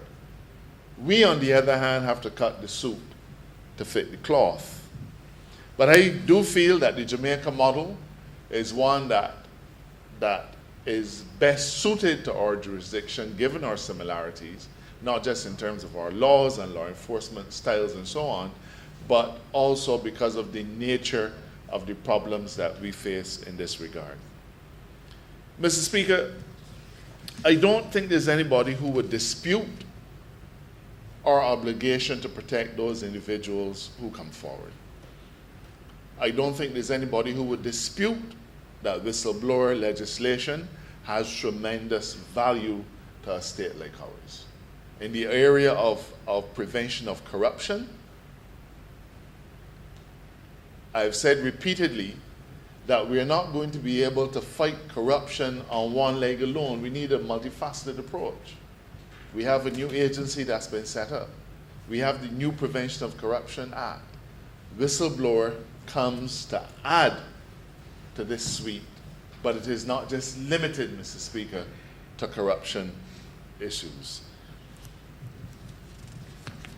A simple way of looking at this legislation then would be to begin by looking at what it is trying to protect an individual against. In our statute, in our bill, we are seeking to protect an individual who makes a disclosure from what we call detrimental action. And there's a long list in the definition section of what detrimental action is, Mr. Speaker. But if I read them for you, you will get a sense of the commonality. Detrimental action means any act that results in a person being harassed, intimidated, or victimized. So we begin there. Harassed, intimidated, or victimized. We continue, sir. Unfairly denied appointment to any employment, profession, or office. Unfairly subjected to disciplinary action. Unfairly dismissed, suspended, or demoted. Transferred against its will. Unfairly refused transfer or promotion. Now, these tend to be employment-type issues. But detrimental action also deals with adverse effects in terms of such things as the award of contracts. So, even though you will almost instinctively think that a whistleblower is a person who is in an employment relationship with an entity or with a person, not so. A whistleblower could be a subcontractor. A whistleblower could be another contractor. A whistleblower could be somebody, Mr. Speaker, who has no connection at all to your business, but for some reason or another, certain information has come to his knowledge. Now, let me warn, Mr. Speaker, people are very fast to say things. It isn't everything that might be disclosed by a person who purports to be a whistleblower that will afford him protection. A person cannot come and make statements that he either knows are false or reckless as to whether they are false or not. And you understand that concept only too well, Mr. Speaker. So you don't care if it's false or not, you just come and say it. And somehow hope that you'll be protected under the whistleblower legislation. Not so. Not so. You have to have a firm belief on a good faith basis that the information that is being brought to you, that you are conveying to a disclosure authority, is going to be information that is factual. So this is anybody who thinks that they can work up the rumor mill and benefit from any protection under this legislation. Absolutely not, sir.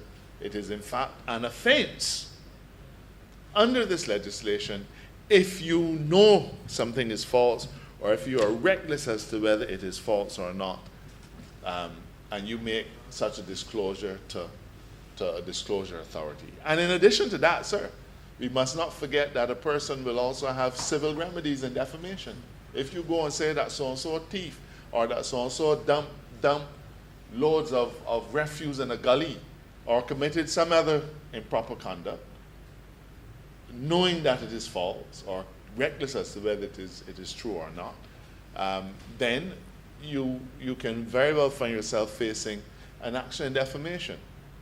So it isn't every disclosure that is going to be made that is protected. But the point is the person who makes a disclosure is going to be protected under this legislation from detrimental action being taken against him. And I say again that detrimental action is defined in this bill. What is it that you can disclose? Improper conduct. I said so already, but again, improper conduct is defined in this bill, and there's a long list of stuff included under that rubric, Mr. Speaker. Criminal offenses, failures to carry out legal obligation, conduct that is likely to result in a miscarriage of justice, conduct that is likely to threaten the health or safety of a person, conduct that is likely to threaten or damage the environment, conduct that shows gross mismanagement, negligence, and impropriety in the carrying out of any activity that involves the use of public funds, and the list goes on. So you can see, Mr. Speaker, for those who have an idea that this is purely for the purpose of pursuing individuals who've been involved in corruption, not so.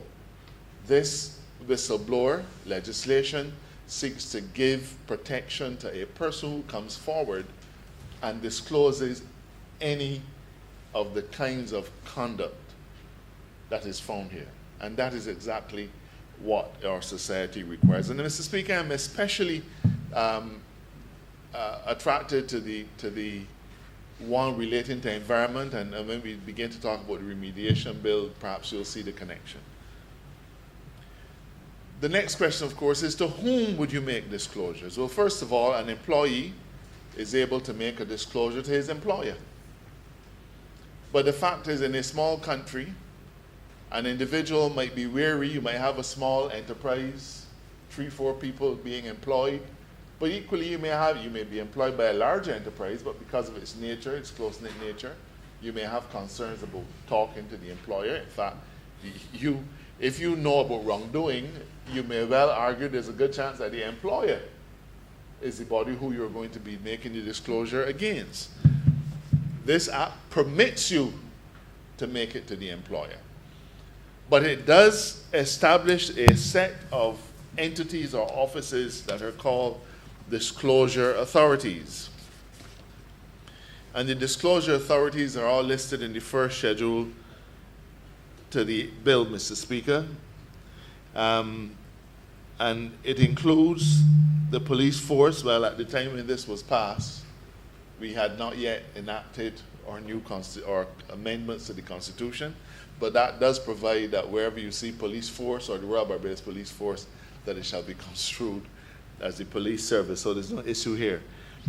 It contains the Financial Intelligence Unit, the Audit Department, the Barbados Revenue Authority, the Government Procurement Department, now going by another name as well, Central Bank of Barbados, Financial Services Commission, Fair Trading Commission, Environmental Protection Department, the Town Planning Department, Labor Department, Ombudsman, Chief Medical Officer.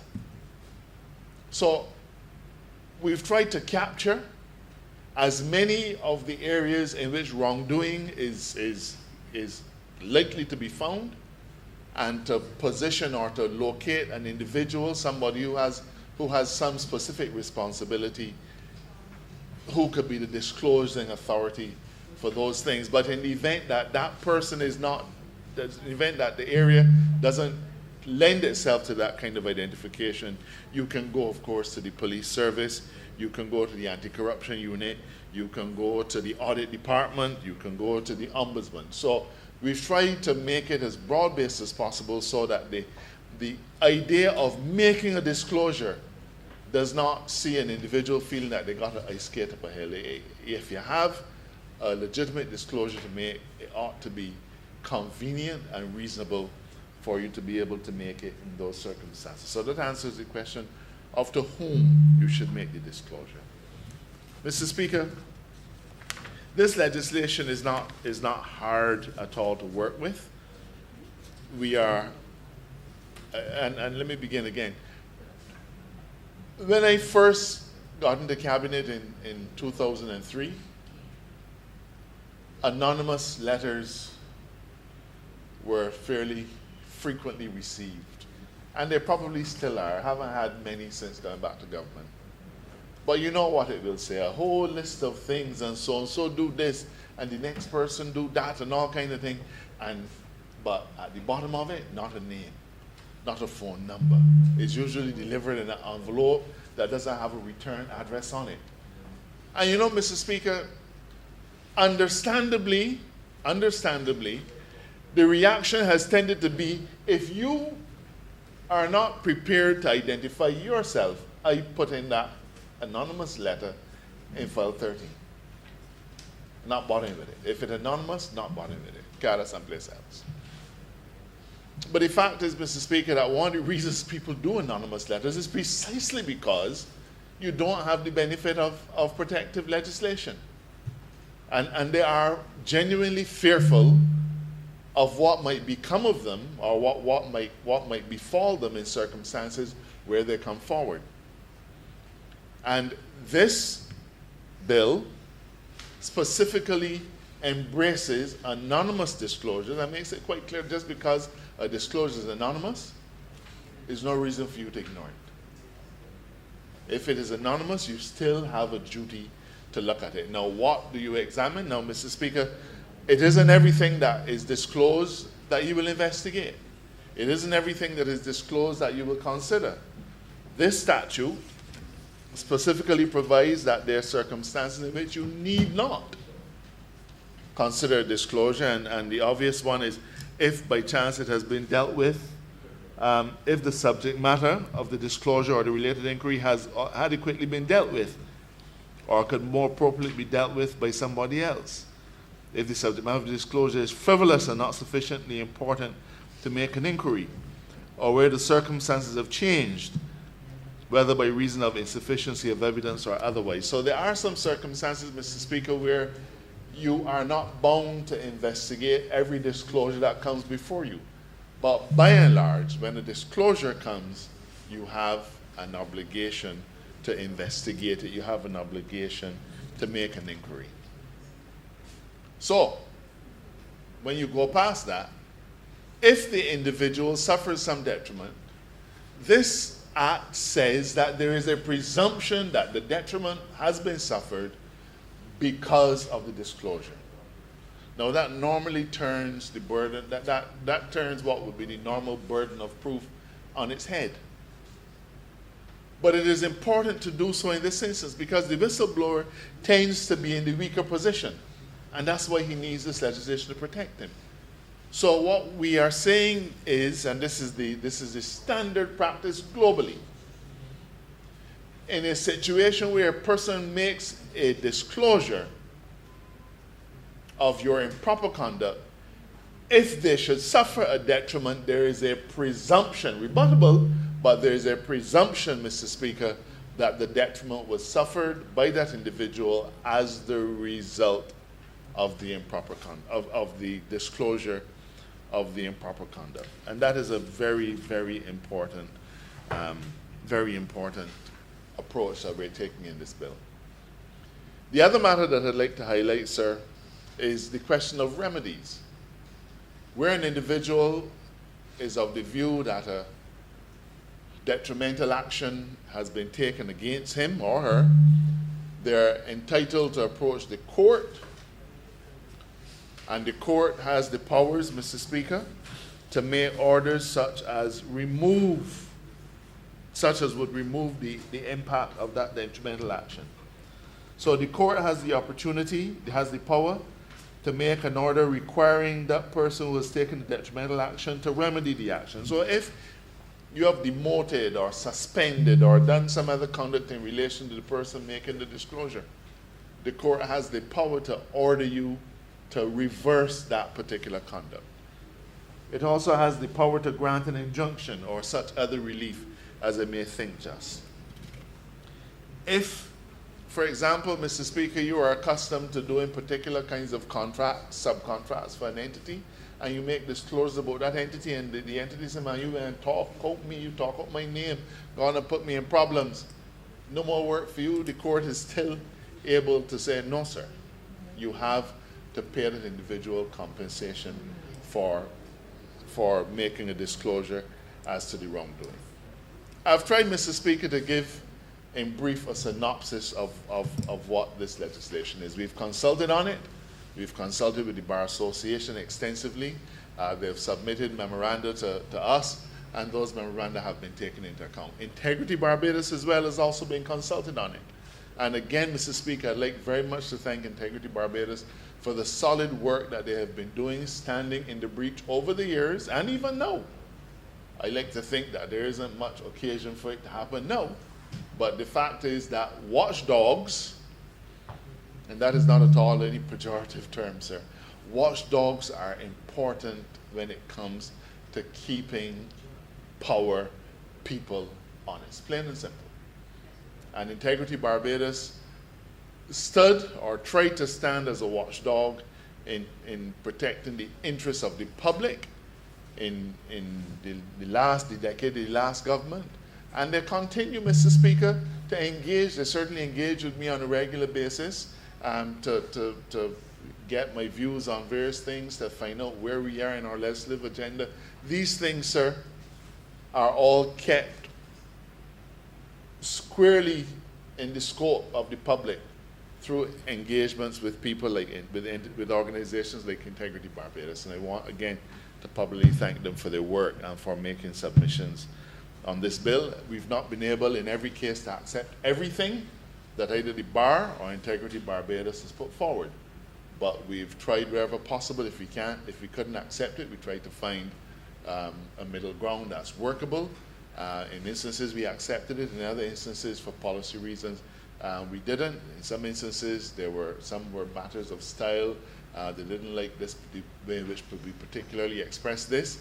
But often, sir, drafting is an art, and the artists, the staff of the Chief Parliamentary Council in my chambers, they draft in accordance with particular concepts and models. But when you look at legislation from England and you say, you know, they do it this way in England, that may be, but that's just not how we approach it when we draft. And our drafting it is a work of art, sir.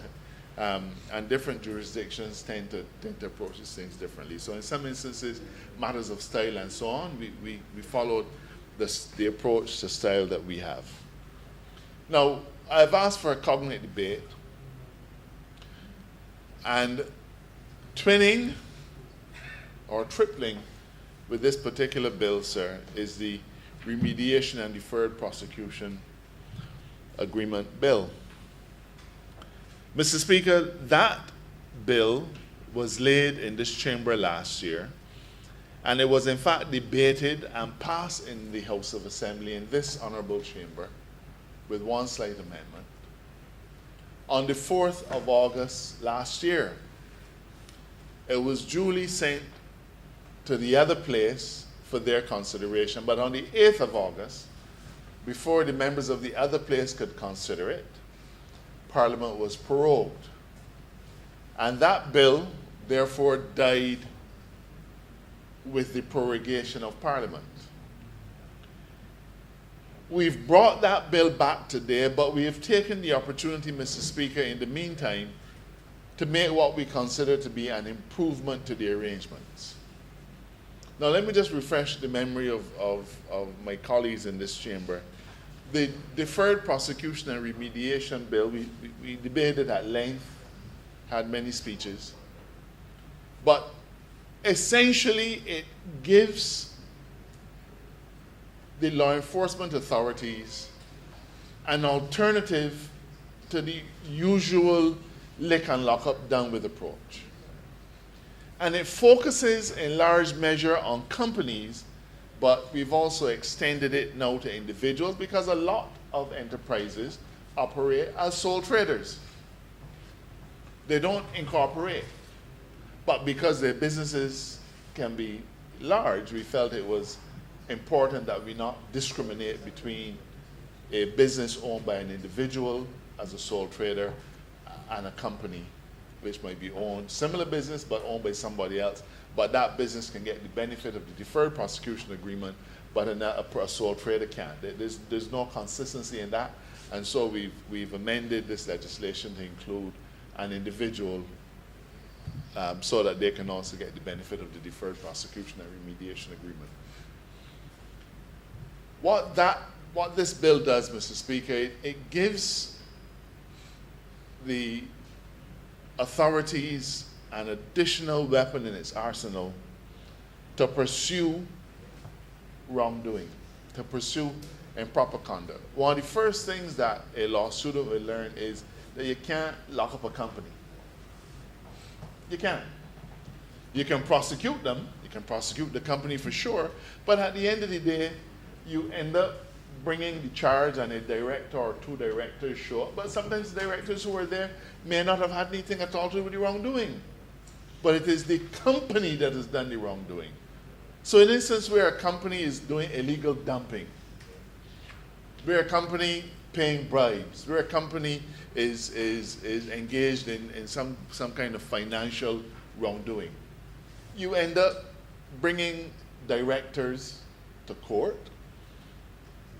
But in fact, it may be nothing to do with that particular director. So you have to have other tools in your arsenal so as to be able to meet the ends of justice.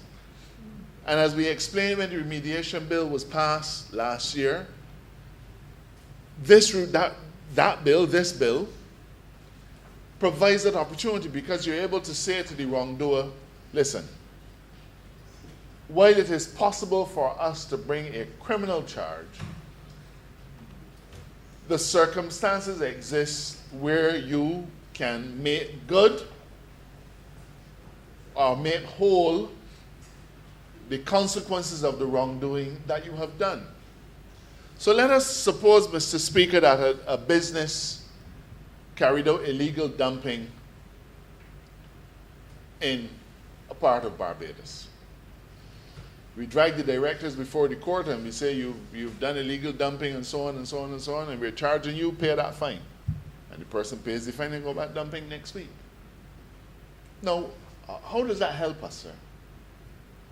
If you lock up the person, and generally you can't because it's a director of a company, you could, but not usually happening.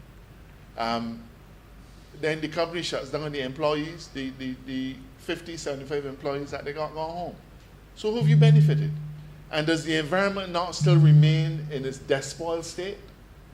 So the remediation agreement and the deferred prosecution agreement allows the state, sir, to say, we will not prosecute you, but you have to make good the wrong that you have done. So we could tell a person who despoils our environment, you have to clean up, you have to remediate. This is a program that you have to follow, you have to follow it strictly. And where you don't follow the program, where you don't carry out the agreement, then we still have the power to reverse our position and still drag you before the courts. And in every instance, Mr. Speaker, I want to remind the Chamber, I'm repeating what I said last time, these agreements have to be approved by the court. So we cannot, the law enforcement officials, the entities that are responsible for law enforcement, can't enter into some secret deal with an individual and say, well, I ain't gonna pursue you, you do this and that. The existence of the agreement must be published, it must be made public so that there's transparency. People know what has been agreed. People know that you've agreed to do particular things in return for not being prosecuted. And in addition to that, as I said, Mr. Speaker, the court has to approve it. What's the connection to whistleblowing, sir? Perhaps the easiest one is the same environment that I mentioned as improper conduct. Because a lot of things are done. Can you imagine, Mr. Speaker, a truck driver who picks up something, but it's something from a business place and is told, listen, go and dump that someplace. The truck driver finds himself in an impossible position. He goes and he dumps it. But his conscience pricks him, and he knows that he can't keep doing this and that the business shouldn't be doing it. He is entitled, he is able, Mr. Speaker, to make the disclosure, benefit from the protection under the whistleblower legislation. And then, of course, when we bring into the fold the remediation and deferred prosecution agreement legislation, we are able to make sure that the kinds of remedies that the court can have supervision over, that the state can impose, are remedies that not just fit the crime, but remedies that actually have a positive result. You see, the problem with imprisoning individuals, Mr. Speaker, is one of these things that has come into our law. And Mr. Speaker, you know it well. When a person goes and he hits somebody with a rock, sending that person to prison or making them pay a fine does nothing to get rid or to ease the pain or the long-term Restorative justice. effects of Restorative justice. exactly, that's it, sir. So we've, in the last 2 decades or so, amended our legislation to allow for the court to ensure that restorative justice is given. Now, that is in the case of a criminal wrong from one person to another. But is restorative justice not also an important thing for the state, Mr. Speaker? A business or a businessman does something wrong and affects the interests and well-being of the state, and all that you do is say, you're found guilty of this, you pay a fine? Absolutely not. So restorative justice must apply to the state interest as it does in the case of two private citizens who get into a legal problem. And so the Remediation Deferred Prosecution Agreement establishes a transparent framework, a modern framework, a framework that has been employed effectively in both England and Canada, two jurisdictions who both, we share our common law heritage with those countries. We may not be a monarchy anymore, but we still have the common law. And therefore, Mr. Speaker, the Deferred Prosecution and Remediation Agreement legislation allows us to bring restorative justice to the state. But the Constitution, sir, stipulates the powers of the Director of Public Prosecution. Nowhere in the powers of the Director of Public Prosecution, as I speak to you, does the DPP have the capacity to enter into any of these kinds of agreements. It is therefore important for us in this chamber to add, we're not taking away anything from the DPP, let's make that clear. We are making a constitutional amendment to the powers of the DPP, not by culling them, not by cutting them down in any way, but by expanding the powers of the DPP so that the Director of Public Prosecutions has in this case, in her arsenal, the opportunity, Mr. Speaker, in an appropriate case to go to a court and say, Judge, we've looked at this matter, we've negotiated with the other side, we've negotiated with the person against whom we are considering a prosecution, but we feel that the interests of justice would be better served if this individual is forced to make good the wrong it or she has done. It can only be followed through by the court. I repeat that, sir. The court must approve it. If the court says, guilty here, you gotta go. That does not fly. The court must approve it. You must follow it strictly. But the DPP, as our principal entity that secures the interests of the public when it comes to law enforcement, our prosecutor, Mr. Speaker, the DPP, we are adding to her powers so that the DPP will, in her own discretion, be able to pursue remedies of that sort. So, Mr. Speaker, I'm not going to detain the chamber any longer. I talked about a suite of legislation that play a role in helping us to prevent corruption, but we very quickly recognized that we couldn't limit whistleblowing. We couldn't limit whistleblowing to the sphere of corrupt activity only. We had to give it a greater scope and allow it to operate across the entire panoply of human activity where improper action is being done by other individuals. We had to broaden it in that way. And the Remediation Deferred Prosecution Agreement added to this mix allows us, Mr. Speaker, to provide the restorative justice where much of this is done. But we're not running from the corruption issue.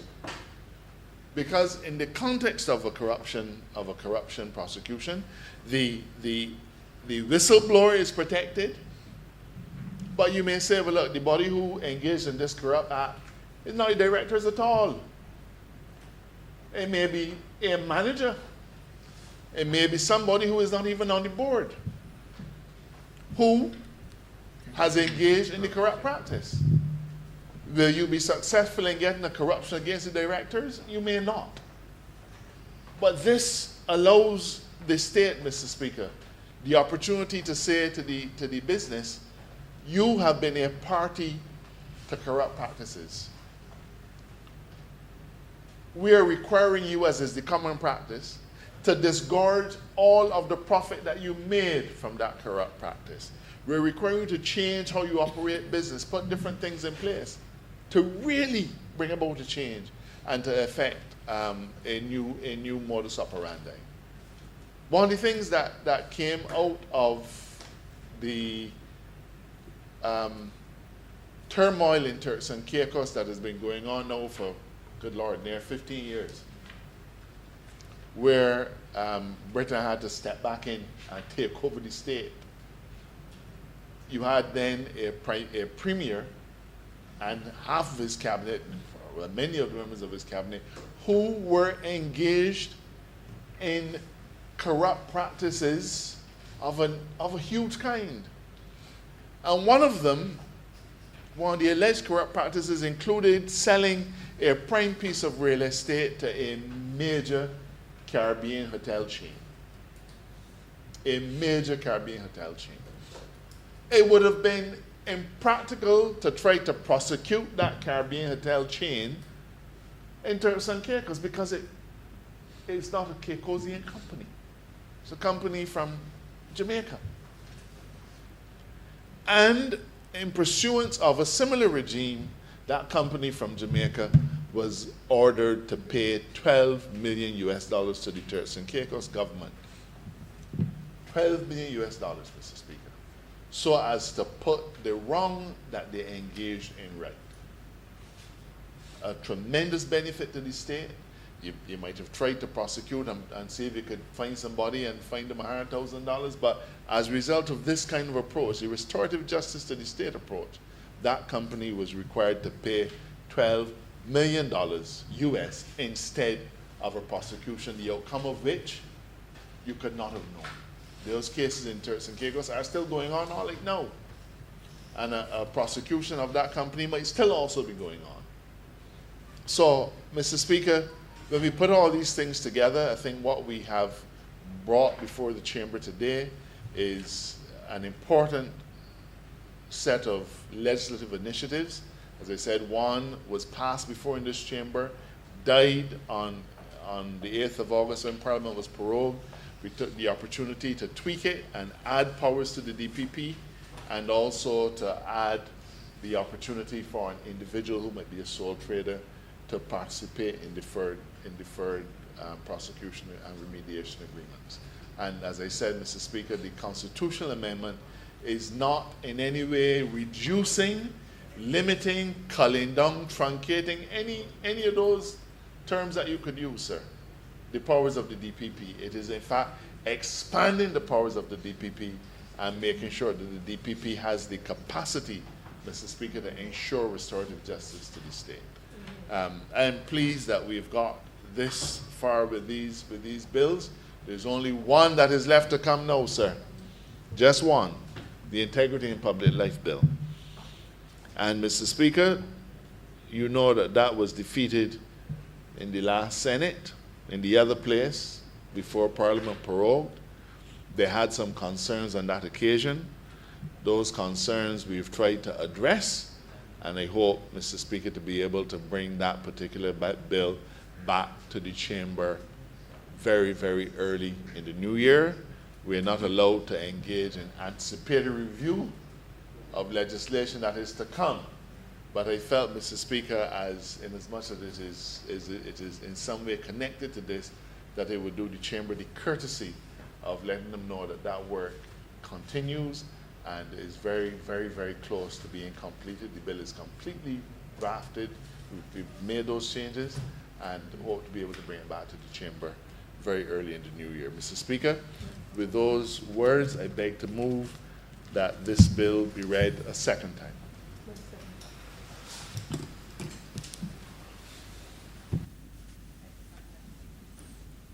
Yes, begin. Honorable Leader of the Opposition. Thank you, Mr. Speaker. We understand that this is another two pieces of legislation being added to the architecture or arsenal to combat, to counter, to minimize the potential for corruption in Barbados. I think all well-meaning, wisely guided Barbadians would want to think and accept that anything that we can do to minimize, reduce, eliminate that potential for the negative impact on our country, on our economy caused by corrupt practices, either in public or private sector, should be properly considered. I will never cease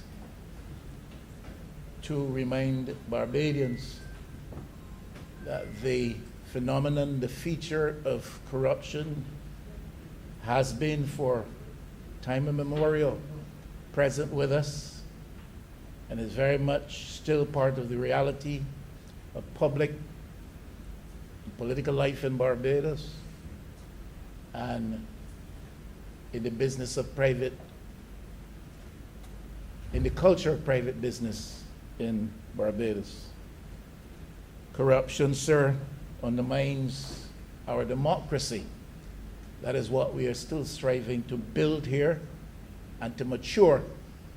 And we can never lose sight of that, whether constitutionally we see ourselves as an independent country or we widely embrace and accept the move towards Republican status.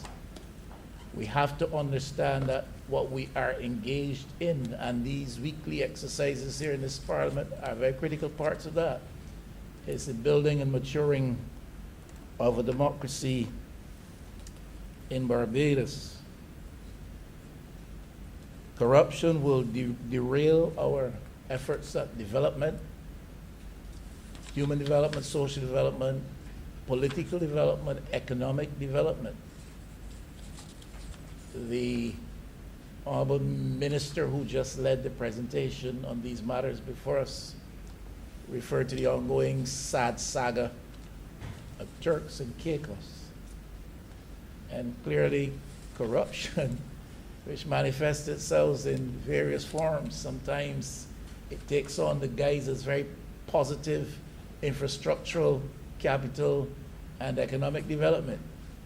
But when you turn back the pages, Mr. Speaker, when you remove the obvious facade, you recognize that therein lies the devil behind the covers of the agreements that we enter into. And we spend too much capital, both human capital and financial capital, in trying to achieve a certain level of national development in Barbados to allow for corruption to derail that ongoing process. Corruption corrupts the governance processes under which we live, and all of us do. You, Mr. Speaker, as the presiding officer in this honorable place, and all other members, respective capacities in which they serve, constitute primary planks in that governance process. But right down to the last of us are affected by those governance processes. And corruption, in real terms, has the capacity to make them foul and to fill those processes with stench, and that is what we seek to avoid. Very much a part of the architecture that constitutes the context in which those governance processes take place is the institutional arrangements under which we live and through which we are serviced. And it is important that the integrity of those institutions be preserved. Corruption threatens always those institutions. Without being specific in our reference, we can look over our shoulders and be reminded of examples where the integrity of some of our very critical institutions called into question because of semblance, the reality, in some cases, severity of corruption. But it also subverts the efforts at law enforcement and the pursuit and practice and dispense of justice in Barbados. Mr. Speaker, perhaps in your world you become even more so face to face with that than I do. I've always prayed that no matter what obtains with respect to how our various sectors and institutions may be threatened by the presence and practice of corruption, that always our judicial sector would be preserved from the foul hand of corruption. I do not know the extent, Mr. Speaker, you would perhaps far better than I do know the extent to which the hand of corruption has touched that sector. I make no charge. I'm simply saying it is a concern. And if we are to maintain our sense of well-being, and if we are to feel continuingly so proud of this country that we call our home and our first place of love, then, Mr. Speaker, we've got to be careful that one of those principal planks of the democracy we build, of the nation we develop, the justice sector, is not overrun by the specter of corruption. I was looking at a matter of bribery, particularly, often practiced in big ways and some not so big ways. And it is an ever-present possibility, no matter what agency or department of government of which you speak. I discovered that when it comes to corruption, purely on the issue of bribery alone, Mr. Speaker, the world loses $2 trillion, $2 trillion annually is lost in the global economy. There are countries that can afford that, major losses in their economy. Barbados cannot afford that. We live in a day where resources, financial resources, are hard to come by. We live in a day where we've become pretty much dependent on borrowings and our access to financing on concessional terms or low interest rates these days through institutional agencies. That's not a criticism. That is the observation of a reality. And we can't therefore afford the losses that accompany the practice of corruption. One does not know, I certainly do not know, what is the quantum of loss here in the Barbados economy as a result of corruption. One aspect of this bill, and mentioned by the Honorable Attorney General, is the fact that those who fall afoul of the law with respect to the focus of these bits of legislation can be made to pay and therefore compensate even the public purse in instances where we have come face to face or have to come face to face with that problem.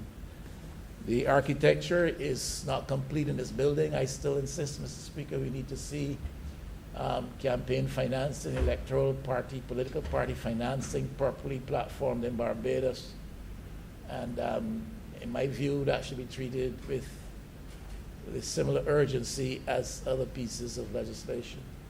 And always we have heard the call for freedom of information legislation to help us, Mr. Speaker, I almost said Father, help us, Mr. Speaker, to get to the bottom of some of what is happening around us and to have a better ear and eye out for what obtains With respect to the bill itself, the interpretation clause on page 6, Mr. Speaker, it speaks to something called detrimental action, which may be taken against those who are engaging, who are coming forward, and who are defined in this bill as whistleblowers, to give information that can help to avert or reverse situations of wrongdoing to the better interests of the country.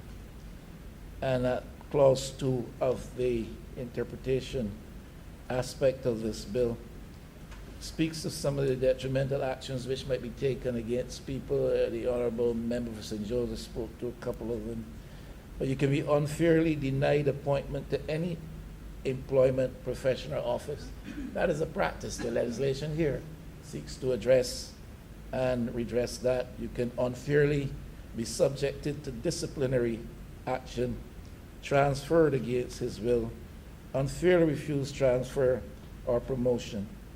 The legislation is seeking to provide that those who are in these ways adversely affected can have redress, and to protect the interests of those who come forward to give information in the interest of the country from being made to suffer some of these fates. It is not unknown to some of us that we have had instances, even in this country, where at the highest level of the public service, person would be allocated a desk, if he's blessed, a phone, but absolutely nothing else. So you sit clad in your white apparel all day with nothing to do except having access to that desk and that phone. And you've been around long enough, Mr. Speaker, to know what we're talking about. The political hand of power can sometimes be very forceful and strong. And in instances where it seeks to be unjust, then this type of legislation could be brought to bear. But it could also happen in the private sector as well. And therefore, the legislation provides against that. Page 10 and clause 3. Now, it says interestingly, and if I'm wrong, I'm sure the member of St. Joseph will correct me, this act, when passed, applies to any disclosure made after, this act applies to any disclosure made after the appointed day, notwithstanding that A, the conduct to which the disclosure relates may have occurred before the act comes into force. You got that? The act applies to a disclosure which makes reference to action taking place before this act comes in to force. Now, we got to be careful that we guard against the machinery of the state engaging in any witch hunt, any activity of persecution. That is not a charge, Mr. Speaker. Some are very swift to hear charges where none escape these lips. I'm simply querying whether or not this is retroactive focus being enforced here by means of that stipulation. The act applies to any disclosure made after the appointing day, notwithstanding the conduct to which the disclosure relates may have occurred before the appointed day, the day on which the act comes in to force.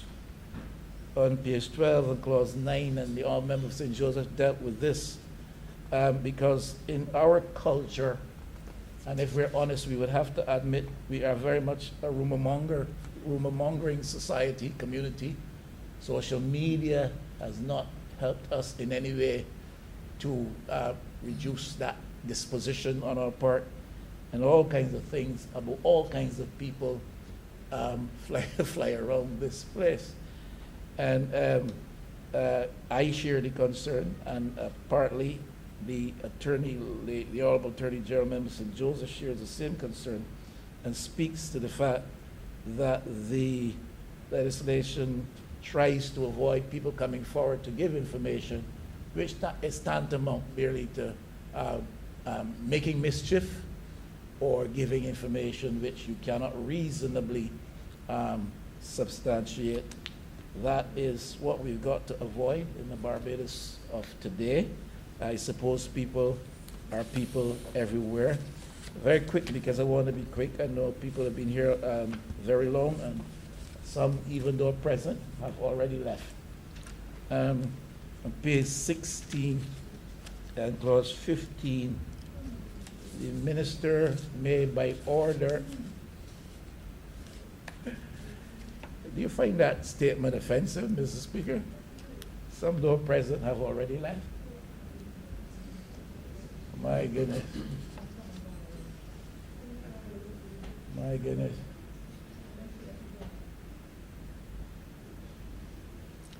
Continue, I remember. Yeah, I'm minded to stay a while, since some people want seemingly to stay all night.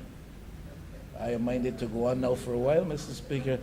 Page 16 and verse what? Page 16 and clause 15, Mr. Speaker. It talks about a disclosure monitoring authority. Minister may by order declare a person to be the disclosure monitoring authority for the purpose of this act. And the disclosure monitoring authority shall be responsible for monitoring compliance with this act. So the minister may declare such and such a person a disclosure monitoring authority. Do not know if that stipulation is intended to convey as well that the minister, if declaring means that the minister also identifies that person, and if it does not, then I would want to see where the legislation indicates how the disclosure monitoring authority, that person, that embodiment is identified.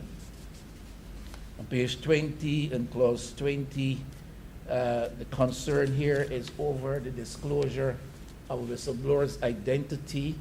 20, clause 20, section 1, no disclosure receiving officer or disclosure receiving authority to whom a protected disclosure is made or referred shall disclose information that identifies or may lead to the identification of a whistleblower unless the whistleblower expressly consents in writing to the disclosure of that information. I believe that that is very much in place. My concern would be, Mr. Speaker, that there be heavy penalties. There be heavy penalties to be applied for breaches of this protection provision, this protection mechanism.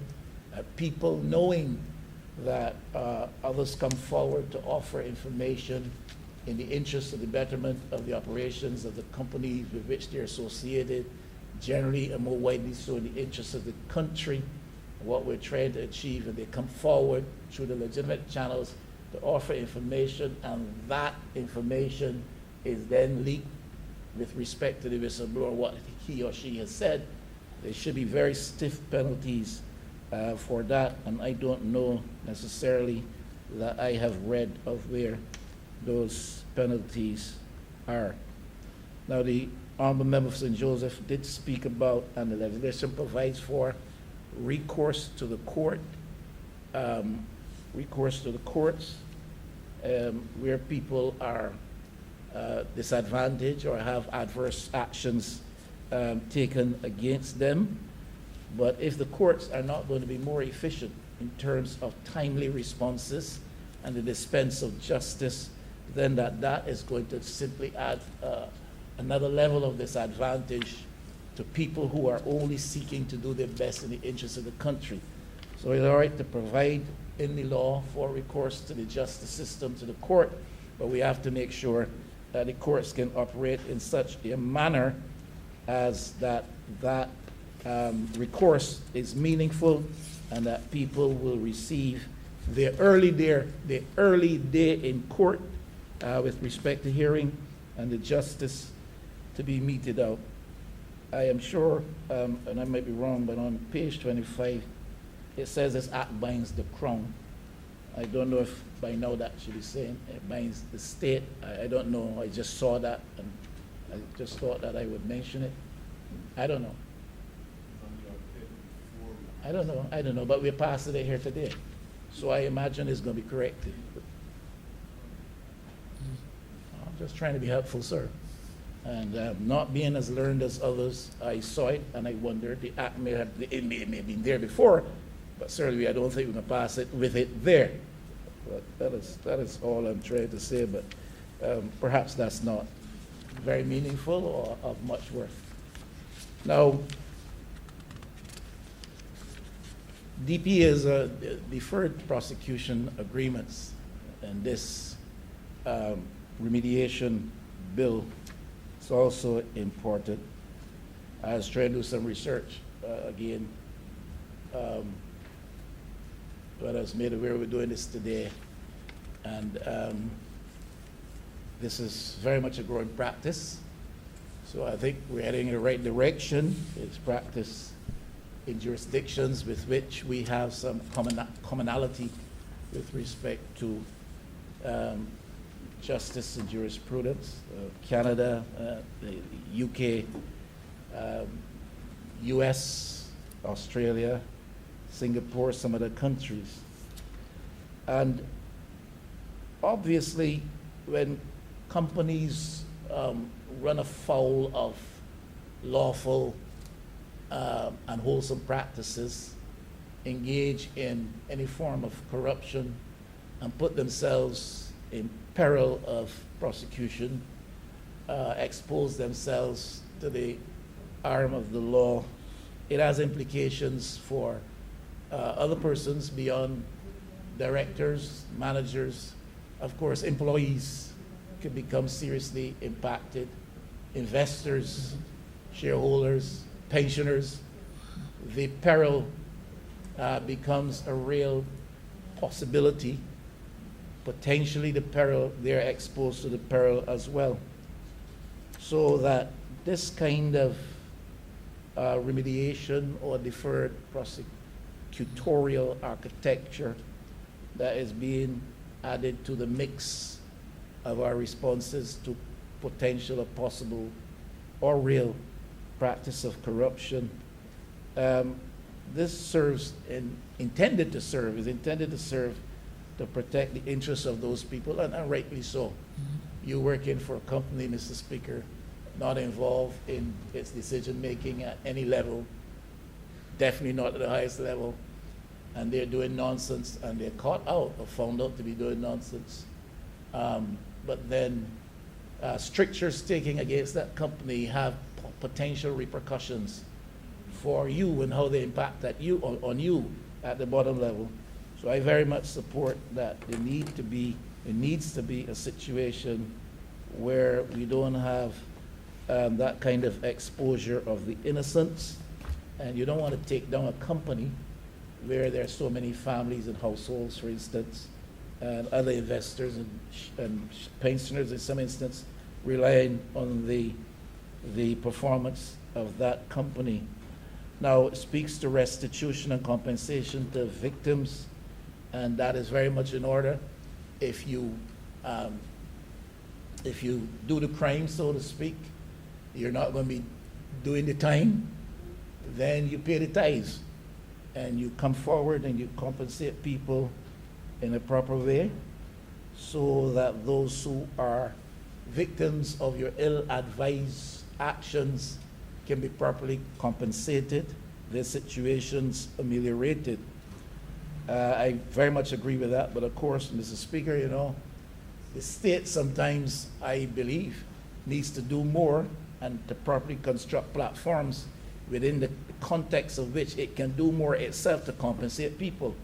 Mr. Speaker, sometimes by dint of misfortune, happenstance, a miscarriage of justice, people are affected. Their lives are destroyed. We've had recent incidents here where people have been long deprived of the value of their land. They've not been compensated. They've not found the benefit provided under law for lands taken out of their possession by the force of legal acquisition through the work of this Parliament. Lands now owned by the states. We've had that. We've had people who have been in prison for a long, Mr. Speaker, long years, Mr. Speaker. I don't know your client or clients, long years, and then it is discovered this man really ought not to be here. So what do? Somebody made some goof somewhere, and this man is lost away in prison, and justice has been denied. Not can't say delayed here, it just be totally denied. And you correct that simply by releasing the man, but his life has passed before him, and he comes out into a world that he does not know to avail himself of opportunity that does not exist, and the state does nothing. Sometimes, if you're better blessed, you're not up St. Philip, or previously at Glendale and Station Hill. If you're better blessed, you're down Black Rock. But the same situation applies.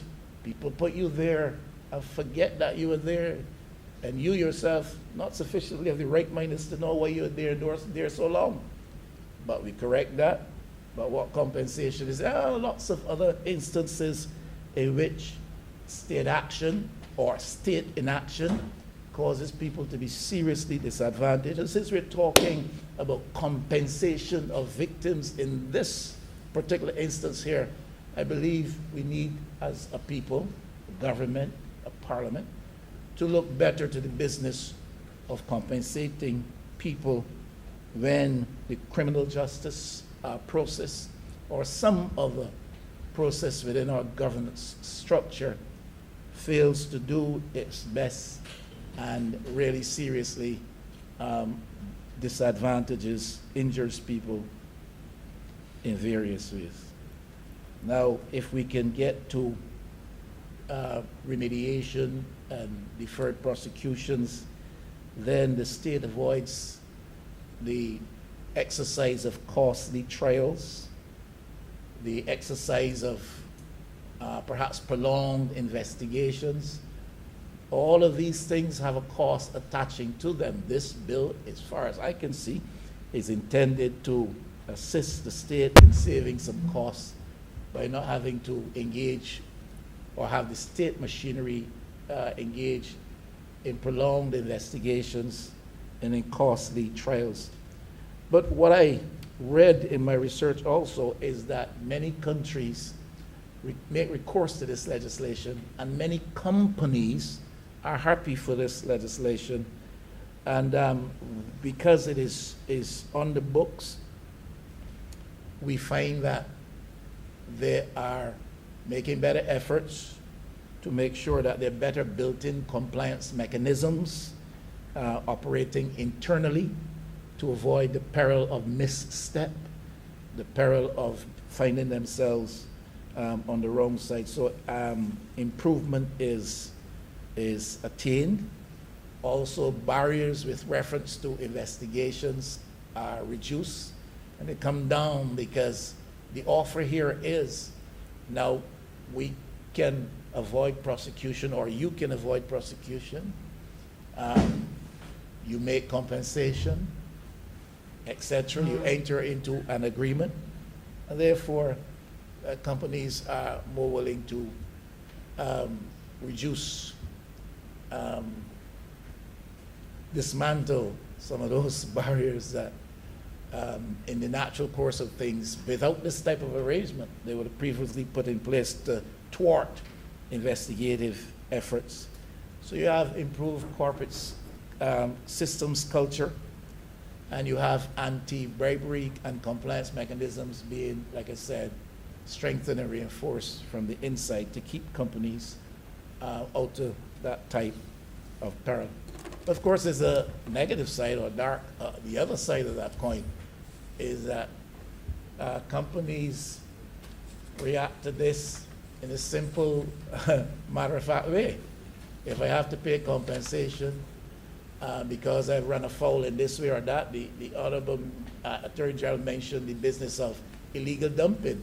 If I'm found to be engaging in that, well, and I can pay some money and be done with that, and there's no prosecutorial action to be brought, et cetera, well, companies see it as part of the cost of doing business. So it is built in, Mr. Speaker. It's built into budgets that you pay X and X if you're caught on the left foot rather than the the right foot. Yeah? Or if you're coming down the right wing, you're caught on the left foot rather than the right foot. Mr. Speaker, they see it as a part of doing business and budget for it. Companies see themselves as being in a position to do what they want until caught, then they can buy their way out of trouble.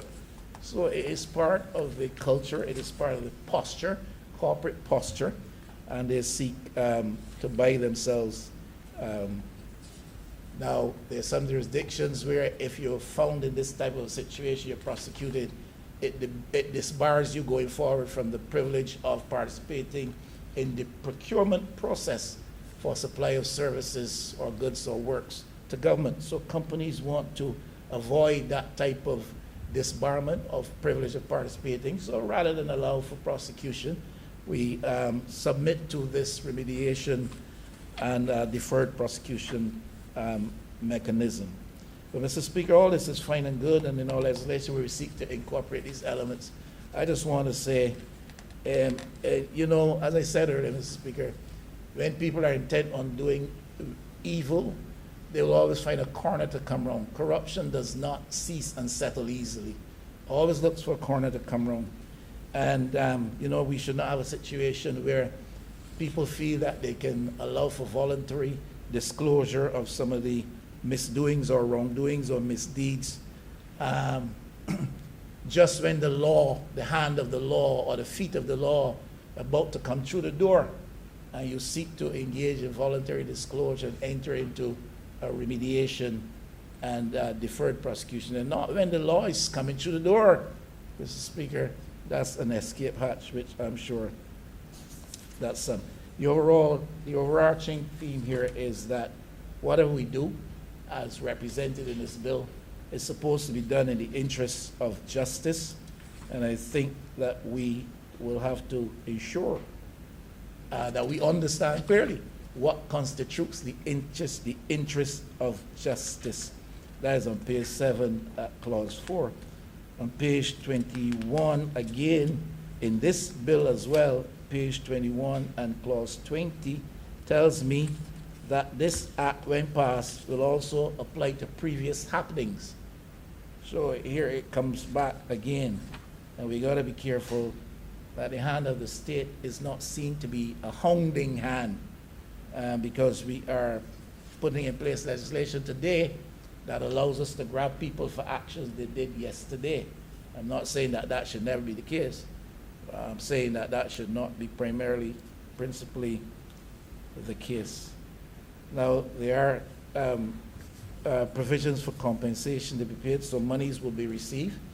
And the question is, how would monies be received, which are received by the state? How are they to be handled and dealt with on this particular legislation? Do they go into the consolidated fund? I ask that because in light of the other piece of legislation, we heard about bank account for procurement chief. And the question is, how will monies received under this particular type of legislation be dealt with?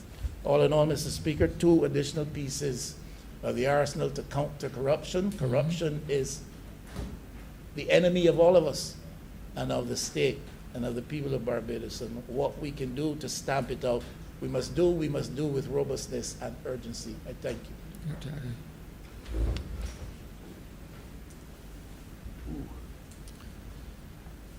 Honourable Member for St. Joseph.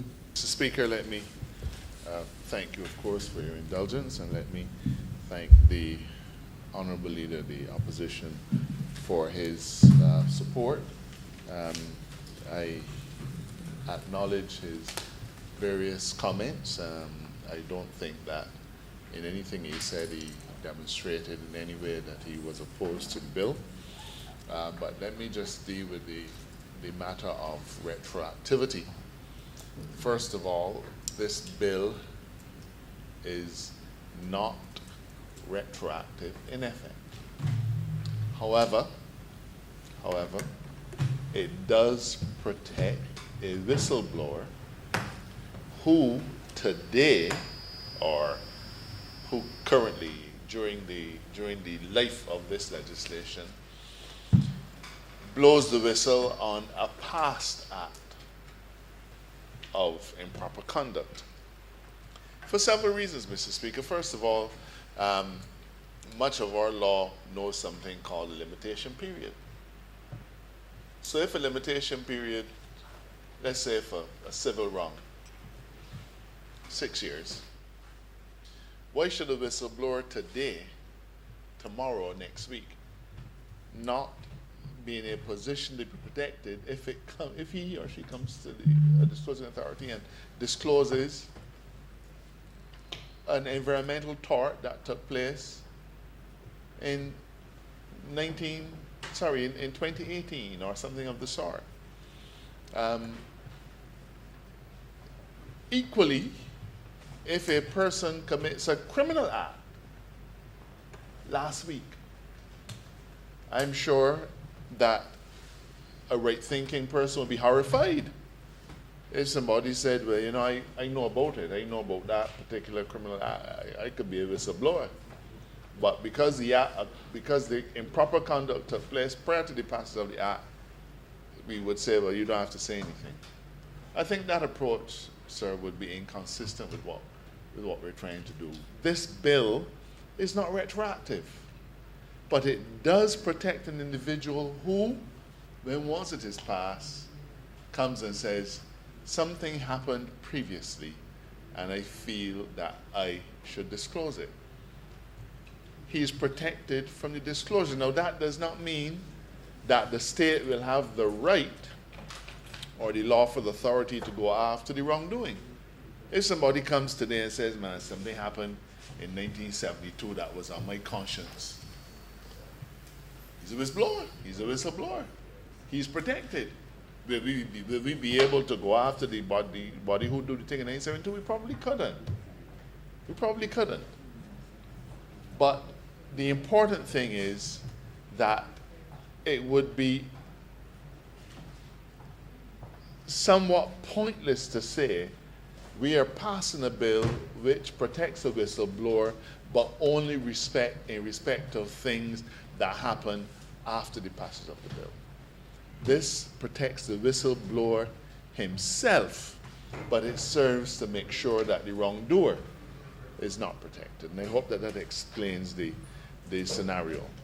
I therefore beg to move, Mr. Speaker, that the whistleblower protection bill be read a second time. Question that the aforementioned bill be read a second time.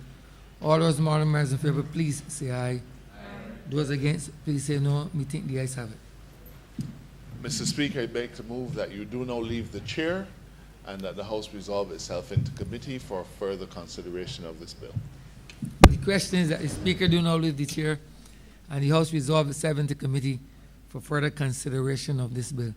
All those honorable members in favor, please say aye. Aye. Those against, please say no. Me think the ayes have it.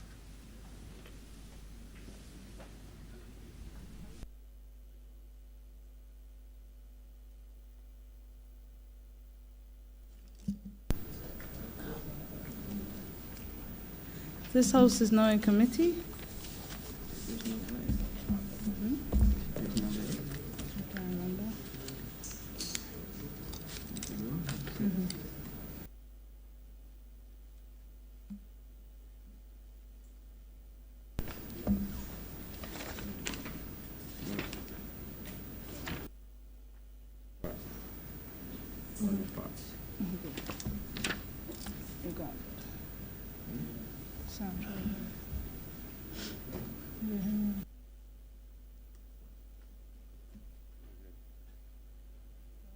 This House is now in committee.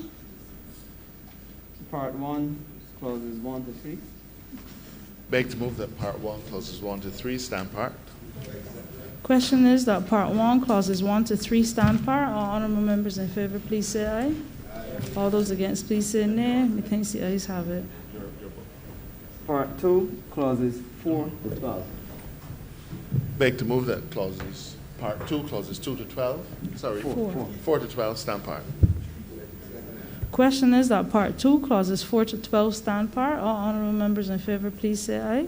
Aye. All those against, please say nay. Methinks the ayes have it. Part 3, clauses 13 to 15. Beg to move that Part 3, clauses 13 to 15 stand part. Question is that Part 3, clauses 13 to 15 stand part. All honorable members in favor, please say aye. Those against, please say nay. Methinks the ayes have it. Part 4, clauses 16 to 23. Madam Chair, I beg to move that Part 4, clauses 16 to 22 stand part. 23. 23 stand part. Question is that Part 4, clauses 16 to 23 stand part. All honorable members in favor, please say aye. Those against, please say nay. Methinks the ayes have it. Part 5, clauses 24 to 31. Madam Chair, I beg to move an amendment to clause 29 to remove the term crown to state. Yeah. Question is that Part 5, clauses 24 to 31 stand part with amendment. All honorable members in favor, please say aye. Those against, please say nay. Methinks the ayes have it. First schedule. Beg to move that the first schedule be the schedule to the bill, Madam Chair. Be the first schedule. Beg to move that the first schedule be the first schedule to the bill. Question is, somebody has seconded? Question is that the first schedule be the first schedule to the bill. All honorable members in favor, please say aye. Those against, please say nay. Methinks the ayes have it. The second schedule. Beg to move that the second schedule be the second schedule to the bill. Question is that the second schedule be the second schedule to the bill. All honorable members in favor, please say aye. Those against, please say nay. Methinks the ayes have it. Report there. Madam Chair, I beg to move that you do not report as under the Speaker the passing of one bill in committee. Question is that I do not report to His Honor the Speaker the passing of one bill in committee. All honorable members in favor, please say aye. Those against, please say nay. Methinks the ayes have it.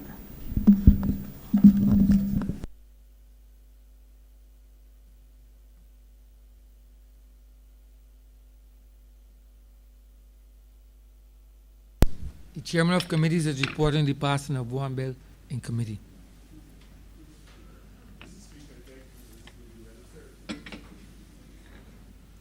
The question is that the aforementioned bill be read a third time. All those honorable members in favor, please say aye. Those against, please say no. Methinks the ayes have it. Mr. Speaker, I beg to move that this bill do not pass and be cited the Whistleblower Protection Act 2021. Someone second it? The question is that the aforementioned bill be passed and so cited. All those honorable members in favor, please say aye. Those against, please say no. Methinks the ayes have it. This bill is passed and so cited.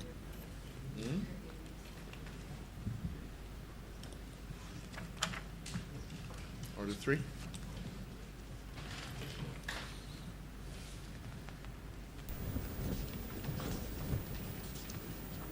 Order number 3, sir, to move the second reading of the Remedial Agreements Deferred Prosecutions Bill 2021. Mr. Speaker, I beg to move that this bill be read a second time. Question is that the aforementioned bill be read a second time. All those honorable members in favor, please say aye. Those against, please say no. Methinks the ayes have it. Mr. Speaker, I beg to move that you do not leave the chair and that the House resolve itself into committee for further consideration of this bill. The question is that the Speaker do not leave the chair and the House resolve itself into committee for further consideration of this bill. All those honorable members in favor, please say aye. Those against, please say no. Methinks the ayes have it.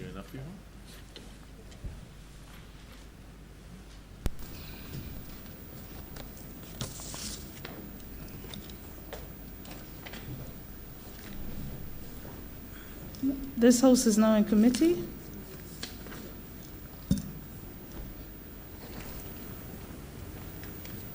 Clauses 1 to 10. Madam Chair, I beg to move that clauses 1 to 10 stand part. The question is that clauses 1 to 10 stand part. All honorable members in favor, please say aye. Those against, please say nay. Methinks the ayes have it. Clauses 11 to 24. Madam Chair, I beg to move that clauses 11 to 24 stand part. Question is that clauses 11 to 24 stand par. All honorable members in favor, please say aye. Those against, please say nay. Methinks the ayes have it. Schedule. Madam Chair, I beg to move that the schedule be the schedule to the bill. Question is that the schedule be the schedule to the bill. All honorable members in favor, please say aye. Those against, please say nay. Methinks the ayes have it. Madam Chair, I beg to move that you do not report to His Honour the Speaker the passing of one bill in committee.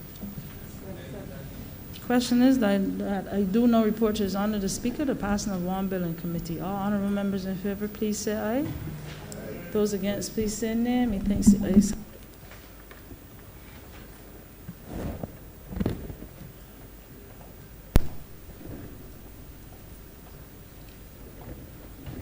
Chairman of committees is reporting the passing of one bill in committee.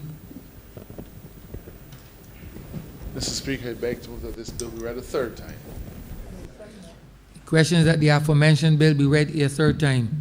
All those honorable members in favor, please say aye. Those against, please say no. Meeting the ayes have it. Mr. Speaker, I beg to move that this bill do not pass and be cited as the Remediation Agreements Deferred Prosecution Act of 2021. The question is that the aforementioned bill be passed and so cited. All those honorable members in favor, please say aye. Those against, please say no. Meeting the ayes have it. This bill is passed and so cited.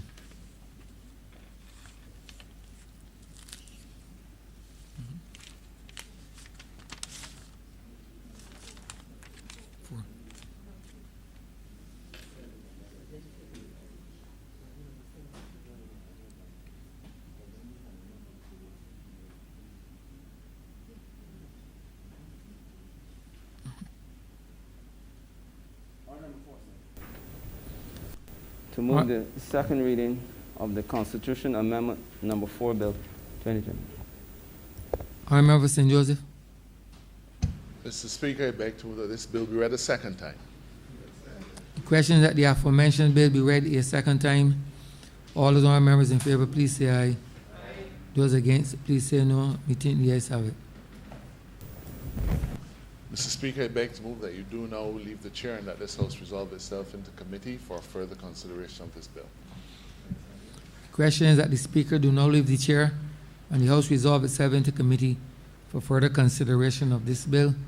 All those honorable members in favor, please say aye. Those against, please say no. Meeting the ayes have it.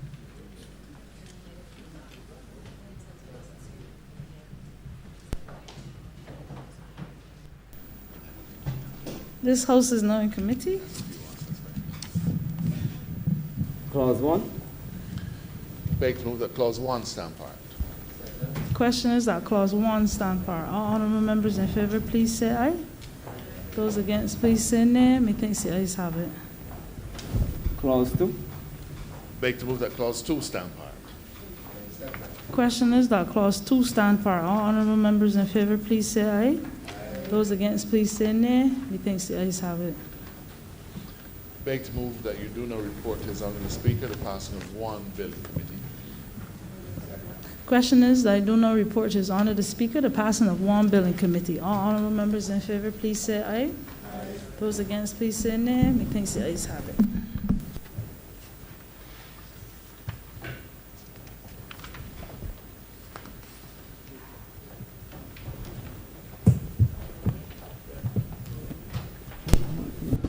The chairman of committees is reporting the passing of one bill in committee.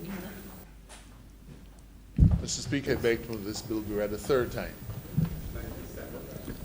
Question is that this aforementioned bill be read a third time. All those honorable members in favor, please say aye. Those against, please say no. Meeting the ayes have it. Mr. Speaker, I beg to move that this bill be passed, do not pass, and be cited as the Constitution Amendment Bill number 2, 2021. Number 3, 2021. Mr. Speaker, as you are aware, this bill is being enacted in accordance with Section 49 of the Constitution, and therefore requiring a 2/3 majority of the members present and voting. Marshall, we have everyone? And we have two persons online, Mr. Speaker. We have the Most Honorable Lieutenant Colonel Bostic and Ms. Husbands.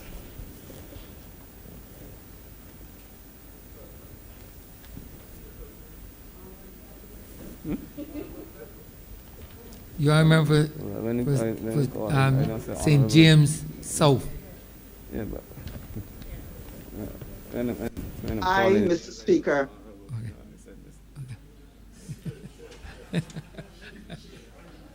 Mr. Speaker, aye.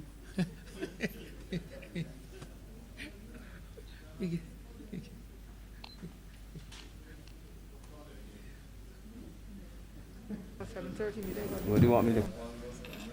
Yes, please.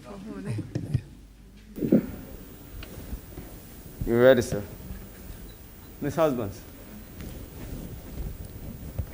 Aye, Mr. Speaker. All right.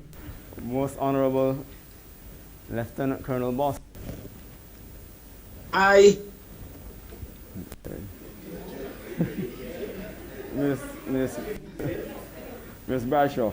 Aye. Mr. Marshall. Aye. Miss Ford. Aye.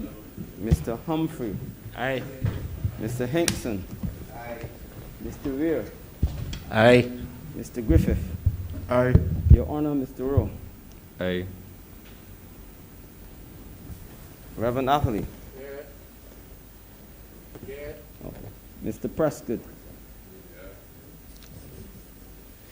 Ms. Cabell. Aye. Mr. Phillips. Aye. Mr. Strawn. Aye. Mr. Jordan. Aye. Mr. King. Dr. Brown. Aye. Mr. Goodenedge. Mr. Sutherland. Dr. Duguid. Mr. Topping. Mr. Simmons. Mr. Speaker. Mr. Oh, Thorne. sorry. And Mr. Thorne. Mr. Thorne?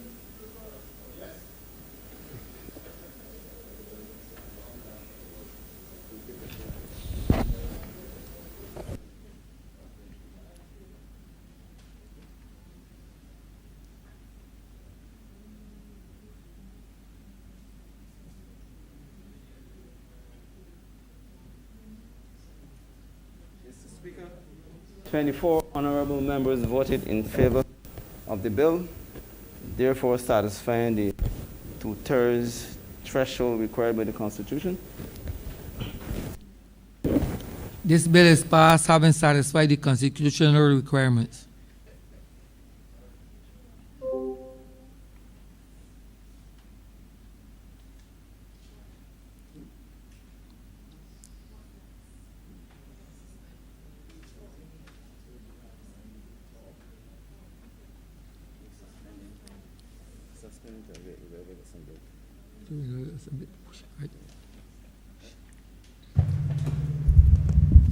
Thank you, Mr. Speaker. Honorable Leader of Government Business. I beg to move the suspension of the House for 20 minutes until 7:40 p.m.